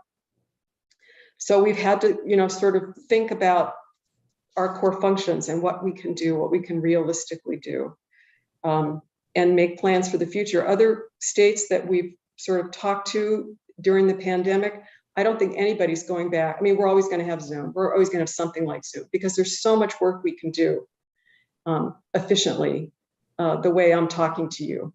I hope I never have to go to a meeting again in person. The Chief Justice may want to do some meetings like that, but we can get a lot done and without traveling. We can, you know, we can have pre-trial conferences. We can have pre-trial hearings. The BCD was actually able to run during the pandemic because we've always done things by video or by telephone. And I don't think we're going back to doing things the way we used to. So it all feels a little different. But I guess that's what I mean. We have to plan for the future instead of just reacting, because that's all we were able to do the first half of the pandemic. Thank you very much, Justice Murphy, for your statement and for your thoughtful answers to the committee's questions. I will now turn to statements from the floor. As chair, I will now take comments from persons attending this hearing who wish to speak for or against this nomination. Anyone who has a written statement but who does not wish to speak should have submitted the statement with the committee clerk prior to today's hearing. All such statements shall contain the name and residence of the person who prepared the statement. A copy of each written statement presented to the committee at this hearing will be made available to the nominee upon her request prior to the committee's vote, and the nominee will have an opportunity to respond to the written comment. Those who wish to speak during the proceedings should observe the following. Those who wish to speak on site in person should do so from the rostrum. Those who wish to speak via Zoom should have registered to testify online prior to the start of this hearing and will be called upon by the chair, at which time they will be promoted to a panelist status in Zoom and can be seen and heard. When it is your turn to speak, please observe the following. State your name and place of residence before presenting your testimony. Only comments concerning the suitability of this particular nominee for this particular position will be considered in order. All other comments will be considered out of order. Those speaking should remain at the podium or available on Zoom in the event that members of the committee have questions. After you are done speaking and there are no more questions from members of the committee, you may return to your seat where you will be returned to attendee status in Zoom, whichever is applicable. I do not believe there are any persons who wish to testify in person. If there are, if you could so indicate. I am not seeing any, so I will begin with persons who have registered to testify via Zoom, and I will first call upon Susan Fonce of the Maine Trial Lawyers Association. As soon as you are ready to begin, please activate your camera and microphone. Welcome back to the Judiciary Committee. Please begin your statement when you're comfortable. Thank you. Members of the Judiciary Committee, my name is Susan Fonce, and I reside in North Yarmouth, Maine. I am here today testifying on behalf of the Maine Trial Lawyers Association as president of the association. We are here today and proud to support the nomination of Justice Murphy to the Superior Court. As I said earlier this morning, we conducted a survey, and the results of that survey came back universally positive for Justice Murphy. Members of our association talked about her ability, called her an asset to the judiciary. She was described as intelligent, hardworking, and innovative, and she's everything that you would want in a Superior Court justice. Trial lawyers are impressed by her ability to run her docket efficiently but thoughtfully and handle complex legal matters with skill and complete analysis. Members of our leadership have considerable experience appearing before Justice Murphy, including myself, and we strongly echo the high praise. The praises of Justice Murphy have been consistent starting with her appointment in 2007. Our leadership is particularly grateful for her considerable efforts, including her work on the jury trial working group, the Zoom committee established to create protocols for remote proceedings to allow for civil cases to move forward in the pandemic, and of course, her work on the remote jury selection group. Justice Murphy is truly a problem solver. She uses her creative thinking and her determination to keep things moving in the courtroom, and we are truly grateful for her efforts.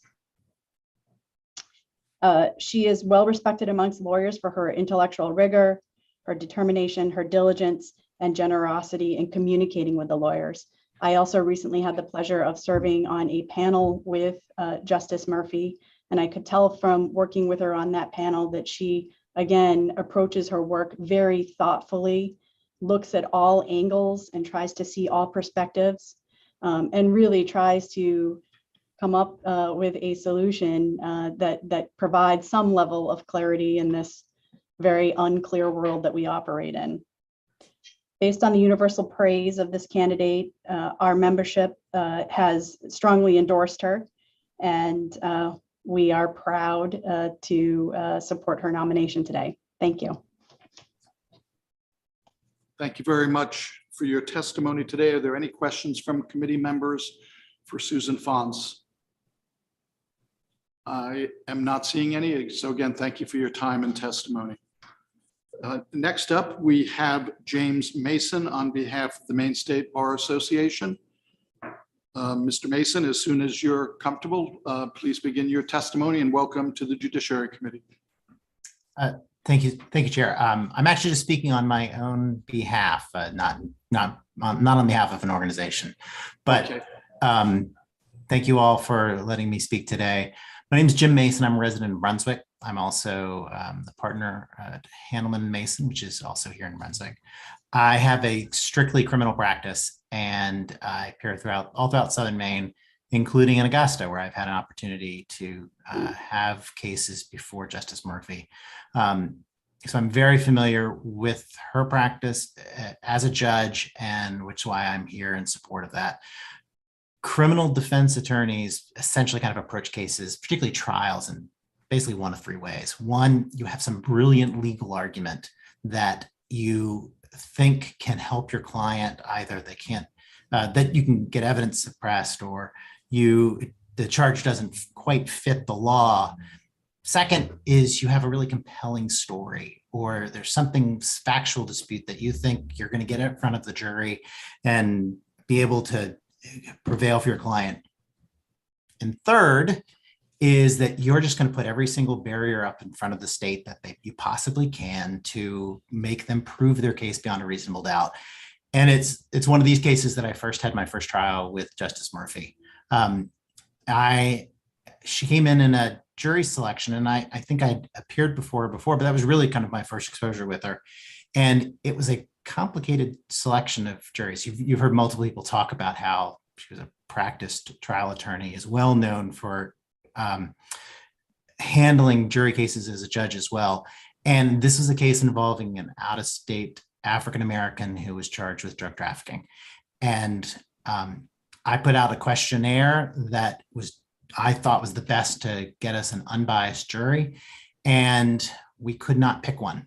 We had enough people excluded that we just could not do it. And Justice Murphy, who came into this case just sort of at the last minute, it's almost like she got pulled into the jury selection, sort of dove into us and was like, why are we getting these responses? And why are we not able to pick a jury? And rather than it being this challenge that is going to lead to frustration or unreasonable frustration because we couldn't pick a jury, she was like, all right, I've got this case. We're going to pick this one again, and let's figure out how we can pick a fair jury the next time. I think you heard people earlier today testify about particular judges, about how they're very reasoned approaches, and they go very thoughtful in their decisions. And you've heard that about Justice Murphy too, and I echo all of those. But what I think is kind of one of her best traits, and I think has certainly come out as I've been listening to this hearing, is that she truly, truly cares about the rights that are people have when they're coming before her in jury selections and jury trials and criminal cases. And it's not just we're trying to move cases, which you've asked her a ton of really great questions. And I think she's given really thoughtful answers. So I think it's probably no doubt, it's not going to surprise you when I say, I think she goes in approaching these issues in a very thoughtful way. And I think that she understands that her decisions and the decisions that we make in court affect real people, and the effects on those real people have even more consequences to criminal defendants, their families, the people who are victims in cases. And I think that sort of compassionate approach is a hallmark of practicing in front of her. I'm certain in my career that Justice Murphy has probably ruled against me more than she has ruled for me. But what I can tell you is that every one of those decisions were very reasoned decisions, that she thinks about it, has thought about these issues before, really, really appreciates when you're coming at it from a new angle and is seeing you, or she's seeing you advocate for your client. I think that is one of the benefits of the fact that she was a criminal defense attorney and a public defender in the past. It's why we should have as diverse a bench as possible. I think Michaela Murphy is sort of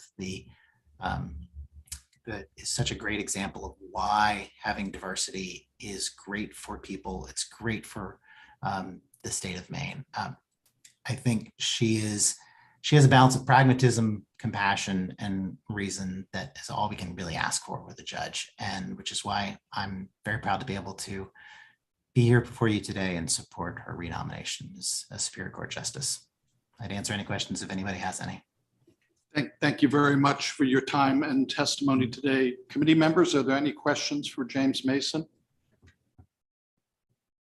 Seeing none, again, thank you very much for taking the time to be with us this afternoon. Next, turn to Walter McKee. Welcome back to the Judiciary Committee. Walter, please begin your testimony as soon as you're comfortable. Thank you. Senator Carney, Representative Harnett, and members of the committee. My name is Walt McKee. I live in Hollowell, and I have a practice here in Augusta. And I can actually see the State House from here, so not far from where you all are. I've been practicing, I think, almost 29 years now. Here, mostly in Augusta, almost entirely in Augusta, I should say. And I certainly had the opportunity to be before Justice Murphy too many times to count. As many of you know, I'm on the board of the Maine Association of Criminal Defense Lawyers. I'm also on the board of the Maine Trial Lawyers Association. I'm actively involved with both boards. And I've served on a number of different committees. I'm a member of the Criminal Law Advocacy, Criminal Law Advisory Commission, and on the Rules Committee as well. And I think that with all those different intersections, I've had a lot of opportunity to talk to lawyers time and again about judges and justices and those who do the really best work. I will tell you that over these many years, I also go back far enough where I got to work with Justice Murphy when she was an attorney in private practice. And one of my most sincere hopes is that you must renominate her, because if you don't, she's going to come back to private practice and I'm going to have to deal with her as an advocate on the other side. And I remember those times, I'm sure Justice Murphy does as well, where we were able to obviously present cases sometimes on the other side, and she was a very significant opponent. But all kidding aside, I have appeared in front of her in dozens of civil and criminal jury trials. motion hearings, dispositional conferences, status conferences, hundreds upon hundreds of times. She is our judge here in Kennebec County, was for many years, and is also in the business court. And so I've probably dealt with just about every kind of case that's ever that Justice Murphy has dealt with. And I'm pleased to say that she is truly an excellent justice. And I say that having dealt with her in all these different ways, and, you know, with some very challenging cases, civil and criminal. And I think that one of the hallmarks of the truly great justices are those who, after they've been in doing this for as long as they have, still retain the degree of humility and sense of fairness, where you will go with a client and you may well not come out on top of a case, but that they respect the decision that's been made. That does not always happen with all of our judges, I will tell you. But Justice Murphy is one of those people that, even though she may rule against a client on an individual case or a business or whatever it may be, that they all respect the decision, because, as I've said many times in other confirmation hearings, what everybody wants is they just really want a fair shake. And when somebody appears before Justice Murphy and the decision is rendered, what they do know and what they tell me time and again is that they always felt like, for better, for worse, they got a fair shake. Now, just like Mr. Mason, I've had cases where Justice Murphy has ruled for me and often against me. I've tried cases in front of her, jury trials where I've won and I've lost. I've even tried a bench trial before Justice Murphy that I lost. And Justice Murphy will chuckle because I remind her about that all the time. But even I, myself, having to appear before judges and justices, I always feel like when I see that Justice Murphy is on the bench, you know what, we're going to have a good trial, a good hearing, a thoughtful analysis, that I'm going to leave that feeling like, you know what, this is the kind of judge, the kind of system that I really want to practice in. So I appreciate the opportunity here to speak. I won't go on and on. I certainly could. I feel a great affinity for Justice Murphy and her work. And I think probably of many practitioners, I'm one of the few that's seen her probably the most for the most number of years. And I feel like I'm speaking from a lot of experience, and also from having spoken with many lawyers. I've submitted some written testimony. I hope you had a chance to take a look at that, but it summarizes in essence my comments here today. I really do hope that you allow for her renomination to go forward and confirm her to be a Superior Court Justice again. Thank you. Thank you very much for your time and testimony today. Committee members, are there any questions for Walt McKee? I am not seeing any. Again, thank you for your time this afternoon.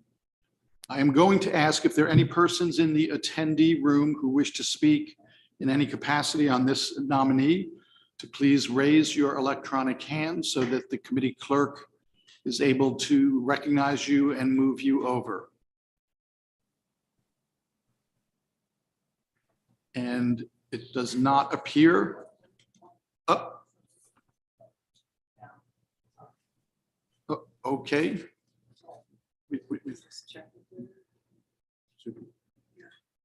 Yeah. We're just going to confirm if there was an additional person who wanted to testify.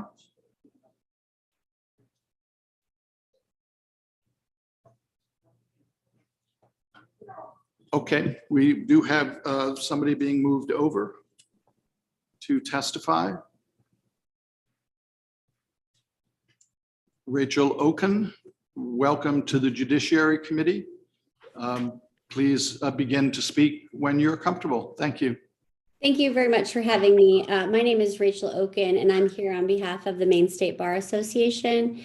I live in Portland, and I'm one of the governors of District 3, Cumberland County, and I currently serve as the chair of the Legislative Committee for the board. As the MSBA representative, I am here today to issue some proud support for Justice Murphy's reinstatement to the Superior Court in Kennebec County. The Maine State Bar Association conducted a survey of its members, and the results were extremely favorable towards Justice Murphy. Our members described her as thoughtful, intelligent, patient, compassionate, creative, and fair. Our members also praised Justice Murphy for her willingness to consider different legal theories while also being highly attentive to the importance of precedent and the limits of her jurisdiction, as well as her ability to run an efficient and controlled courtroom. These traits have earned Justice Murphy respect and support from the Maine State Bar Association's members, and the citizens of Maine will benefit from her continued service on the Maine Superior Court. And as to end this, the MSBA just urges this committee to provide its unanimous support to her. Thank you very much. Thank you very much for your time and testimony today. Are there questions from committee members for Rachel Oken? And I am not seeing any. Again, thank you for your time this afternoon. Thank you. With that, I will now move on to the concluding statement by the chair. All public comments having been taken, the committee will now proceed as follows. We will review any additional written comments on the nomination that have been received by the committee, vote on the nomination, and notify the President of the Senate pursuant to Title III MRSA, Section 157, and the joint rules. The vote must be taken within 40 days from the date of the governor's written notice. The hearing by the Joint Standing Committee on Judiciary for the Honorable Justice Michaela Murphy of Rome for reappointment as a Superior Court Justice is closed. We'll now move on to taking the vote. In accordance with the law, the committee may not take the vote on this nomination sooner than 15 minutes after the close of the public hearing unless all members who are present agree. Therefore, at this time, I will ask whether any member who is present objects to proceeding to taking the vote immediately. If so, please raise your hand, electronic or otherwise. Seeing that there is no objection, the pending question before the committee is that the Joint Standing Committee on Judiciary recommend to the Senate of the 130th Maine Legislature that the nomination of the Honorable Mary McCallum Murphy of Rome for reappointment as a Superior Court Justice be confirmed. In accordance with 3 MRSA, Chapter 6, Section 157, and with the joint rules of the 130th Legislature, the vote will be taken by the yeas and nays. A vote of yes will be in favor of recommending confirmation. A vote of no will be against the motion to recommend confirmation. Is the committee ready for the question? The committee clerk will call the roll. Thank you, Mr. Chair. Representative Galgay-Reckett. Yes. Representative Galgay-Reckett votes yes. Representative Newell. Yes. Representative Newell votes yes. Representative Evangelos. Yes. Representative Evangelos votes yes. Representative Poirier. Senator Kine. Yes. There you are. Thank you. Senator Kine votes yes. Senator Sanborn. Yes. Senator Sanborn votes yes. Senator Carney. Yes. Senator Carney votes yes. Representative Harnett. Yes. Representative Harnett votes yes. Representative Babbage.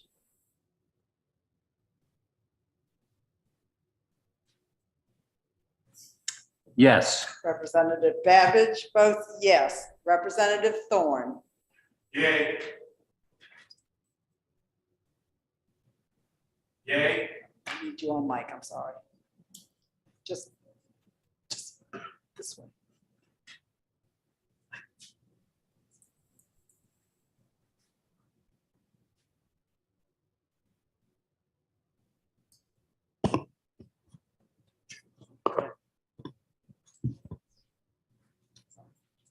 Yay. Representative Thorne votes yes. Sorry about this. Representative Sheehan. Yes. Representative Sheehan votes yes. Representative Moriarty. Go ahead. Yes. Representative Moriarty votes yes. Representative Hagan. Representative Libby. I will recall the absentees. Representative Poirier. Representative Poirier is absent. Representative Hagan. Representative Hagan is absent. Representative Libby. Representative Libby is absent.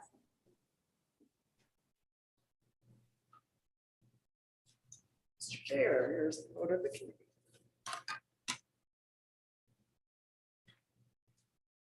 Thank you, Supi, and we're always happy to introduce a little levity with our microphones into the proceeding. 11 members of the committee having voted in the affirmative and none in the negative, it is the vote of the Joint Standing Committee on Judiciary that the nomination of the Honorable Mary Michaela Murphy of Rome for reappointment as a Superior Court Justice be confirmed. Justice Murphy, congratulations. Thank you for your service. We'd like to extend to you our appreciation with a round of applause for your renomination. Thank you. Thank you very much. Thank you very much.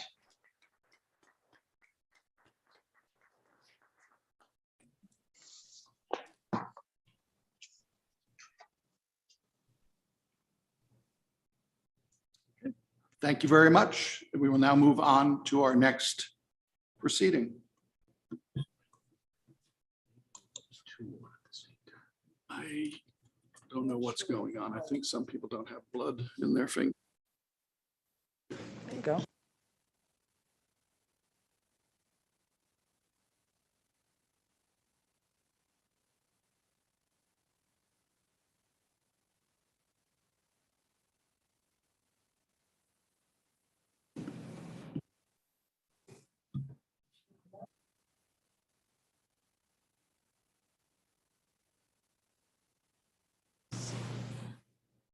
Good afternoon again. We'll now address the public hearing for our final nominee of the day.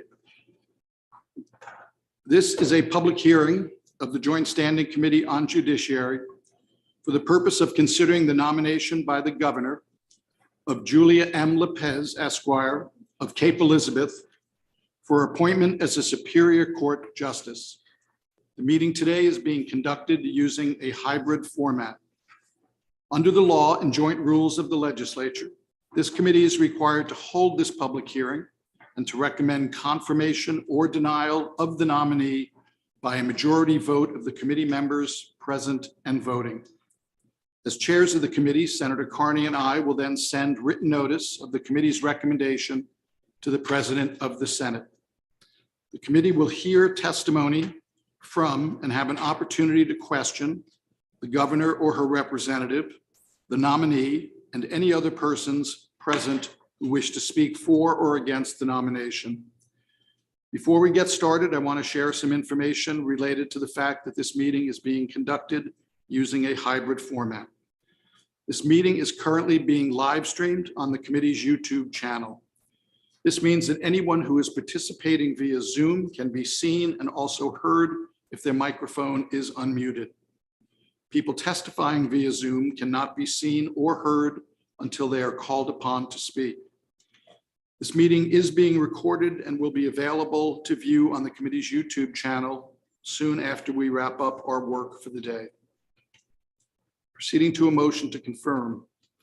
Pursuant to Title III, Section 157 of the Maine statutes, which require there be an affirmative motion to recommend confirmation of the nominee, the chair recognizes Senator Carney for the purpose of making such a motion. Thank you. I move that the Joint Standing Committee on the Judiciary recommend the confirmation of Julia M. Lopez of Cape Elizabeth for appointment as a Superior Court Justice. Thank you, Senator Carney. And do I have a second? Second. Seconded by Senator Sanborn. Thank you. The statutory requirements for this position are posted on the committee's webpage. At this point, I will now recognize the governor's counsel, Jerry Reed, for the purpose of making a statement concerning this nomination. Thank you. Good afternoon, Senator Carney, Representative Harnett, members of the Judiciary Committee.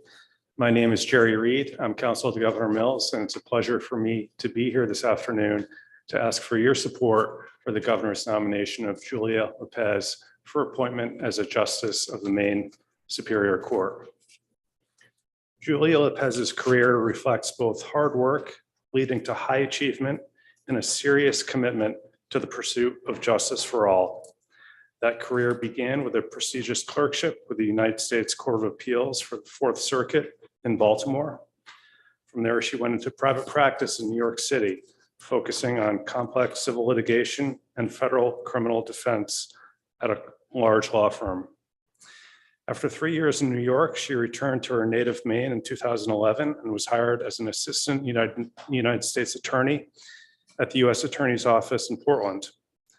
Her work there has included the prosecution of offenses related to human trafficking, fraud, and child exploitation, among others. In 2013, in addition to her other duties, she became the coordinator of the District of Maine's anti-human trafficking efforts, leading a team dedicated to combating both child sex and labor trafficking. From 2019 through the present, she has served as appellate chief of the U.S. Attorney's Office, overseeing all criminal appeals. She's a graduate of Amherst College, magna cum laude, with degrees in history and French, and earned her law degree with distinction from Stanford University.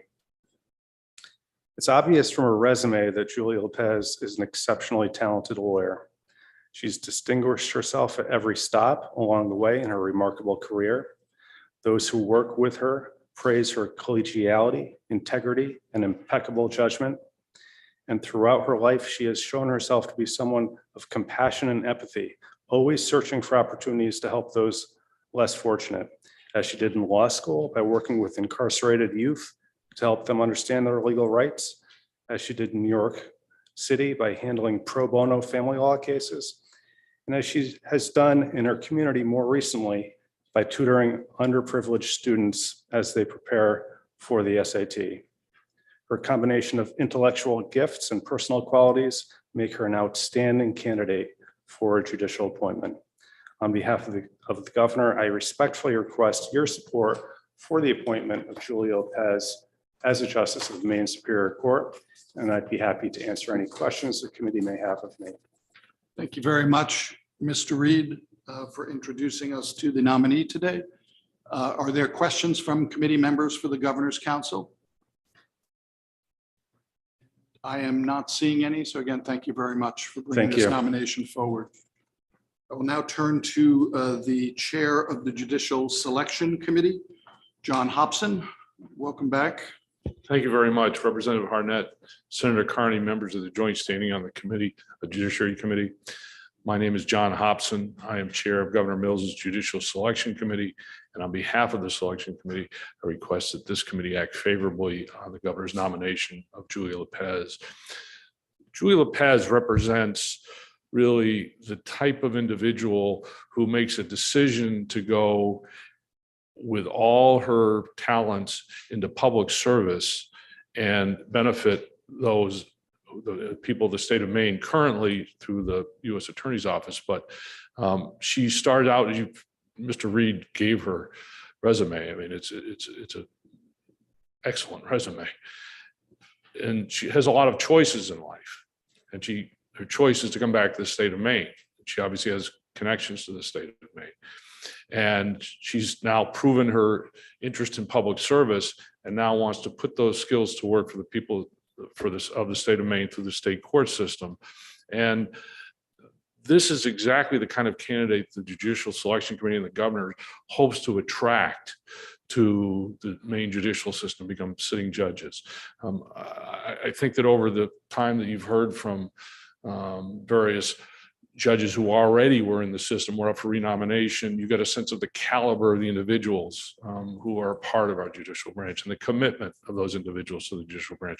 And Ms. Lopez, with her qualifications, commitment, is going to follow on in that. And she will become, in the committee's view, basically a stalwart and star of the Maine judiciary if this committee should recommend her selection, her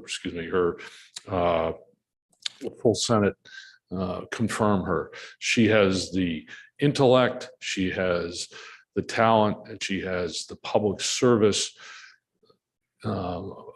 really perspective to really benefit the people of the state of Maine by being a judge for the citizens of the state of Maine, the Superior Court.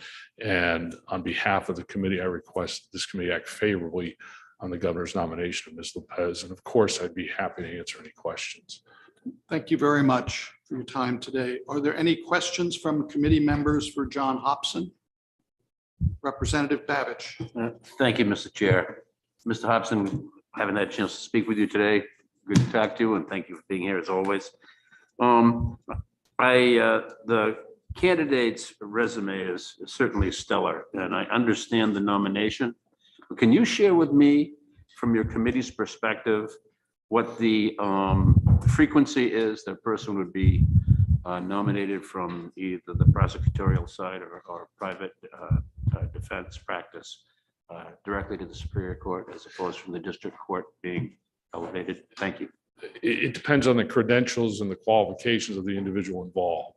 The committee, and I think it's fair to say the governor's, takes a look at the background of the individual, their achievements, and what they've done, and their potential within the system, and what's the best position within the state judiciary to put that person to benefit the people of the state of Maine. And with Ms. Lopez, given her background, her achievements, the Superior Court was, in the committee's view, and obviously. Would you say it's unusual, Mr. Hobson? Is there a frequency that you could?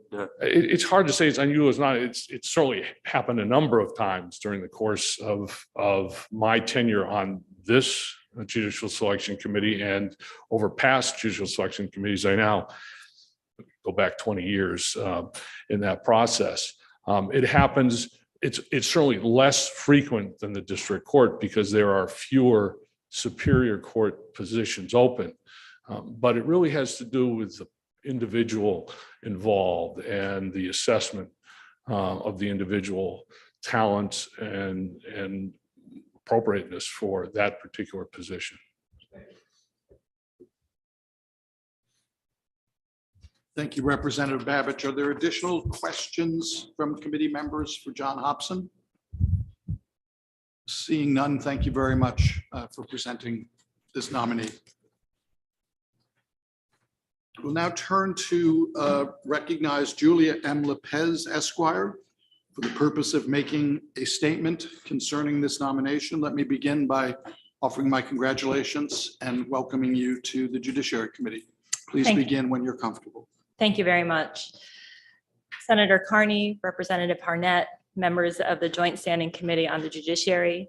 My name is Julia Lopez. I live in Cape Elizabeth, and I am honored to be here today to discuss with you my nomination to the Maine Superior Court. I would first like to thank Governor Mills for nominating me. I am humbled by her confidence in me and grateful for this opportunity to continue serving the people of Maine. I also want to thank Jerry Reed and John Hobson for their kind words and all the members of the Judicial Selection Committee for the effort that they have put into this process. With these remarks, I would like to tell you a bit about who I am and how I would hope to conduct myself as a judge. I live with my husband, Nolan Reichel, who is here today, and our two young sons, only a couple of miles from my childhood home in South Portland. I could not ask for a more supportive or hardworking partner than Nolan. Yesterday was his birthday, by the way. He's a wonderful father, and our boys are the light of our lives. They keep us busy and grounded. Our family loves the Western Maine mountains, and we spend as much time as we can there hiking and skiing and generally spending time outdoors with one another. Although I am a Mainer by birth, my parents, Nancy Ziegler and Kermit Lopez, who are also here today, are Mainers by choice. My mother grew up in California, one of 4 children raised by a father who was a World War II veteran and a mother who was passionate about helping others. My mother inherited their devotion to service and has helped her community in numerous ways, including as a lawyer, a high school debate and mock trial coach, and a member of the Maine Board of Environmental Protection. She taught me and my sister the importance of appreciating the diversity that people have to offer and accepting and supporting everyone for who they are. My father grew up in a small town in central Pennsylvania, the grandson of Jewish immigrants from Eastern Europe who arrived in the United States at the turn of the 20th century. My father's parents, despite their impoverished beginnings, became leading members of their community through a combination of hard work, education, and good luck. My father was thrilled to have the opportunity as a young man to come to Maine to work in state government. Luckily for me, he stayed, working first as a lawyer and later as a judge. He has devoted most of his professional life to the public interest. I admire his work ethic, his high ethical standards, and his steadiness on the bench. In preparing these remarks, I did hesitate to mention my father's position as a judge. When I began my legal career, and particularly when I returned to Maine, it was important to me to stand on my own 2 feet. Nonetheless, I would not be who I am today without my parents' example of service and the commitment they share to justice and fairness, and I am extremely grateful to them for all of their support.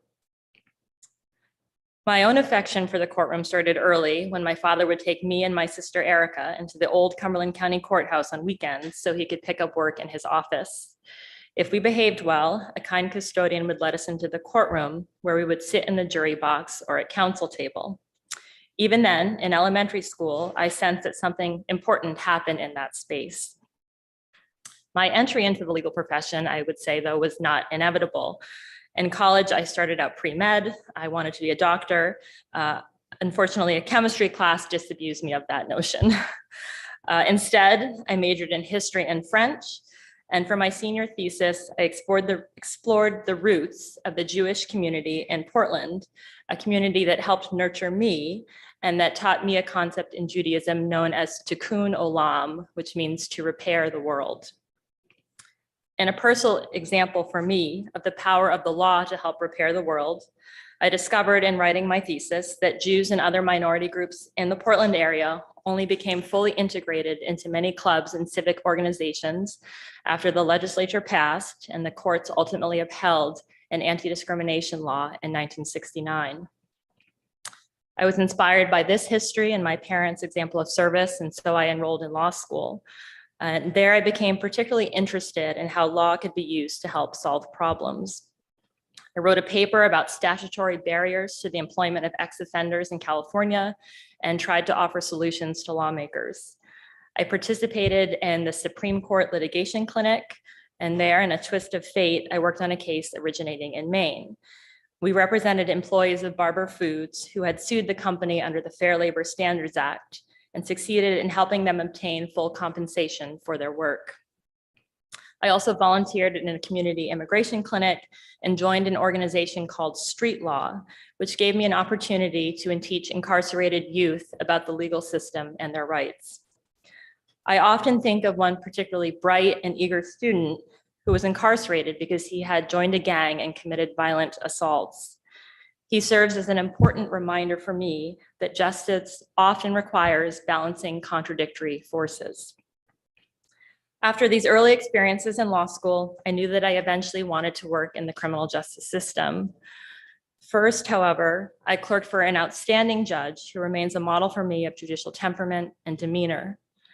Then I spent more than 3 years at a large law firm in New York City, where I worked on complex civil matters related to the financial crisis of 2008, defended clients in white-collar criminal cases, and learned from extremely talented attorneys.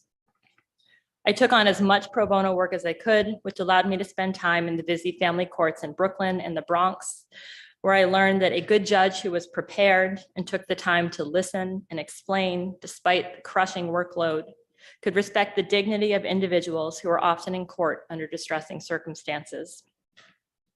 While I enjoyed my time in New York, the pull of home was strong, and Nolan and I moved back to Maine 11 years ago. I would like to take a moment to express my admiration for the late Justice Thomas Delahanty.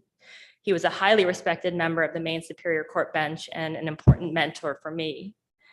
He hired me as a prosecutor when he was United States Attorney, and thanks to him, I have had the privilege of serving my community as an assistant U.S. attorney for over a decade. And I believe that experience has prepared me well for a position on the Superior Court. I've appeared in front of excellent judges. I have paid attention to how they treat litigants, how they maintain decorum in the courtroom, how they carefully explain to jurors their role in the law, and how they craft their opinions. I have a considerable experience both at the trial and appellate levels.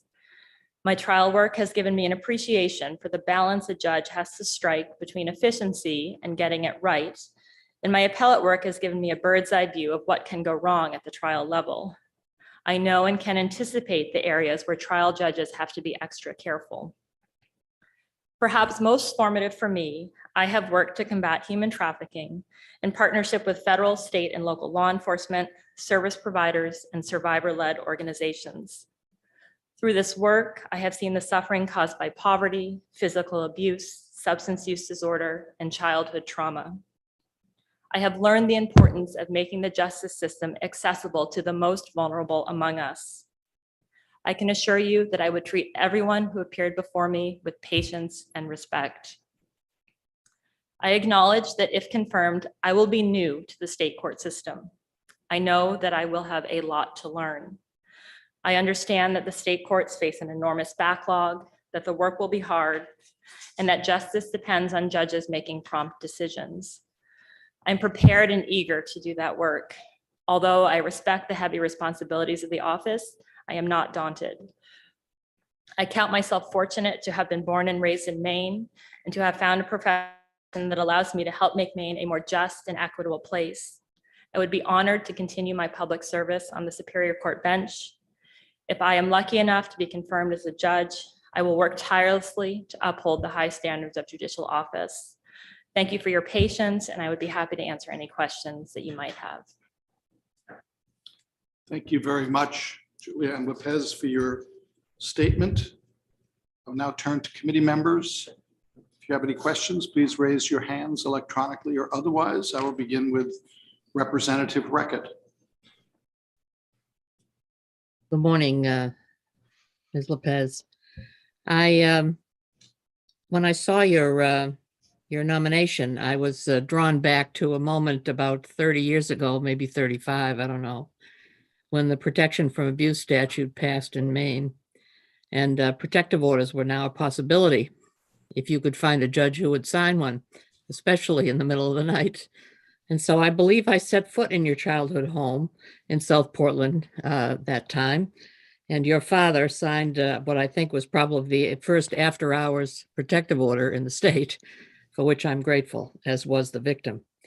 But besides from that, I also was impressed by your references from two people who I hold in high regard at the district court office, not district court, U.S. Attorney's office, Margaret Groban, and who was my mentor about guns, and Darcy Mackley, who's the current U.S. Attorney, who's just an outstanding person. So their high praise for you weighed very heavily on me.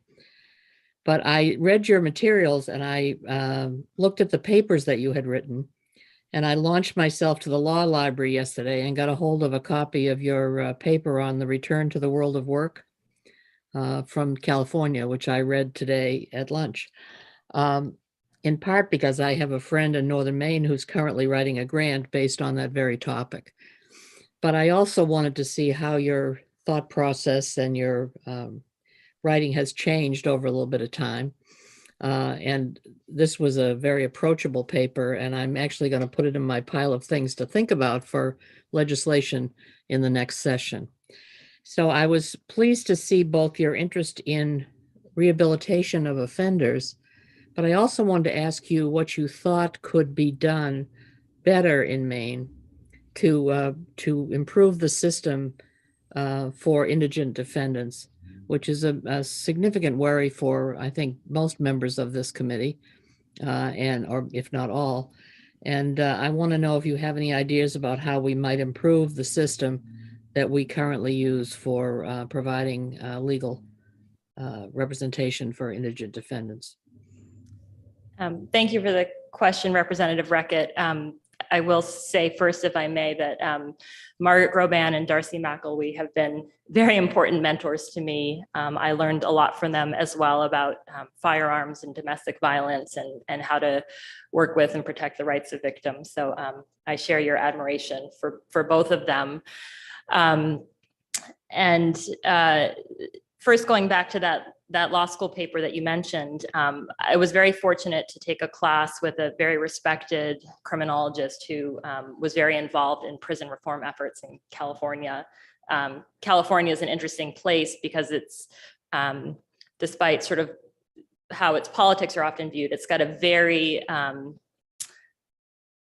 it just incarcerates a lot of people. It's got a very punitive criminal justice system. And so my professor was engaged with, it was Governor Schwarzenegger at the time, on issues of prison reform and how they could improve the system because they had very high rates of recidivism. And so that's what that paper was really looking at was how can we provide resources and train inmates so that they actually are able to find jobs that will help them to sort of move forward to be productive members of society, which makes everybody safer. On the question of representation for indigent defendants, I have paid attention to the issue. I've read the Sixth Amendment Center report. I'm aware of all the discussions that are happening in Maine. I've read some accounts of the forum that MCILS had recently. I'm not certain that I have a solution, except that I understand how critically important the issue is. And I will say that when I worked with the juveniles who were incarcerated, their concerns were not with judges, were with prosecutors. It was with, did they have enough access to their defense attorneys? And that's not a criticism of their attorneys at all. It's simply that the attorneys who are representing indigent defendants had such heavy caseloads that it was very hard for these young people to get time with them. And so I appreciate how important it is to making the system fair. And it's of course a constitutional obligation. Again, I don't have the answer. I think the exploration of a public defender system is very interesting. And that is the system that I am used to on the federal side. It's a hybrid system where there's a federal public defender and then panel attorneys, and they sort of split the representations. And from my perspective, it works very well. The public defender's office serves as an incredibly important resource for the panel attorneys who are doing work on behalf of indigent defendants. And so, the challenges and the resources are different in the two systems, but it's certainly, I think that I'm interested to see what comes of it. And I'm glad that the issue, of course, is being looked at carefully, but I don't know that I could answer exactly what the solution is. Thank you so much. Thank you, Representative Reckitt. Are there additional questions from committee members? Senator Sanborn? Thank you, Mr. Chair. And hello, good afternoon, Julia. I want to let my colleagues know that I have known Julia for probably close to 20 years now, although I knew her younger sister a little bit better because she was a student of mine when I taught high school in Cape Elizabeth. A very talented student of mine, but her sister was also a legend in high school as an incredibly smart student. And then I worked with Julia's mother on writing materials for high school mock trial while I was in law school. And then I had the great privilege of clerking in the First Circuit for her father, Judge Kermit Lopez, who I understand are both off screen right now, and I'm unable to see them. So I'm waving at them in the room. So most of although I see Julia at our periodic gatherings of this group of folks who get the honor of calling ourselves the clerks of Judge Lopez. I see her at those gatherings. Most of my knowledge of Julia's legal career comes through the words of her father and his pride when he writes his annual emails updating his clerks on all things in his family and praising the successes that Julia and her husband and his other daughters have and his grandchildren that he's very proud of as well. So that's the source of most of my information about our candidate before us today. But I wanted to just give you a chance, given my relationship with your family, for you to reflect for our committee on the importance of mentorship and to tell us a little bit more about the mentors that have been important in your life and how you might be a mentor going forward as well.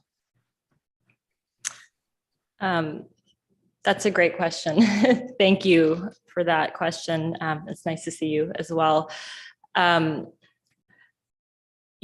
mentioned in my statement a couple very important mentors to me. One was Justice Tom Delahanty, who unfortunately passed away recently. And I actually find myself wishing that I could talk to him right now, and have thought about him a lot throughout this process, because I think it's fair to say that he was really a legend of the Superior Court bench. And he would often reflect on sort of his career and some of the differences between the state and federal system, some of the similarities. And so I think he helped give me sort of a very important perspective on the scope of the legal community in Maine. I also mentioned the judge I clerked for. I think similar to what Representative Sanborn has described, those of us who had the good fortune of clerking tend to become very attached to the judges we clerked for, and they become real models for us. And I clerked for a woman named Diana Gribbin-Motz on the Fourth Circuit in Baltimore. And she was remarkable in so many ways, incredibly bright, always extremely well prepared. I mean, she really taught us to approach our legal work with incredible rigor, because she understood as a judge just how important it was that she sort of deploy a process and methodology that was fair, that considered all of the arguments from both sides. She was incredibly focused on understanding the facts and the record, and then, you know, of course, the relevant legal precedents and applying those to the facts as best she could. But what I learned from her more than anything, I think, was, you know, despite being always so incredibly well prepared, I mean, she would know the record often better than the attorneys did.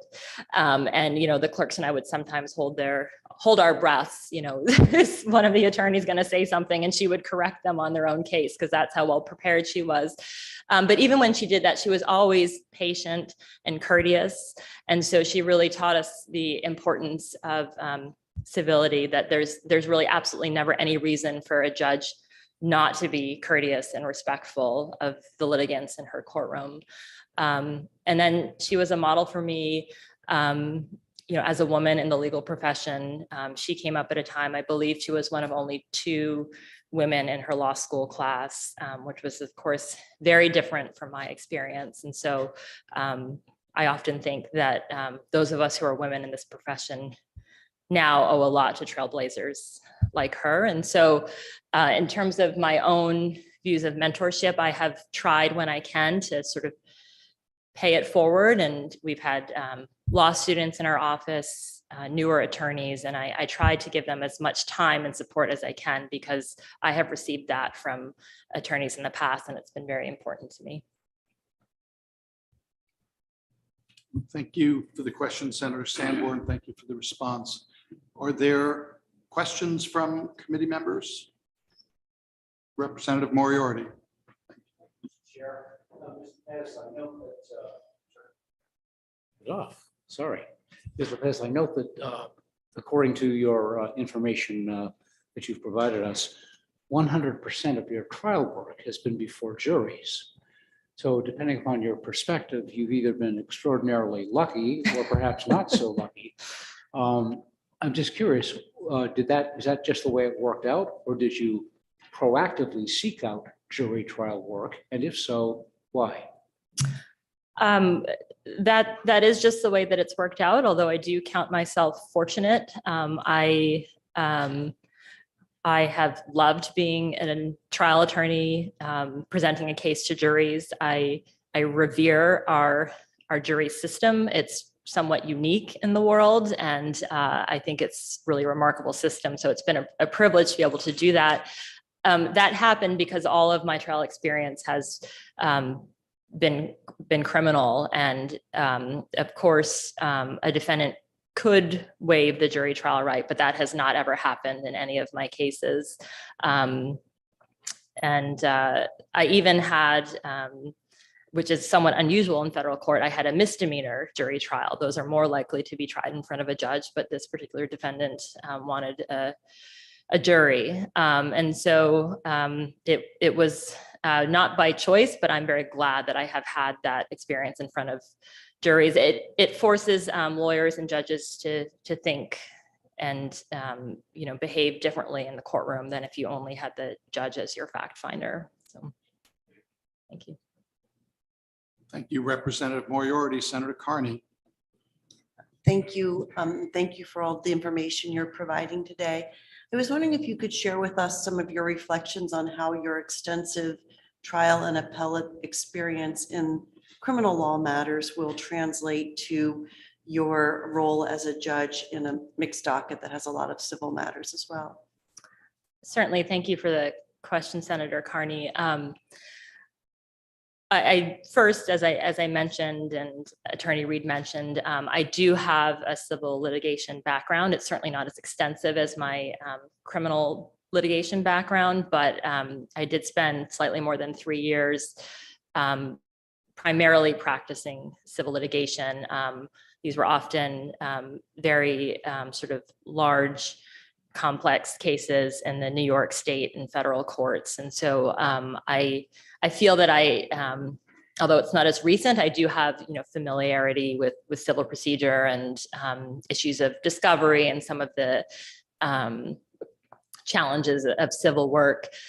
And I think there also is a fair amount of overlap between the criminal work I've done and some of the civil works. For example, the rules of evidence that are used in criminal trials and civil trials, there's overlap there. Some of the fraud cases and, more financially based crimes I've done, there's probably some overlap there. And so I do think there is overlap. I'm very familiar with issues of discovery and how to deal with large volumes of electronic data, which I know is of particular interest to the civil bar. It's, the computers have completely changed the way that lawyers work and what the facts and discovery looks like. And that's true on the criminal side, just as it is on the civil side. And so that's not to say that I won't have a lot to learn. I certainly understand that I will. I am actually looking forward to that opportunity. It's one of the things I love about being a lawyer is that there's always something new to learn and always a new challenge. I will seek support and help where I can find it, including from other judges if I'm lucky enough to be on the bench with them, from litigants. So it's a challenge that I understand will be there, but I'm ready for, I think. Thanks. Thank you, Representative Thorne, and then Representative Babbage. Looks like we're going to hit the trifecta on questions from the committee today. And as the second vice chairman of the non-lawyer caucus here in the Judiciary Committee, I tend to ask a lot of less technical questions of the nominees. So having said that, you mentioned in your remarks the organization called Street Law. Is that something that currently exists in Maine? And if not, is that something that you think would benefit Maine? And I'm assuming that it has something to do to address the recidivism within the judicial system. I don't know whether it's a law school program. I don't know whether it exists at Maine Law or not. I recall looking several years ago to see whether they had a program. I don't believe they did at the time, but it is a program that exists in a variety of law schools around the country. It's a great program from my perspective because what it would have to look different in different locations. So I was in California where unfortunately there were a large number of young people who were incarcerated. Far more than we have in Maine. And so these were students who we would, go into the juvenile detention centers. And I mentioned just how overloaded the public defenders were. And so these were students who were really hungry for any information they could get on the legal system and their rights. And so, we weren't lawyers yet. We certainly weren't trying to supplant the role that their own attorneys made, but we were able, I think, to provide them with a basic framework for what they could expect to happen in court, and also what their rights were when they would get out and what their rights were when they were interacting with police, and these were often students from communities that were heavily policed. And so I hope that we provided some value to them. They always seemed very eager to see us and had a lot of good questions. And as I mentioned, I learned a lot from them, just about how complicated people can be. A lot of them were there coming from very underprivileged backgrounds, and that I think played a role in their finding themselves incarcerated, whereas perhaps other young people would not have been in the same situation. And in terms of recidivism, part of the goal was that they were so young, they were just teenagers, right? We wanted to, yes, help them so that when they got out, they could sort of move forward in a direction that would be positive for them, positive for the community, and hopefully not end up as adult offenders. So I think it's a great program. It might look a little different in Maine, but I think it's something that would be great to have in some capacity. Thank you for that. And if I may ask a quick follow-up question? Yes, you may. Unrelated. As a father of 2 grown daughters and 4 grandchildren, I'd like to put you on the spot. In that, has your father given you any advice on becoming a judge? And if so, would you share what you consider to be your best advice so far? That's interesting. I don't know that there's one piece of advice. My father spends so much more time thinking about, me and my sister and his grandkids, and talking about his own work, which I think is what, parents do. And so he's just incredibly supportive. But I would say the number one thing that I've learned from him, similar to what I mentioned about the judge I clerked for, but he has echoed this to me as well, is that there's just a judge should always be respectful and courteous. There's just no reason not to be. And I will say that often, I interact with members of the bar who have appeared in front of him, and particularly when he was the Superior Court judge, and they uniformly tell me what a pleasure it was, because he was so kind and listened to everyone who came in front of him. And so that there's so much I could say about him and his work, but that's my number one takeaway. That sounds like great unsolicited advice that'll serve you well. Thank you. Good luck. Thank you. Thank you. Thank you, Representative Thorne. Representative Babbage. Thank you very much, Mr. Chairman. Congratulations on your nomination here, which is a stellar event. And in 1995, I discovered mock trial and was Kenny Bunk's advisor for the next 7 years. Were you a participant in mock trial at Cape Elizabeth? I was. We lost at Cape Elizabeth. I want you to know that, and this may be karma coming around. No, it was a fascinating program that actually helped me when I first got to this committee, as far as understanding procedure and process and so forth. But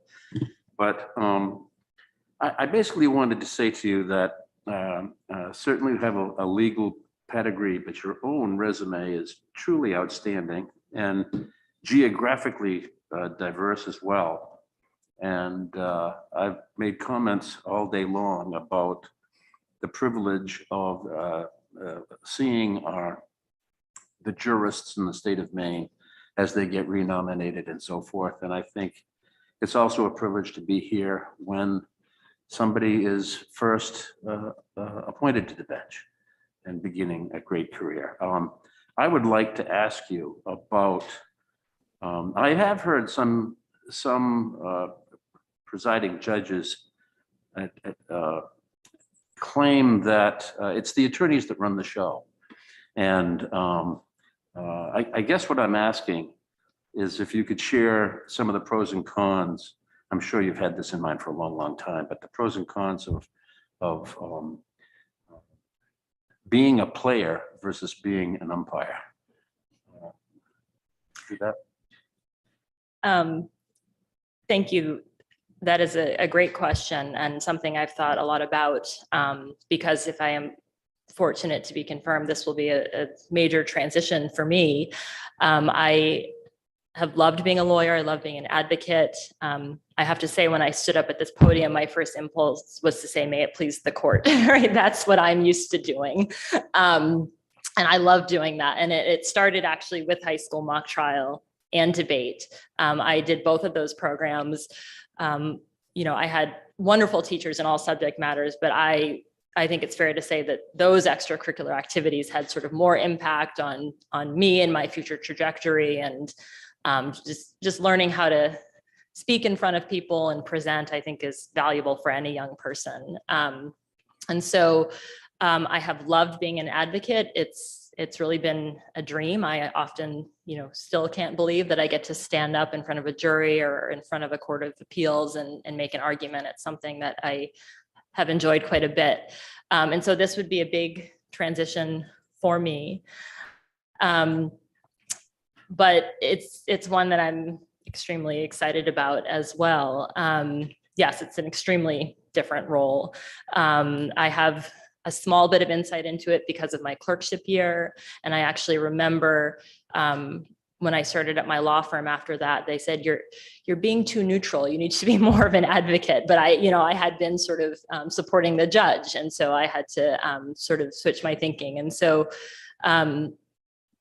I will be, as you said, more of an umpire. And, I understand that I will have to cast aside any preconceptions about a case, evaluate the law and the facts as sort of fairly and impartially as I can, and decide the disputes that the lawyers bring before me. I agree that it's the lawyers that really are sort of responsible for deciding what's in front of the judge, not the other way around. And so I know it will be an adjustment. I think that I understand the different role, and I'm prepared for it, and I'm excited about it.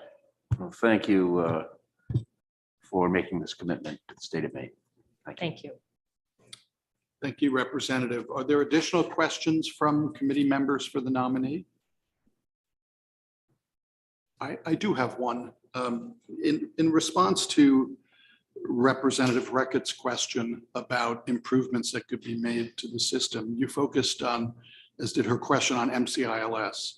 But in your response to the questionnaire that was given to you, you also mentioned and recognized the need for better provision of civil legal services throughout the state of Maine. Have you considered the concept of a civil Gideon sort of program, given that the losses that can occur in civil proceedings can have a profound impact on people's lives, particularly marginalized members of our population? Thank you, Representative. I haven't sort of explored the parameters of a civil Gideon concept. I think it's an interesting concept. I will say, and I did put that on my application because I am acutely aware of the fact that many Mainers who are appearing in court under very difficult circumstances don't have counsel. And I think it can be very difficult to have a fair system when you have one party who's counseled and one who isn't. And so I think that's a lot to expect of lay people. I occasionally in my work do deal with pro se defendants. For example, the courts don't always provide counsel on post-conviction matters, and there's an imbalance. Here I am as a lawyer responding to a handwritten pleading from prison, right? It's so the state, there are a lot of good organizations in the state that provide very important legal representation to indigent Mainers, but I also am aware that it's not enough and that we need more. So I don't have an exact solution for you again, but I certainly appreciate the issue and also the challenge that it can pose for judges and the judicial system. Thank you. Thank you very much. I see no electronic hands raised, and I think there are no further questions from committee members present. Thank you very much for your statement and for your thoughtful responses to the committee's questions. Thank you for your time. We will now turn to statements from the floor. As chair, I will now take comments from persons attending this hearing who wish to speak for or against this nomination. Anyone who has a written statement but who does not wish to speak should have submitted the statement with the committee clerk prior to today's hearing. All such statements shall contain the name and residence of the person who prepared the statement. A copy of each written statement presented to the committee at this hearing will be made available to the nominee upon her request prior to the committee's vote, and the nominee will have an opportunity to respond to those written comments. Those who wish to speak during the proceeding should observe the following rules. Those who wish to speak on site, that meaning in person, should do so from the rostrum. Those who wish to speak via Zoom should have registered to testify online prior to the start of this hearing and will be called upon by the chair, at which time they will be promoted to panelist status in Zoom and they can be seen and heard. When it is your turn to speak, please observe the following. State your name and place of residence before presenting your testimony. Only comments concerning the suitability of this particular nominee for this particular position will be considered in order. All other comments will be considered out of order. Those speaking should remain at the podium or available on Zoom in the event that members of the committee have questions. After you are done speaking and there are no more questions from members of the committee, you may return to your seat or you will return to attendee status in Zoom.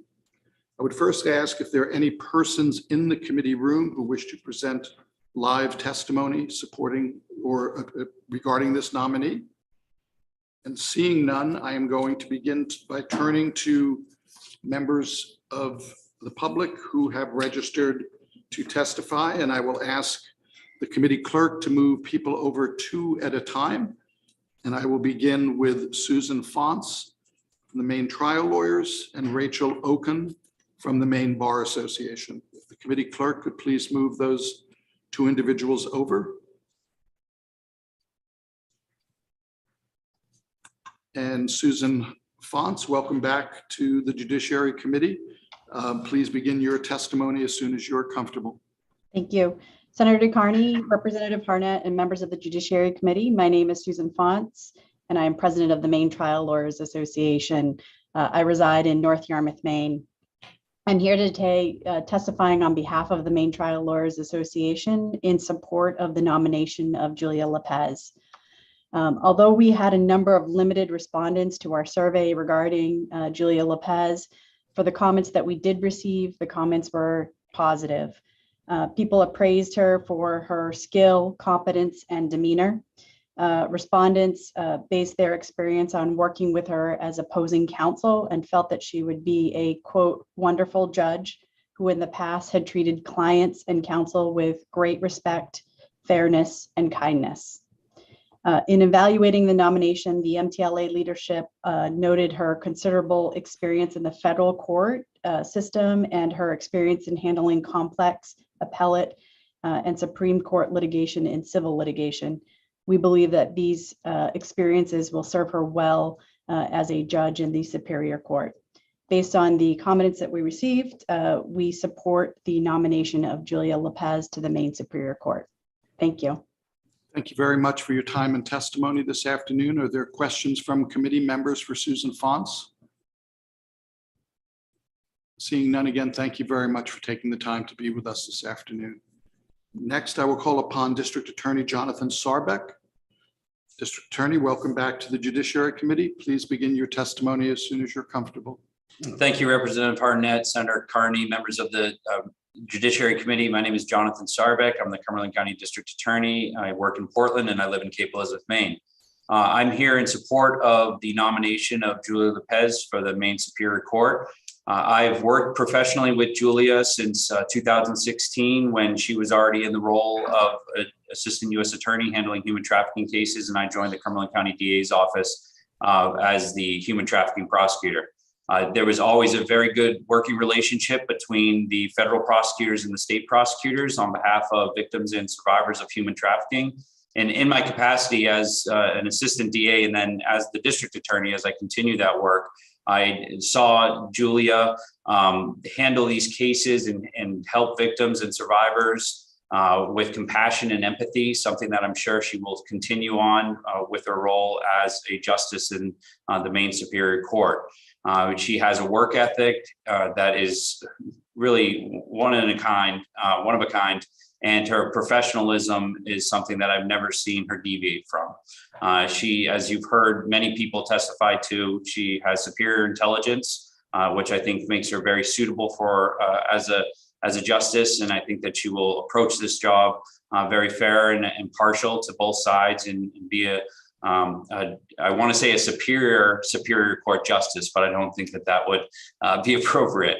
And then in full disclosure as well, Julie and I actually grew up together. I've known her longer than Senator Sanborn. We both went to Cape Elizabeth schools together. We both graduated from Cape Elizabeth High School in 1998. And I don't know if it would surprise anybody here, but she was the valedictorian of her class. But it's something that for someone who's grown up with Julia, it wasn't a surprise for her to finish #1 in her class. And I won't tell you which rank I finished, but it certainly wasn't #2 or #3. But I really can't say more or give more accolades to Julia. I'm very happy that Governor Mills has nominated her, and I hope that this committee supports her nomination and that she's ultimately becomes a justice in the Maine Superior Court. But I appreciate your time and consideration today, and I'd be happy to answer any questions. Thank you very much, District Attorney Sarbeck. Are there questions from committee members for the District Attorney? Representative Reckitt? Hi, District Attorney Sarbeck, nice to see you. I'm just wondering whether you share my concern about the human trafficking division of the office that Julia is about to desert. Are you going to be able to keep that moving your own self? Or I will tell you, it is going to be a loss for the U.S. Attorney's Office. I am confident that U.S. Attorney McElwee will put somebody into that role, but whoever that person is going to be is going to have some very big shoes to fill in Julia's absence. Yeah. Thank you.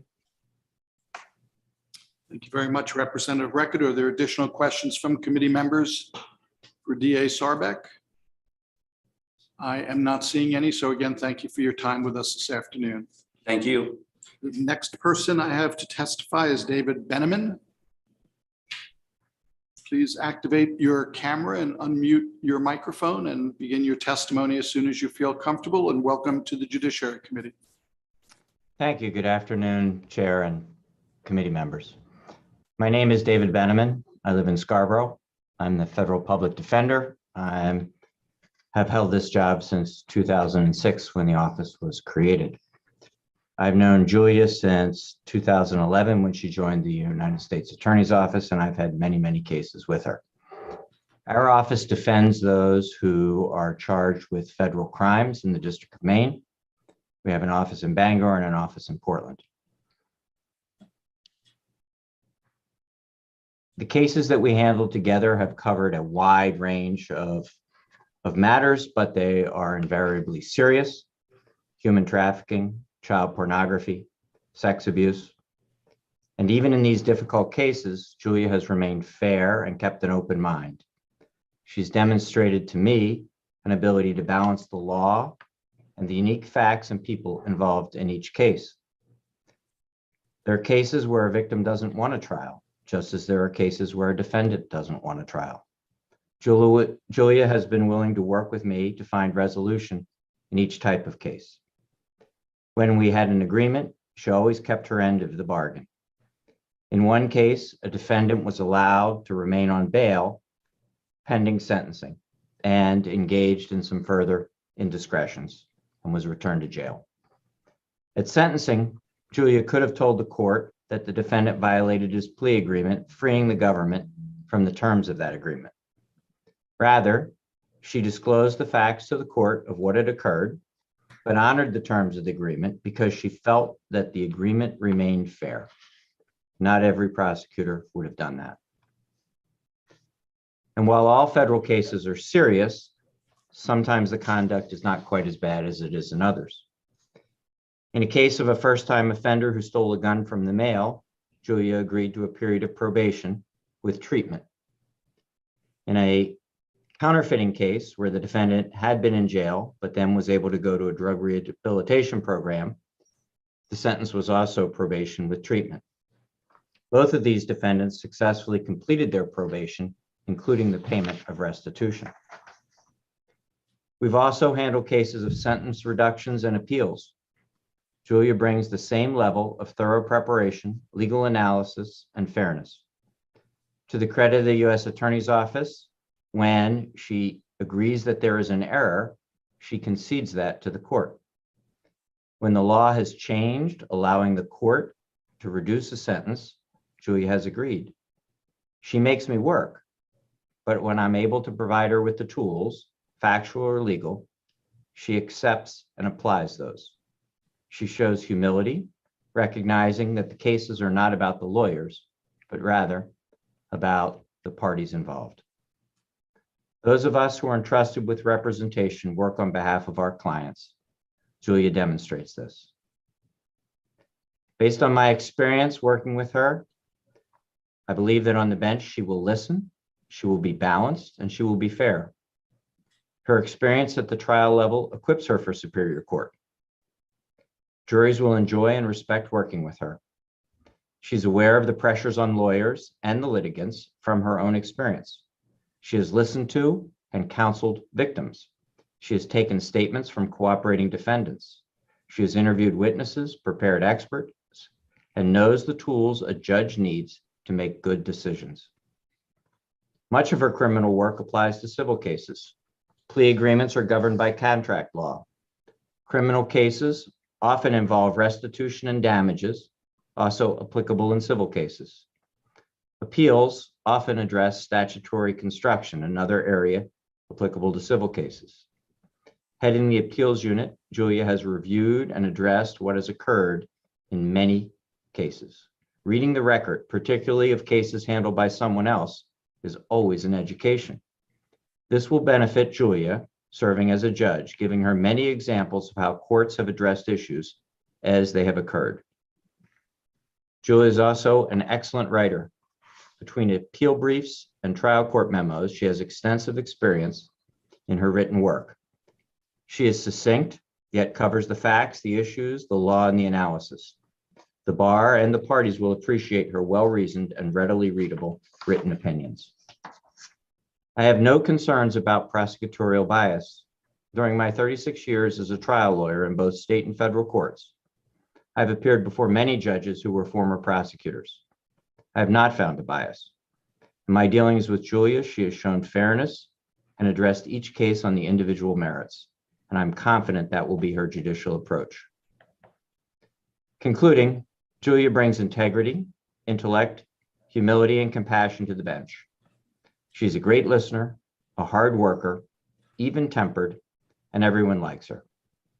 She'll be a wonderful addition to our court. Thank you. Thank you very much for providing your comments to the Judiciary Committee this afternoon. Are there questions from committee members for Public Defender Benjamin? I am not seeing any. So again, thank you very much for your time today. Before I turn to the next person who will provide testimony, I would ask that any members in the attendee room who do wish to provide comments regarding this nominee, first in support, to please raise your electronic hand and keep it up so that the committee clerk can move you over at the appropriate time. And I will now turn to Stacy Newman. Stacy, if you could activate your camera and microphone, and welcome to the Judiciary Committee, and please begin your testimony as soon as you feel comfortable. Thank you. Good afternoon, Senator Carney, Representative Harnett, and members of the Standing Committee on the Judiciary. My name is Stacy Newman. I live in Scarborough, and I'm here to speak in support of Julia Lopez's confirmation to the Superior Court. I do want to warn you all that my one-year-old daughter is here with me, and so if you hear crying, I apologize. Of course, she's waking up right now. I have known Julia since 2011. I know her both as a good friend, a former colleague at the U.S. Attorney's Office, and a present professional adversary, as I am now a criminal defense attorney. We met when we both worked together at the U.S. Attorney's Office and soon became close personal friends as well. Now that I'm on the defense attorney side, we are occasionally on opposing sides of the aisle. Knowing Julia through all of these experiences, I could not think of an individual who was better suited to this position on the Superior Court. As a colleague, Julia was a delight to collaborate with. I so enjoyed discussing and debating cases and legal issues with her. Julia has an uncanny ability to be thoughtfully consider various facets of the law and how they apply, both legally and practically, and to the situation at hand. She always thinks about all of the people who will be affected. Her ability to consider the many different aspects and ramifications of an issue was both helpful and enlightening, and surely will be an asset to her on the bench. I later became a defense attorney and was on the opposite side of Julia for many cases. She was always straightforward and reasonable. Even in the face of my more difficult clients and cases, she took time to understand their position and attempt to find common ground wherever possible. She treated everyone with empathy, kindness, and respect. As Julia's friend, however, I can tell you that her professional life is not just a professional facade, but her true nature. Her makeup as a lawyer is derived from her makeup as a person. She is compassionate, fair, reasonable, even-tempered, and deliberate, not to mention brilliant. She is a good and thoughtful friend, a wonderful mother, and a person who wants to support the people around her and her community. I thought of many anecdotes that I could bring to this discussion this afternoon about Julia. We could laugh about, babies who are crying in the background. We could laugh about dogs digging in the backyard. But one of the things I did want to tell you about is Julia and I have been in book club together. She founded it, you're not surprised to hear, probably 10 years ago. And Julia took a trip with her family to the Czech Republic and came home. Oh, there goes the baby. And was able to select the book. And of course, she selected a book from a Czech author from the Czech Revolution in 1965. The book was funny, it was serious, it involved different people and their different personalities and characteristics. And I just thought it really epitomized who Julia is as a person, that this is the book that we think about the most in all of our book clubs. So I hope that you will recommend Julia to confirmation to the Superior Court. Thank you. Thank you very much. Stacy Newman, did your child want to provide comments as well? Clearly she does, as she's chatting in the background, but I'm not sure you want to hear those. Okay, thank you. Are there any questions from committee members for Stacy Newman? I am not seeing any. Again, thank you very much for taking the time to be with us this afternoon. Thank you. We'll next turn to Jonathan Chapman. Welcome to the Judiciary Committee. Please begin your testimony as soon as you are comfortable. Senator Carney, Representative Harnett, and members of the Judiciary Committee, my name is Jonathan Chapman. I'm a mostly retired lawyer, and I live in Cape Elizabeth. I'm pleased to have the opportunity to speak in support of the confirmation of my longtime friend and colleague, Julia M. Lopez, to be a justice of the Maine Superior Court. I served with Julia Lopez in the United States Attorney's Office for more than 8 years. I was Julia's direct supervisor from the time we hired her in 2011 until shortly before I retired from federal service in the summer of 2019. So I know firsthand what an exceptional lawyer and person Julia is. As criminal chief in the United States Attorney's Office during those years, I also know that Julia is held in the highest esteem by her colleagues, law enforcement officers, the bar, and the judiciary. I think that Julia should be considered as among the very finest members of our profession, and that she is eminently qualified to be a Superior Court justice. I'm confident that the written materials that make up Julia's confirmation record provide the committee with a good understanding of her professional qualifications to be a judge. So I won't reiterate those qualifications, impressive as they are. But of course, the written record tells only part of the story. And I do think that I can add to the committee's understanding of Julia's qualifications by providing my perspective as her former colleague and supervisor and her friend.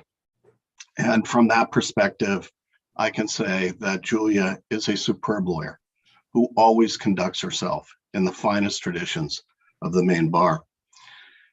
During my tenure as her supervisor, Julia handled every one of the many dozens of prosecutions and appeals that were assigned to her with enormous skill, judgment, and fairness. From Julia's first days as an assistant United States attorney, I knew that I could assign to her the most difficult and sensitive criminal cases, confident that she would handle them flawlessly and that justice would be served. And she did indeed handle some of the most important and sensitive cases in the office throughout my tenure. Allow me to describe just two of those cases. In 2011, when Julia was a brand new assistant U.S. attorney, two prominent national public radio hosts in Washington, D.C. became the victims of a series of vile and vicious threats, which originated here in Maine. I did not hesitate for a moment to assign Julia to work with the FBI on this high profile and extremely sensitive case, even though Julia had been a federal prosecutor for only a month or two. As would become her hallmark, Julia handled that case with extraordinary skill and demonstrated sound judgment and fairness to bring the case to a just conclusion.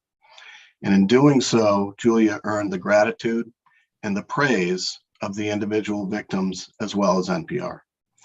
The other case involved the appeal of one of the largest and most complex and sensitive matters to be prosecuted by the United States Attorney's Office during my 30 plus years in the office. The defendant had been convicted of numerous counts of healthcare fraud, tax evasion, and illegal drug distribution, and had appealed to the First Circuit Court of Appeals.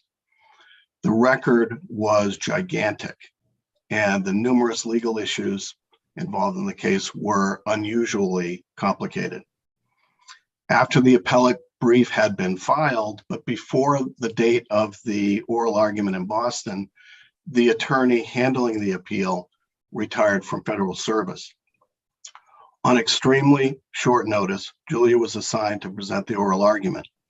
Doing so required her to become intimately familiar with the massive and complicated trial record and to master the many difficult legal issues in the case, all within a very short time period. Julia performed masterfully under extreme pressure caused by the time constraints and the complexity of the case. The First Circuit affirmed the conviction. As criminal chief, it was my job to know the views of our law enforcement partners, the judiciary, and the bar concerning the attorneys whom I supervised. Julia's reputation among all three of those groups is impeccable. To her colleagues in the U.S. Attorney's Office, Julia is a trusted and respected advisor, a lawyer's lawyer, as well as a trusted friend to us all. Julia's wisdom and commitment to equal justice under the law were always on full display during the years that we worked together in the U.S. Attorney's Office. Judicial temperament's a term that is often used, but perhaps not so often defined. To me, the term refers to the qualities of fairness, dignity, and even-handedness that are possessed by the best judges. It includes an abiding faith in the rule of law and respect for all people, including the least fortunate among us. In my years of practice in the state and federal courts of Maine, I was privileged to appear before judges who possess these qualities and about whom it was often observed that they had superb judicial temperament. I know Julia Lopez well. In my opinion, if this committee were to confirm her nomination, Julia would demonstrate superb judicial temperament and would always conduct herself in the finest traditions of the judiciary of our state. I think that the people of Maine would be extremely well served by having Julia Lopez as a justice of the Superior Court. Thank you, and of course, I'd be happy to answer any questions. Thank you very much, Jonathan Chapman, for providing testimony to the committee this afternoon. Are there questions from committee members for Jonathan Chapman? I am not seeing any. So again, thank you for spending part of your afternoon with us. Greatly appreciate it. You're welcome. I believe that that concludes the number of people that are here to testify concerning this nominee. So I will move to our concluding portion of the afternoon. All public comments having been taken, the committee will now proceed as follows. We will review any additional written comments on the nomination that have been received by the committee. We will vote on the nomination and notify the President of the Senate pursuant to Title III MRSA, Section 157, and the joint rules. The vote must be taken within 40 days from the date of the governor's written notice.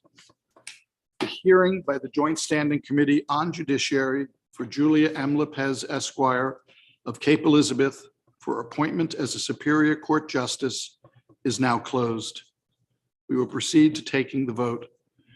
In accordance with the law, the committee may not take the vote on this nomination sooner than 15 minutes after the close of the public hearing, unless all committee members who are present agree. Therefore, I will ask whether any member present objects to proceeding to take the vote immediately. If so, please raise your electronic or physical hand. And I see no objection, so we will proceed to taking the vote. The pending question before the committee is that the Joint Standing Committee on Judiciary recommend to the Senate of the 130th Maine Legislature that the nomination of Julia M. Lopez Esquire of Cape Elizabeth for appointment as a Superior Court Justice be confirmed. In accordance with 3 MRSA Chapter 6, Section 157, and with the joint rules of the 130th Legislature, the vote will be taken by the yeas and nays. A vote of yes will be in favor of recommending confirmation. A vote of no will be against the motion to recommend confirmation. Is the committee ready for the question? I will ask the committee clerk to call the roll. Thank you, Mr. Chair. Representative Galgay-Reckitt. Yes. Representative Galgay-Reckitt votes yes. Representative Newell. Yes. Representative Newell votes yes. Representative Evangelos. Yes. Representative Evangelos votes yes. Representative Poirier. Senator Keim. Yes. Senator Keim votes yes. Senator Sanborn. Yes. Senator Sanborn votes yes. Senator Carney. Yes. Senator Carney votes yes. Representative Harnett. Yes. Representative Harnett votes yes. Representative Babbage. Yes. Representative Babbage votes yes. Representative Thorne. Yay. Representative Thorne votes yes. Representative Sheehan. Representative Moriarty. Yes. Representative Moriarty votes yes. Representative Hagan. Representative Libby. I will recall the absentees. Representative Poirier. Representative Poirier is absent. Representative Sheehan. Representative Sheehan is absent. Representative Hagan. Representative Hagan is absent. Representative Libby. Representative Libby is absent. Mr. Chair. Thank you, committee clerk. 10 members of the committee having voted in the affirmative and none in the negative, it is the vote of the Joint Standing Committee on Judiciary that the nomination of Julia M. Lopez Esquire of Cape Elizabeth for appointment as a Superior Court Justice be confirmed. Congratulations on this step. It's actually wonderful to have you in the room. This is the first nomination that we've handled in over 2 years, I think, when we're in one place. So I will begin by allowing those who are participating remotely and at the table to give a round of applause with our congratulations and thanks.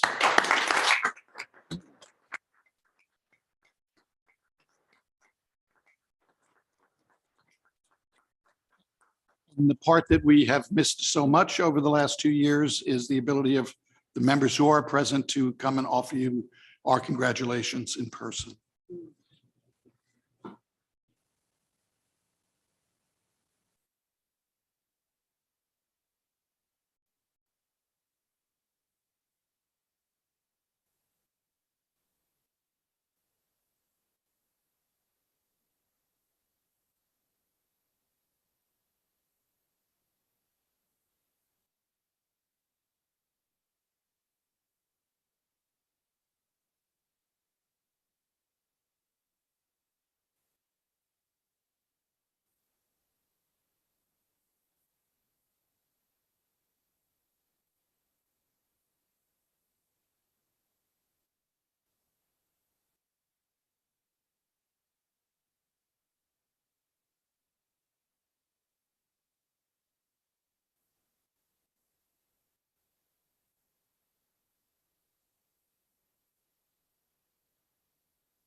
We doing something?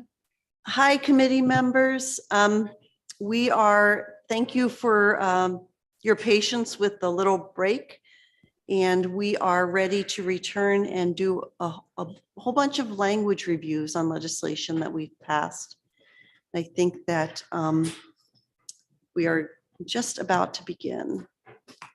We're ready? Okay. And so Janet, we'll turn the floor over to you for the language review on LD 906. Thanks. Just a second, I'm calling it up. I have people from my other committee calling my phone constantly. Sorry, we just got out. So just 1 second.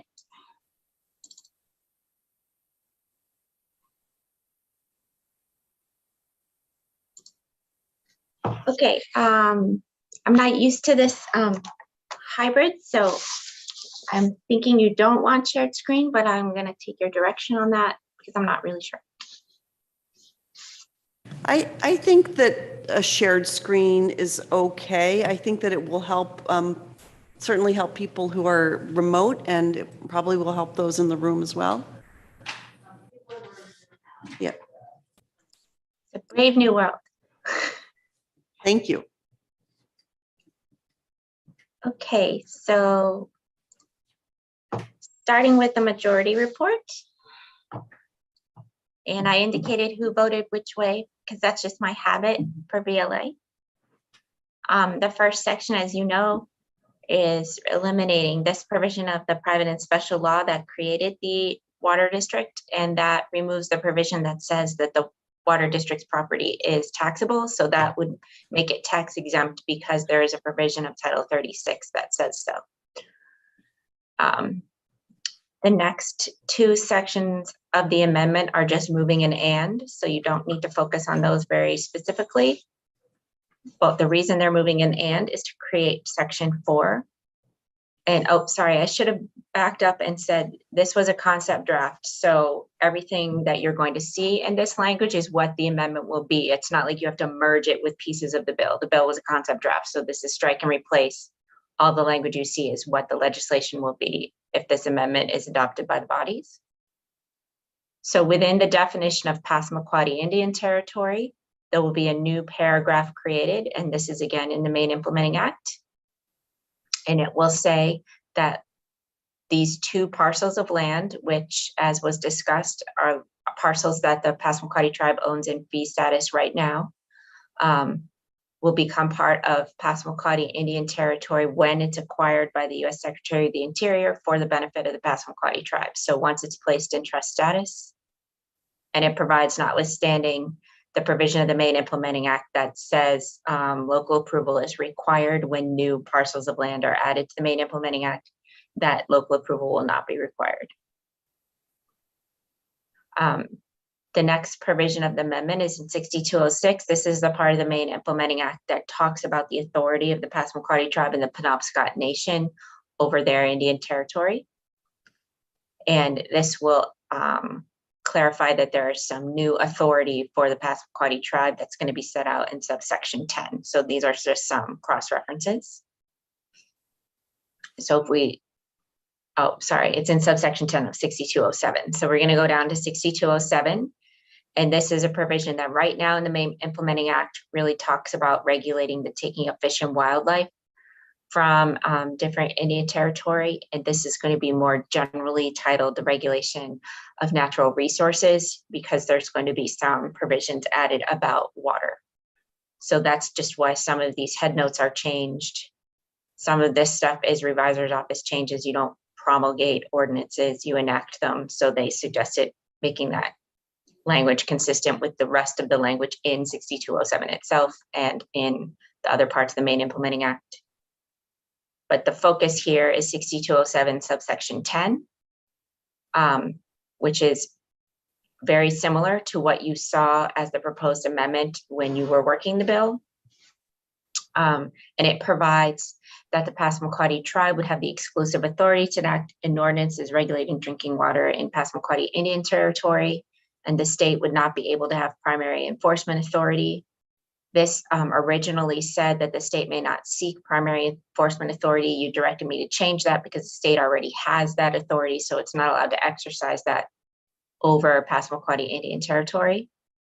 And it allows but does not require the tribe to itself seek to be treated as a state and to obtain primary enforcement authority under the Safe Drinking Water Act and its implementing regulations within the Passamaquoddy Indian Territory. So if this isn't sought, then it would be the EPA that would have the enforcement authority over Passamaquoddy Indian Territory with respect to the Federal Safe Drinking Water Act. The next provision of the amendment, this was all in this. Janet, just one moment, because we have at least one question. Go ahead, Oh, Tom. okay, sorry. Thank you, Madam Chair. Thank you, Janet. The reference, the regulation that's referred to on page 3 in section 8, subsection 10, does that apply to the 2 pieces of property described at the top of page 2? Yes, it applies to that property and all of Passamaquoddy Indian Territory because those 2 pieces of property will become part of Passamaquoddy Indian Territory once they are placed in trust status. So until they are, it doesn't apply to those 2 pieces of property, but once they are placed in trust status. Only when they go into trust status. Correct. Okay, thank you.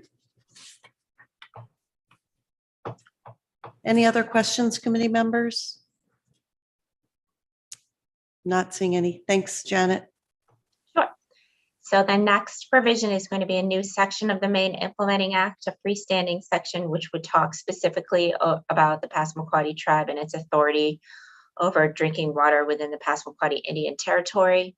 And it sets forth that what the provisions are meant to be an agreement under the Federal Settlement Act. If you remember from some of the other bills we've discussed this year, the Federal Settlement Act has a provision where Congress allows the tribe and the state to adjust jurisdiction over certain geographic areas or certain topics.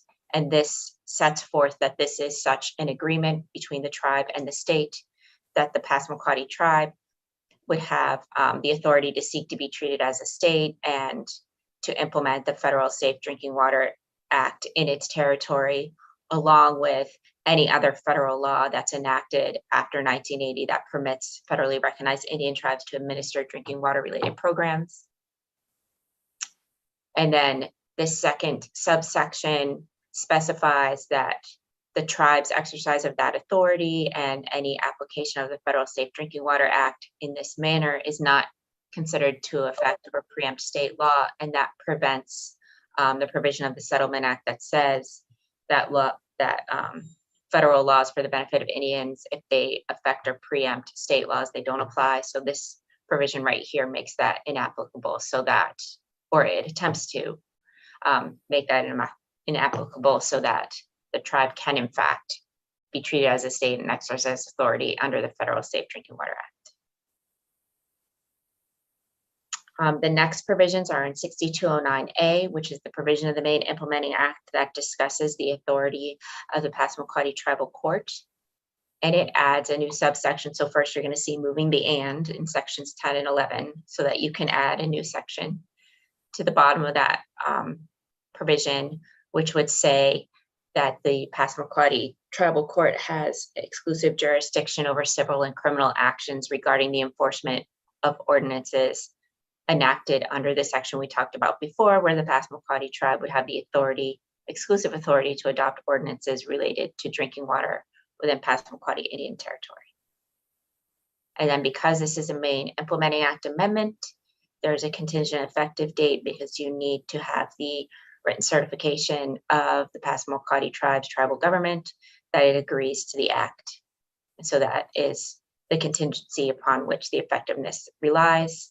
And the rest is the summary, which hopefully says what I just said to you. And then there is a fiscal note required. And it does provide that there will be a revenue decrease, although OPR didn't calculate it out for purposes of the fiscal note, but it does provide that it's a revenue decrease to the municipalities because the Passamaquoddy Water District's property is no longer going to be subject to property taxes if this amendment is adopted and becomes law. So are there any questions about this report, which is a 1, 2, 3, 4, 5, 6, 7-member report? Representative Moriarty, go ahead with your question. On that latter point, I thought we knew how much revenue Eastport and Perry were receiving in property taxes. We may know, but they didn't put it in the fiscal note. They just said it will be a revenue decrease. It's not as if the legislature needs to appropriate a specific dollar amount of general funds to fulfill a cost. So they just noted for the legislature to be aware that there is a revenue decrease to municipalities, but they didn't calculate it out. Okay. And I had one other question, and that is on the previous page, under ordinance authority, if the district still exists, wouldn't the district's rules and regulations supersede any member community's ordinance? So let me go back up to what this is referring to, 6207 subsection 10. Sorry for the scrolling. So what this provision says is that the Passamaquoddy tribe has exclusive authority to enact ordinances regulating drinking water within Passamaquoddy Indian Territory. So that's what this provides. This is a language that hasn't been changed, that was before you when you voted on this amendment. And so that would allow the tribe to enact those ordinances. And then if someone were to violate them, the provision you were referring to would allow the Passamaquoddy Tribal Court to exercise jurisdiction over those enforcement actions. As far as the Passamaquoddy Water District, it doesn't enact ordinances. It is a water district. It is subject to the laws that exist. And one of those laws is the Federal Safe Drinking Water Act. And right now, the state has enforcement authority of that over the district. If this amendment is adopted, I do not see that changing, although this was a question that was raised. If you remember, there was the letter to the EPA. The EPA wrote an email back. I interpreted that slightly different than the governor's office, and I defer to Mr. Reed because he has a lot more experience in this area, that it is a complicated question. It's not 100% clear if there's any potential future possibility that the tribe could have some concurrent jurisdiction over the way that the Passamaquoddy District water is, the standards that apply.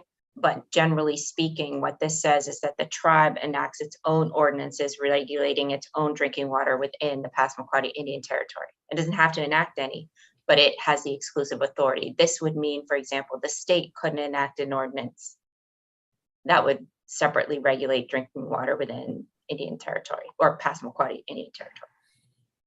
I don't know if that's answering your question, but that's how I understand the amendment to work. I got us off on the wrong foot when I talked about a district's, water district's ordinance. So obviously I was wrong about that.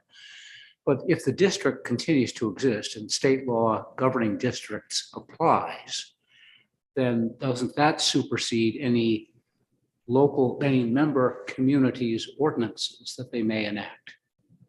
Well, they can enact an ordinance that would have nothing to do with the Passamaquoddy Water District. It might say, for example, I think there was testimony that one of the parcels of land discussed in the amendment has water under it that could be, there could be a well, and it could be used to supply water to folks in Sabayak and maybe even other places. And if the tribe wanted to enact an ordinance about how many gallons each person could take per day from it, they could do so. The state could not.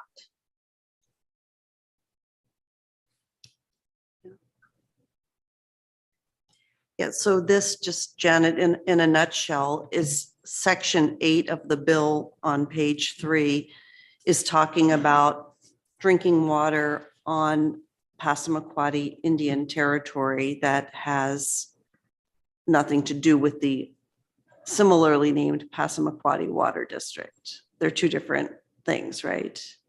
Correct. Yeah. That's how I understand it. And that was what all of the discussion was. Okay, thanks. Does that help, Representative Moriarty?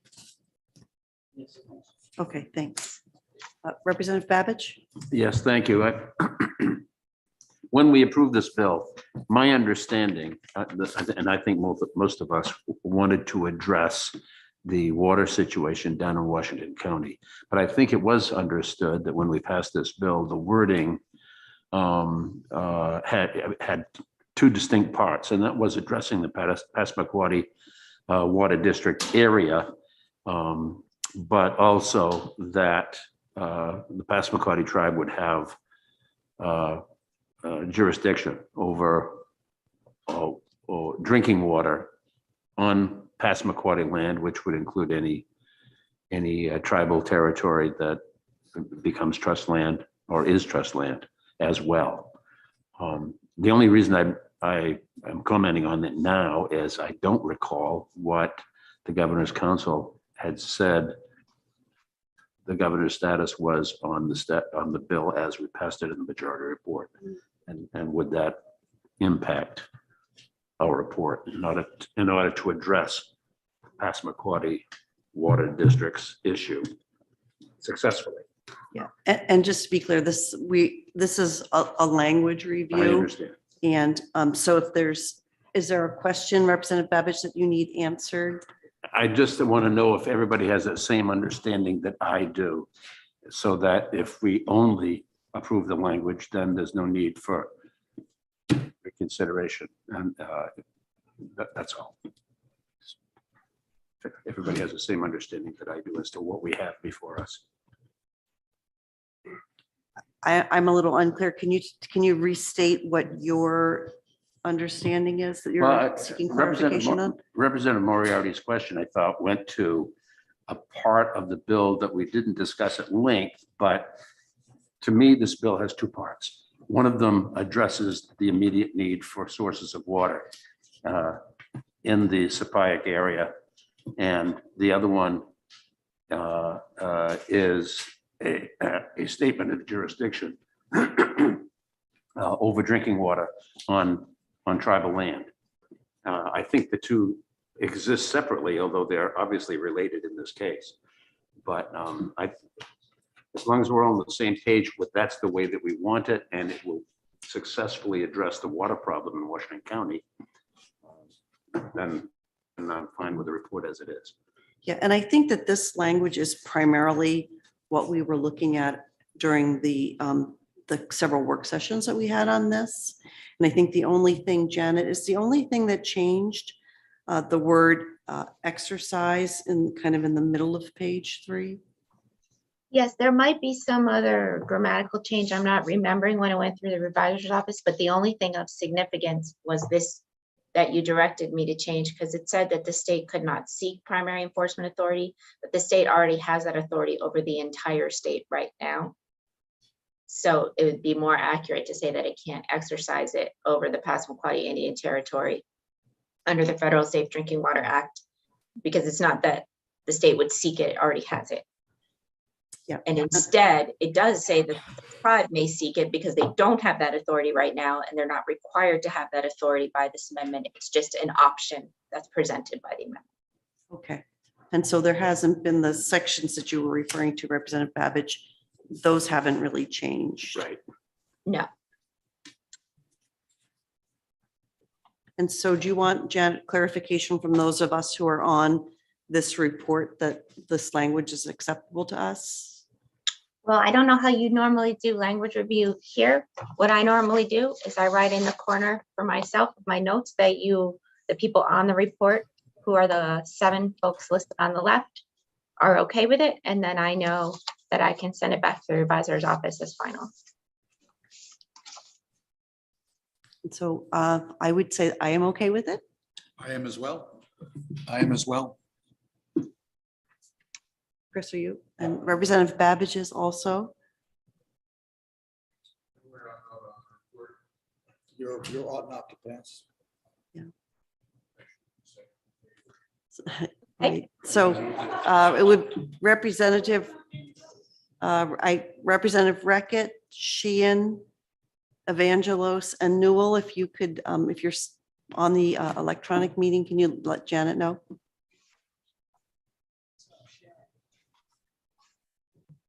Is Lois, I'm fine with it. I as well, thank you. Thank you. Okay, the other report is the minority report.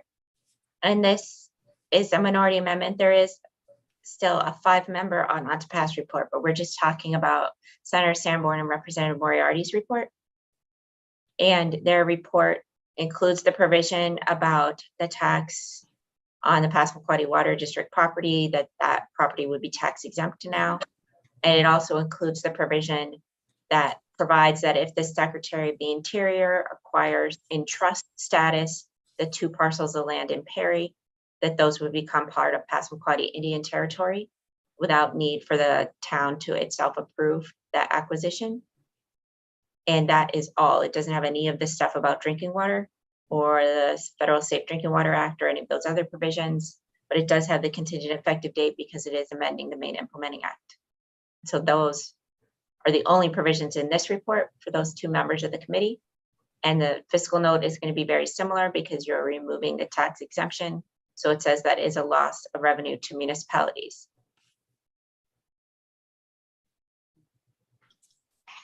So Senator Sanborn, are you still on? I am, and I have a question for Janet. Yes, ma'am. Would that type of fiscal note land this on the table or not? It is my understanding that it normally wouldn't, but anything can happen in the Senate, so I can't guarantee it. Okay.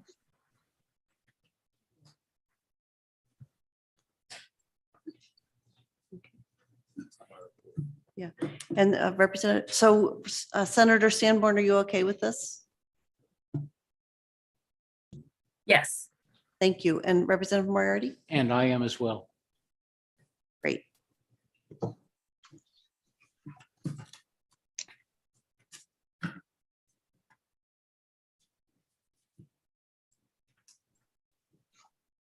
I think that's all I have for you, unless you have anything more.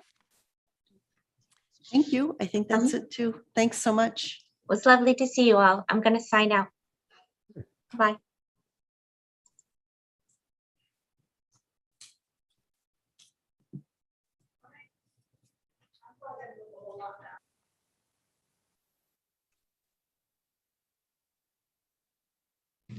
I think you're right.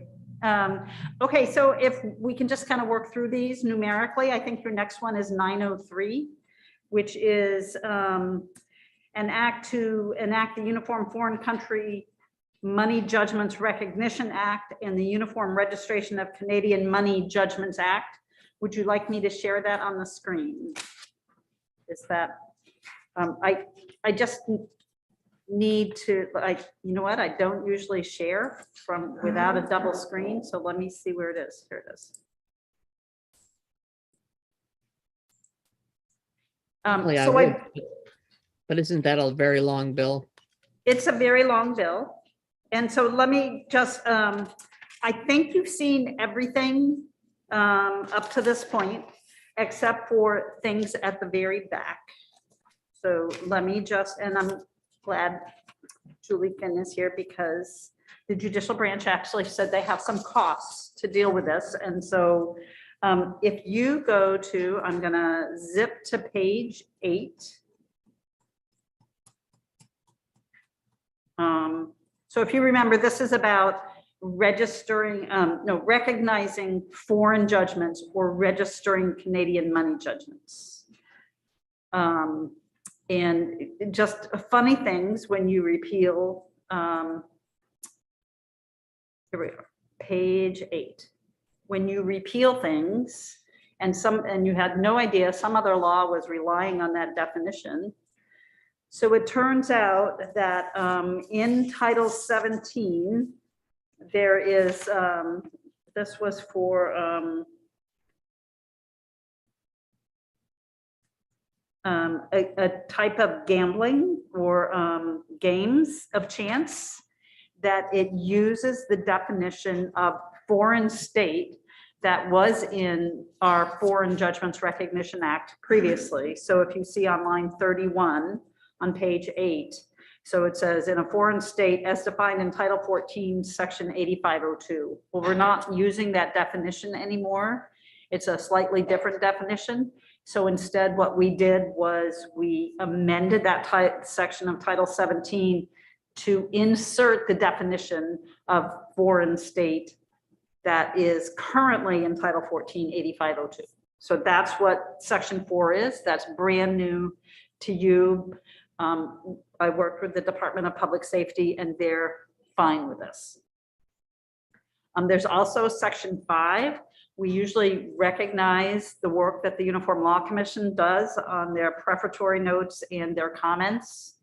And sometimes we actually include them in the bill, although they get stripped out before the bill is enacted because they can't really be, they're not really part of law. So we've gotten into kind of a practice of mentioning it in unallocated law, that the legislature says, yes, we accept that the Uniform Law Commissioner has done work, has good interpretive information for people who want to understand what this law means. So that's what that says, that all those, the prefatory notes and the comments are applicable to the enactments of this act. Peggy, does that just mean it directs people, take a look at that if you want to see what this means? Yes, we're not including it in any of our records. I mean, if they go through my file, they would find it, and maybe your files, but maybe the master file, but it's not part of this LD. It's not part of the committee amendment. And I think other states do that as well, just kind of reference it. So you're kind of incorporating it by reference without saying they're determinative of things. And then the last section that's different is the appropriation section. And the judicial branch noted that they will have to do some it's a one-time cost of programming changes to 2 existing case management systems. So I went ahead and had that incorporated into this amendment. If that's not what you want, we can take it back out, but. And we don't need to revote this because it was not to pass as amended already anyway. Okay, great. Thank you. Anybody have concerns? Representative Moriarty? Madam Chair, I didn't bring my file jacket with me, but my memory tells me this is a bill that we worked in the first session.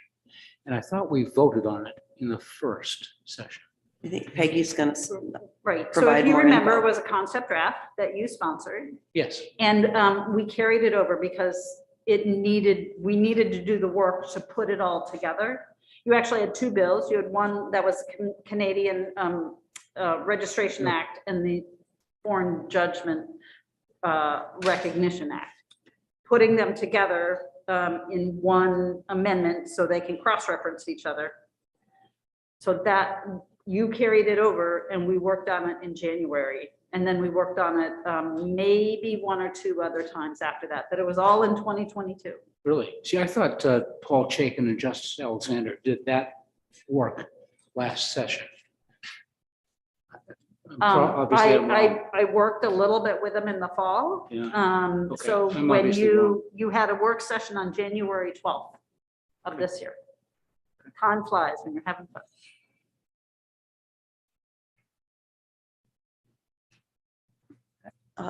All right, any concerns, committee members, for those who are on this report? I'm just gonna go down the list of Representative Reckitt, Newell, and Evangelos. Yep, that's fine with me. Then it was Senator Keim, Sanborn, Carney, Harnett. Everybody okay? Good with me. Babbage, Sheehan, and Moriarty. Okay, I think we're. Thank you, Peggy. All right, great. So the next one is 913.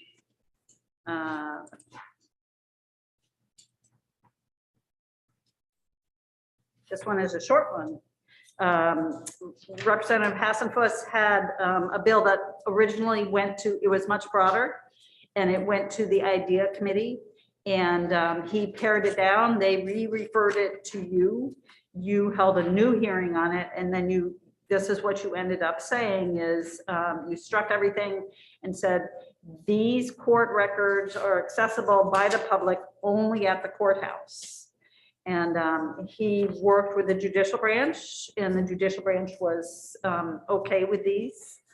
So it's civil cases brought pursuant to Title 14, Section 6001, which are forcible entry and detainer, which we know as eviction cases, and 7481 is small claims.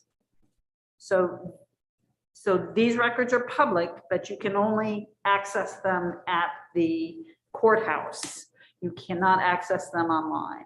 So when there's a resolution by agreement of the parties, when it's dismissed or resolved in favor of the defendant, whether the decision has been set aside or vacated, or court records that are part of a court case more than 3 years after a judgment has been entered. So that's for evictions and for small claims.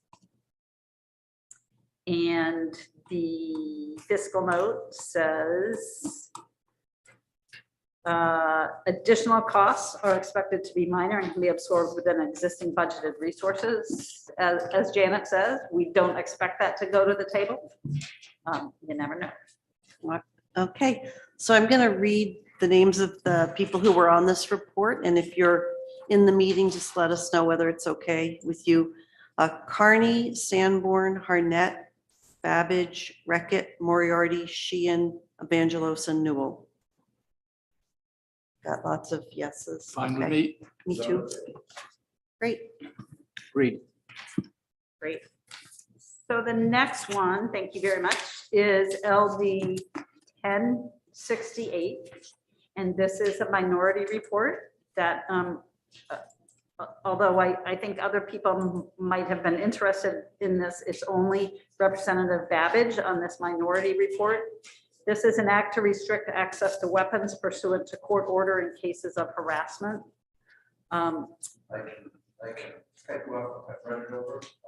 You're good? Okay, so it does have an appropriation on it, a one-time funding to implement technology changes. All right, well, that was fast. You get the record for Yes. speediness today. So the next one, I hope doesn't trip us up too much. I'm gonna look at LD 1696, and this one, where is my 1696? Uh-oh, okay, we're gonna skip that while I find it. Let's do 1831. This is 1831 is about the family court.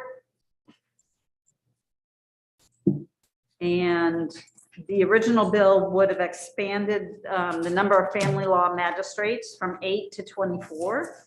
This amendment, which is the majority report, expanded it to 12. So that's an addition of 4. And the bill tried to proposed expanding the activities of the magistrates, and this did not include all of them, all of the cases, but did expand it in some areas. And I should really have that in front of me so I can tell you exactly what that is. And what we didn't have at the time was how much those 4 new magistrates would cost. And so this is the appropriation that's necessary to provide for 4 family law magistrates, 4 deputy marshal positions, 4 assistant clerk positions, 1 law clerk position, and all the related costs. So these would be, I believe, ongoing costs. This recognizes that these additions starting on July 1st, so the second year of the biennium that we're in. Okay, and so I'm going to read down those who are on this report, and if you're here, just let Peggy know if you're okay with it. Reckitt, Newell, Evangelos, Keim, Sanborn, Carney, Harnett, Babbage, Sheehan, and Moriarty. Everybody good? Yep, we got the thumbs, yep. All righty, Great. wonderful, thanks. Great. So the next one, I'm gonna stop sharing. I gotta get back in the groove here. is 1971, which is the Right to Know Advisory Committee bill about remote participation. And this was a unanimous report. Yay. And this is what the Right to Know Advisory Committee was trying to do, was fill the gap where you have a public body that wants to meet remotely, but hasn't already adopted a policy, and they don't feel like they can meet in person to adopt the policy. So that's what this bill does. We changed it a little bit to make sure that the notice of the meeting include information about how the public can access the policy. And you changed it in subparagraph 2, if 2/3 of the members vote in support of the chair's determination, then it can go forward. So you need a supermajority to recognize that an emergency exists. This is LD 1971. And then you also provided that the public body must make the proposed policy regarding remote participation available in advance of the meeting. If meeting remotely under paragraph A, subparagraphs 1 and 2. All right, Tom? And this was the change made to get the unanimous report, The correct? 2/3, yes. Got it. Thank you. All right, anybody have concerns about this? No one even say those words. I think we're all good with that one, Peggy. Okay, great. So then now we're going to look at 1943, and this one's kind of a tricky one because it's a divided report.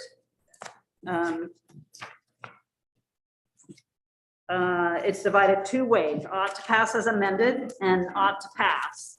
The ought to pass as amended report is the majority. That includes ongoing funding for a planning and research associate 2 position and the related costs, and it's coming out of the highway fund as opposed to the general fund, so we go to the highway table. This is, if you remember, the Secretary of State said they would like this, that it's not absolutely necessary. She called this a policy amendment. So there's no change in the text between the ought to pass as amended report and the ought to pass report. The problem is that the ought to pass report requires language to say the Secretary of State shall implement this act within existing resources. So you can have a fiscal note, which is, that says it expands the program. The Department of Secretary of State has indicated that this expansion will necessitate additional expenditures. This will still go to, this will go to the table either way, but you always have the right as a committee to say, we do not want to fund this. And if you don't fund it, then that's what the fiscal note says, is the department has identified these costs. So it could be that appropriations will say, we don't think these are significant costs, or they shouldn't have to pay for it. But anyway, whichever passes, if one of them passes, it will go to the table either way. Okay. And so what do you need from us, Peggy? So I guess I need the minority members to, ideally, we should have a reconsideration, and the minority report should also be ought to pass as amended. I'm not sure how you want to do that. If you discuss it here, and I think you probably only have one member of the minority report right here. Oh, you don't even have anybody from the minority report right here. Because Representative Thorne is on the majority.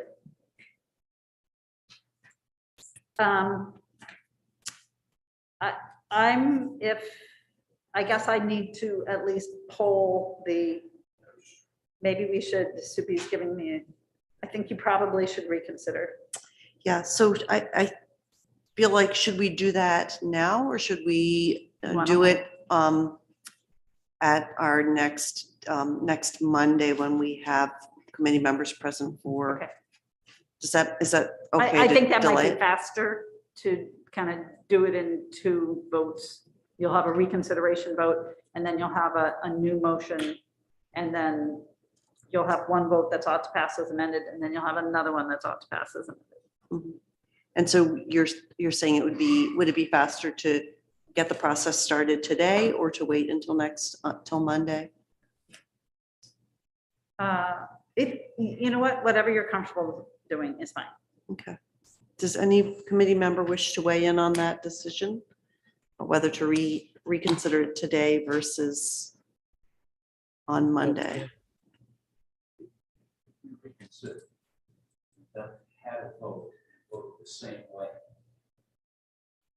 That therefore allow them to weigh in by. Exactly. I Right. have no idea what he said. Oh, so I'm sorry, but Representative Babbage was just indicating that if we reconsidered today and revoted today, then those who are not present today would have 48 hours to vote by email, and that the process would be completed more quickly. And I think there's a lot of wisdom to that. Yeah, I So- agree. Okay, all right. And so The only thing I'm saying is they would have to create the minority report by email. Is that- Right, and I can tell them, Right. I will remind them that this is what's That's going an on. option. okay. Just to have a session tomorrow, I will actually go to them.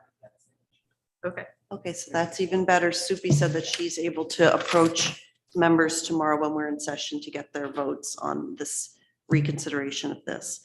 And so is there a committee member who would like to move to reconsider LD 1943? Moved by Representative Harnett. Is there a second? Seconded by Representative Babbage. And so let's vote on the reconsideration. And Supi, could you take a roll call vote, please, on the reconsideration? Thank you.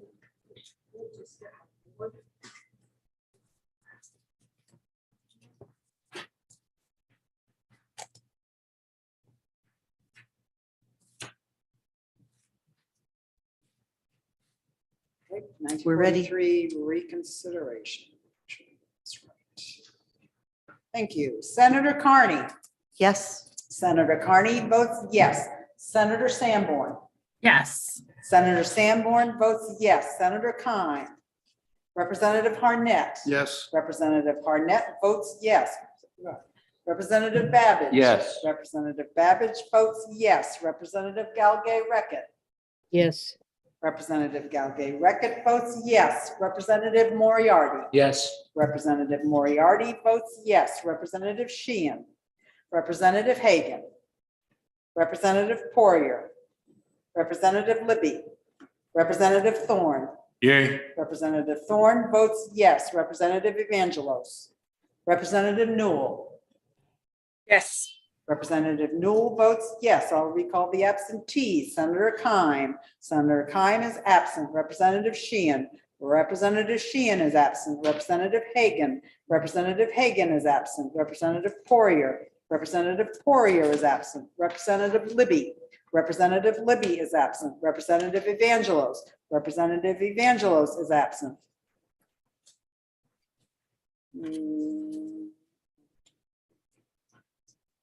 Madam Chair, I have 8 members voting in the affirmative, 0 in the negative, and 6 members are absent. That is the vote of the committee. Thank you. And so the motion to reconsider passes 8-0 with 6 absences. And so now I'll turn to committee members and request if somebody would like to move ought to pass as amended based on the majority report language that is in front of us. Moved by Representative Babbage. Is there a second? Seconded by Representative Moriarty. And any discussion, committee members? I think, Supi, I think we are ready for you to call the roll again.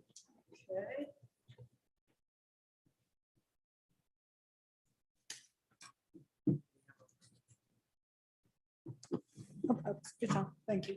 Thank you very much. Senator Carney. Yes. Senator Carney votes yes. Senator Sanborn. Yes. Senator Sanborn votes yes. Senator Kime. Representative Harnett. Yes. Representative Harnett votes yes. Representative Babbage. Yes. Representative Babbage votes yes. Representative Galgay-Reckett. Yes. Representative Galgay-Reckett votes yes. Representative Moriarty. Yes. Representative Moriarty votes yes. Representative Sheehan. Representative Hagan. Representative Poirier. Representative Libby. Representative Thorne. Just wanted to make sure I was otherwise distracted when the motion was made. I just want to make sure what the motion is, the ought to pass as amended. Yeah, I'll just clarify. It's this first page, exactly the majority report. Yay. Thank you. Representative Thorne votes yes. Representative Evangelos. Representative Newell. Yes. Representative Newell votes yes. I'll recall the absentee. Senator Kime. Senator Kime is absent. Representative Sheehan.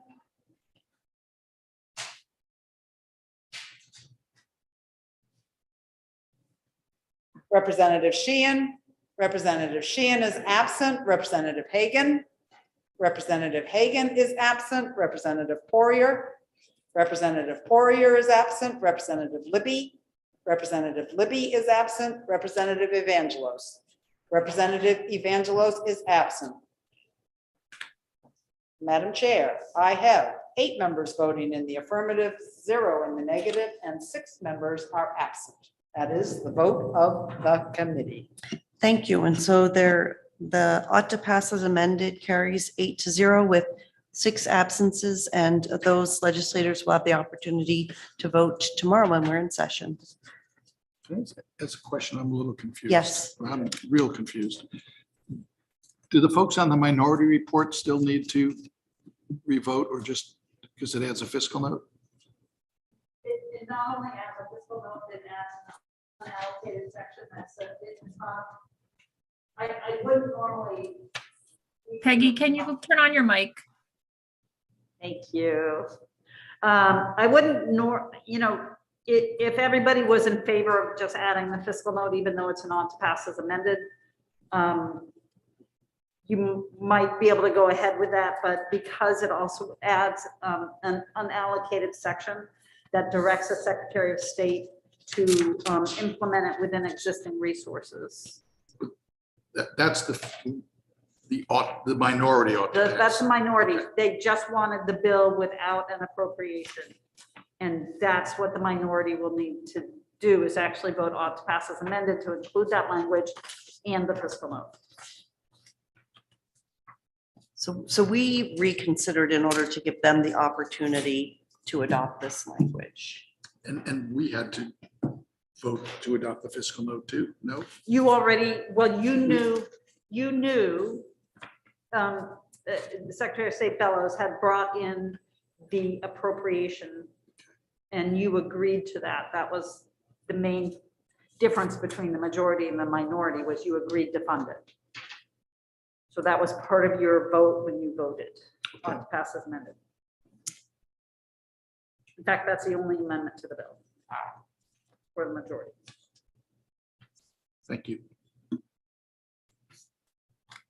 All right, so I think we're all set on 1943. And Peggy, do you want to tackle 1696? Okay, 1696. I'm going to share my screen. Oops, wrong order. Share with me. So if you remember, this is a big bill, LD 1696. And the amendment does 2 things. One, it adds in the things we talked about in the work session, and which includes kind of some transition language. And then that's part A. Part B are all the cross references to the protection from abuse statutes throughout all the statutes. So if you want to page through all this, we can talk about it. Sometimes it's just definitions, but sometimes it's a cross reference to a protection from abuse order that's actually been issued. Janet helped me go through all this, and Janet was really great at identifying where it was important to recognize that it might have been an order that was issued under what's now the existing law, and we want to make sure that's still recognized, because it's still, that order stays in effect until it expires, and then they'll have to use the new law to make any changes, whether it's to renew it or modify it. So, yeah. I'm sorry to interrupt. I don't think anyone can see my hand while you're sharing. This one was not attached to our email, so just it would be helpful if you could send it, because I can't scroll on your screen. Right. Okay. Well, and if you, because it's so long, I'm sorry, I thought it was attached. It wasn't. So let me, it would probably be better if you had a chance to look at it before we talk about it, or I'm happy to send it to you right now if you want. How would the committee like to proceed? I can certainly review it as we go. I need to be able to control the mouse, and I can't do that without a copy of it. Right. Okay.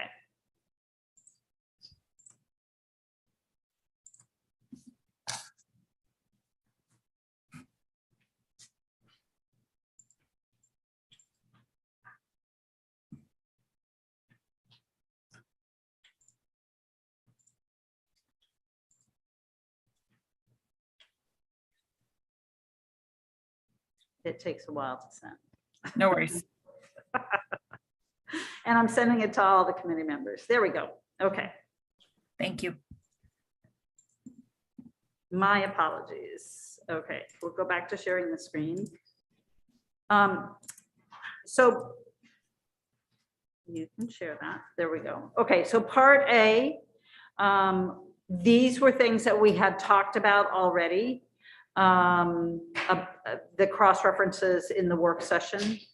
And then we also talked a little bit about the transition. So I just want to make sure that you're comfortable with all these transition unallocated sections. So one is about the members of the Maine Commission on Domestic and Sexual Abuse. They've already been appointed. This would retain their appointments for their terms.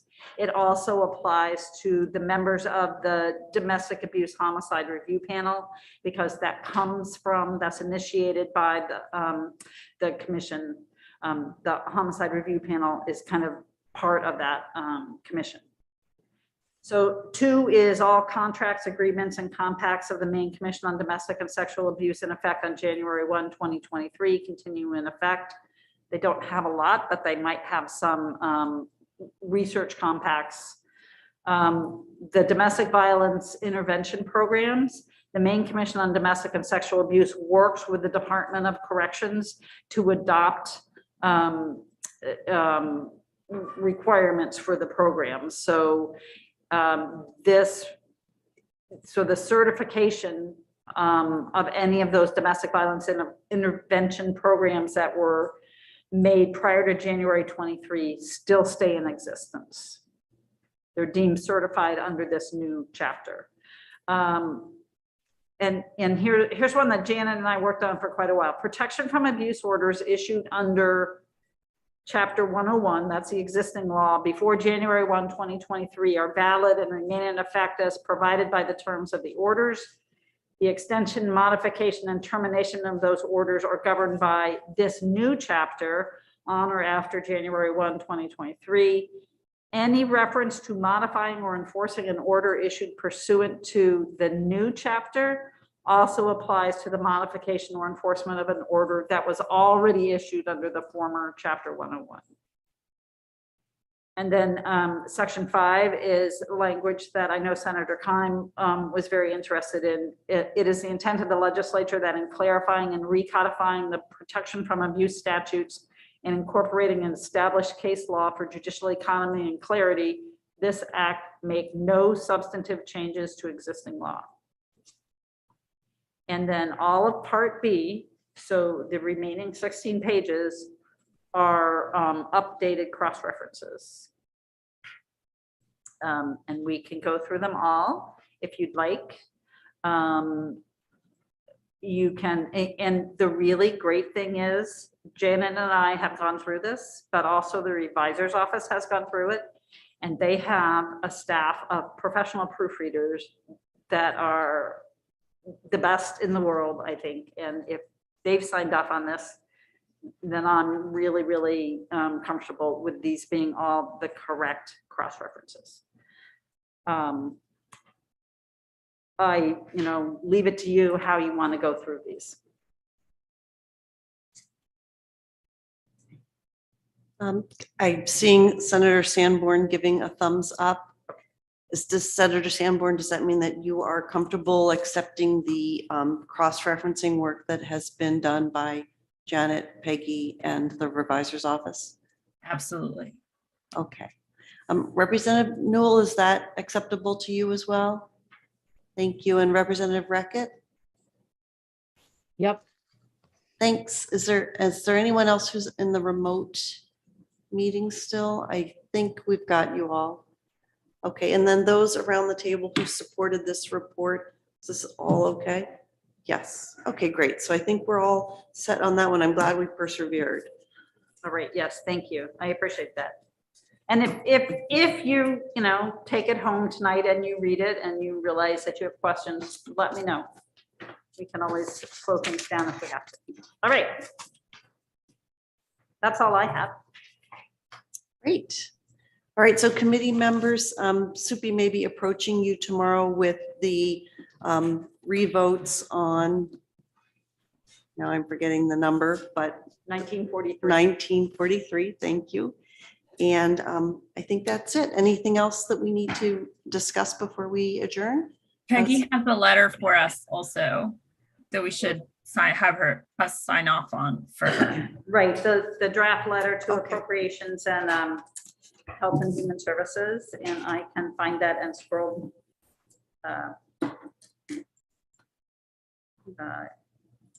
Share the screen, that's what I mean, if you would like.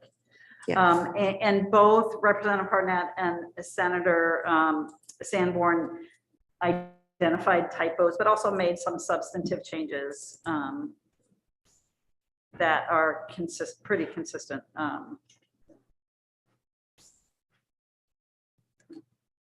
So what I was going to do is, did you want me to share this now? Yes, please, because if we're here, we might as well get this item taken care of. And we also received it by email, right? You did. Yes. You did. So what I will change, these are, why does that switch? Okay, I'm not sharing that. I will share a different one.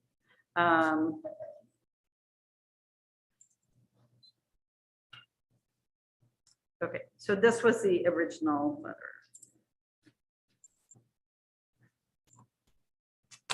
And what I will do is I will incorporate the changes that I've already received and put it on Judiciary Committee letterhead and send it around to you again.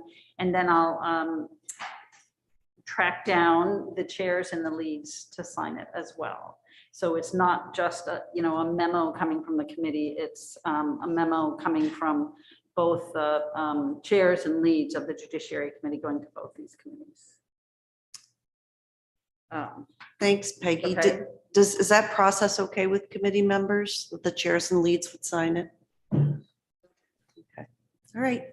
So, Peggy, not to belabor this, what you're showing us incorporated, at least what I have not incorporated your changes or Okay. Senator Sanborn's. For some reason, it was not cooperated. but they will be. They will be incorporated. That's yes. fine. Thank you. I'm having technical difficulties. So I do have one more question, and it's not about this, it's about the errors bill, and I'm just not sure. And I have two questions. One's about the errors bill, and one is about the priorities for bills on the table. Right. Right. So I'm not sure how you want to proceed with the errors bill. Okay, And- so do you want to put your suggestion on the table for committee members? Sure. My because it's a lot of work, and it's hard to get the whole committee together at the same time. I would suggest that you establish a subcommittee of people who would be willing to meet for a few hours here and there to go over all the sections in the bill. There are about maybe 60 sections in the bill and maybe 12 or 15 that haven't been printed in the bill that you'll still need to look at. And each one, we identify what is in the bill, so what's being corrected and why it was a problem in the first place and why this is the appropriate correction. I'm still working, people in my office are working on putting that background information together for you. So if you said, yeah, let's do it all right now, I couldn't do everything. I could get you through 20 sections. Okay, and the proposal, Peggy, is to at least meet for the first time this Friday morning. Yes. And So either in person or remotely or hybrid. okay, and it would be, would the meeting start at 9 or at 10? I'll be here, so whatever works for you. So I'm going to throw out there a meeting, say from 9 to 11 or 12 to start the work. That would be great. And it involves kind of carefully going through a bunch of inaccuracies or discrepancies that have been identified in the whole body of law that has been passed. And it's a deliberative process, but it's kind of interesting and fun if you're into that kind of a thing. And so if anybody would like to volunteer, it's careful, thoughtful work, but it exposes you to a whole bunch of different stuff that you haven't thought about. And you can, it's very gratifying because you finish each item pretty quickly. And so you have a tremendous sense of accomplishment even after only an hour. So would anybody like to volunteer to be on that subcommittee? Okay, Senator Sanborn. I'm not necessarily volunteering because of conflicts on Friday this week, but my question is whether we'll be able to have our binders on by the end of the day tomorrow. I will make sure you have binders that have as much ready to go by the end of the day tomorrow. And then we might have to supplement that. But yes. Okay, I don't think it could be done without a binder. So Yeah. Right. I guess I would just say that's a prerequisite to meeting on Friday morning for me. Yes. Okay. Yeah, I'm willing to try. Yay. Okay. I've always been a wicked good editor, so I'm catching grammatical shit. So I'll be fun. You will love this bill. Okay. So we've I've got seen a two. couple of them, and I really, my heart is not palpitating. I just I'm happy to do it as well. Any other? I can commit to Friday. I don't know how much I can commit beyond that. Okay, yeah, and it doesn't have to be the same group of people each time. that's not. Okay, so, I've got it in my calendar. okay. 9 to 12. 9 to 12. Oh. Representative Thorne, do you have any interest? Lead, follow, or get out of the way, and I'll choose the latter. I'll stay out of the way. All right, well, maybe we'll ask you again for the round 2. Representative Moriarty? Madam Chair, recklessly, I made some commitments on Friday, thinking it was an open day. But I was going to ask earlier what our plans are for Monday as a committee. Okay, so getting back to Friday, we'll also ask you for round 2 of the errors bill. Okay. So nobody gets to miss out on the fun. But Monday, yeah, so that's perfect. So Monday, we have some additional nomination hearings. And so we would, and I think, I don't have my schedule on. I did. Yeah, there's 4 of them and they follow roughly the same schedule as today, I believe. Yeah, they start at 9. We have Oh, thank you. 9, 9:45, 10:30, and 1. Yeah, 2 active retired justices and then 2 new nominees at the last one being at 1. Have my whole thing screwed up. I thought I had, Representative Reckett, your mic is on. I don't know if you're aware of that. yeah, I'm trying to. Okay, so that is our work for Monday. Right. So could someone just tell me quickly who is at what time? Because I had it written down and apparently I didn't do it right. I can email it to you, Lois. Okay, that'd be great. Yeah. Thank you. All right, any other questions about Monday or anything else? Oh, and then the other thing that we needed to talk about, Peggy, was The bills that are either on the table or going to the Okay. table, and the Appropriations Committee would like your list of how the committee prioritizes those by Monday. So I'm still working, I actually assigned it to a researcher in my office to pull all that information together, because you've had maybe 15 bills on the table left over from last year. And then you have a lot of bills coming this year that have some sort of a fiscal note or appropriation. And so she's trying to get that all into one document, and I will share that with you. It's really hard to prioritize unless you have all of the information in front of you.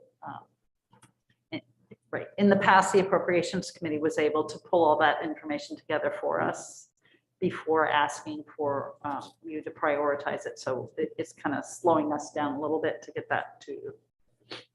okay. So I remember that last year I was a major advocate of us compiling our priorities by ranked choice. It really could work.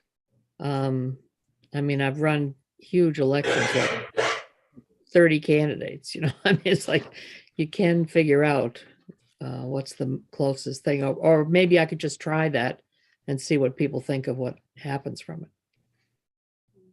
Might be the better thing. Okay. So Peggy, I think last year you sent us all a chart and that we individually completed. So I can try that again once I Yeah. have a complete chart. And then maybe we could individually complete that chart and then bring it on Monday to the hearings. And then after the last hearing, we as a committee could discuss what our priorities are. That's a great idea. Does that seem okay? And that will give us, it won't be as precise as the rank choice voting, but I think we would benefit from some conversation that where we might be able to join each other in supporting certain initiatives. Okay. Okay. Is that process okay with everyone? Yeah. Okay. Yeah. I think your last one starts at 2:30, or you, no? The last two are new, and my phone calls are an indication. Will you just speak?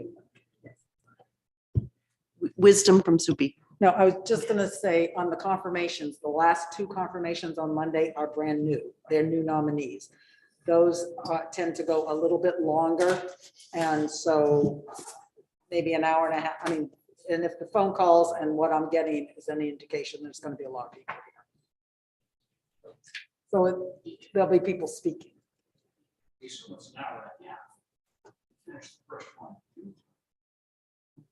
Yeah. You have lunch. We have to, that's true.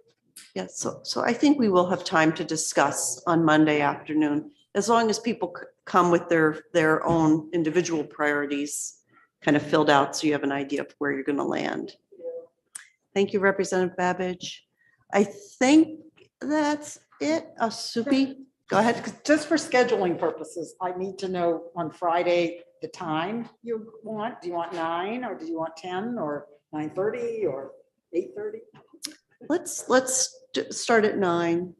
I think that it's good to get an Calling earlier this a work start. session Yes. Mhm. and the format. Is anybody gonna be here? Nobody's gonna No. be here in person, Nobody's gonna be here, so it'll be remote. or you're not gonna be here. I'll be over there. Yeah, But you'll be on, yeah, I'll be remote. so there will be no setup for, you don't need anything here. Okay, Yeah. that's all I need to know. All right. And it's Heather, Ann, Chris, Tom, and Lois? Did I get that Yes. right? Okay, perfect. Thank you so much. All right, everybody. I think that's it. Motion to adjourn. All right, we've got motions and seconds all around. Thank you, everyone.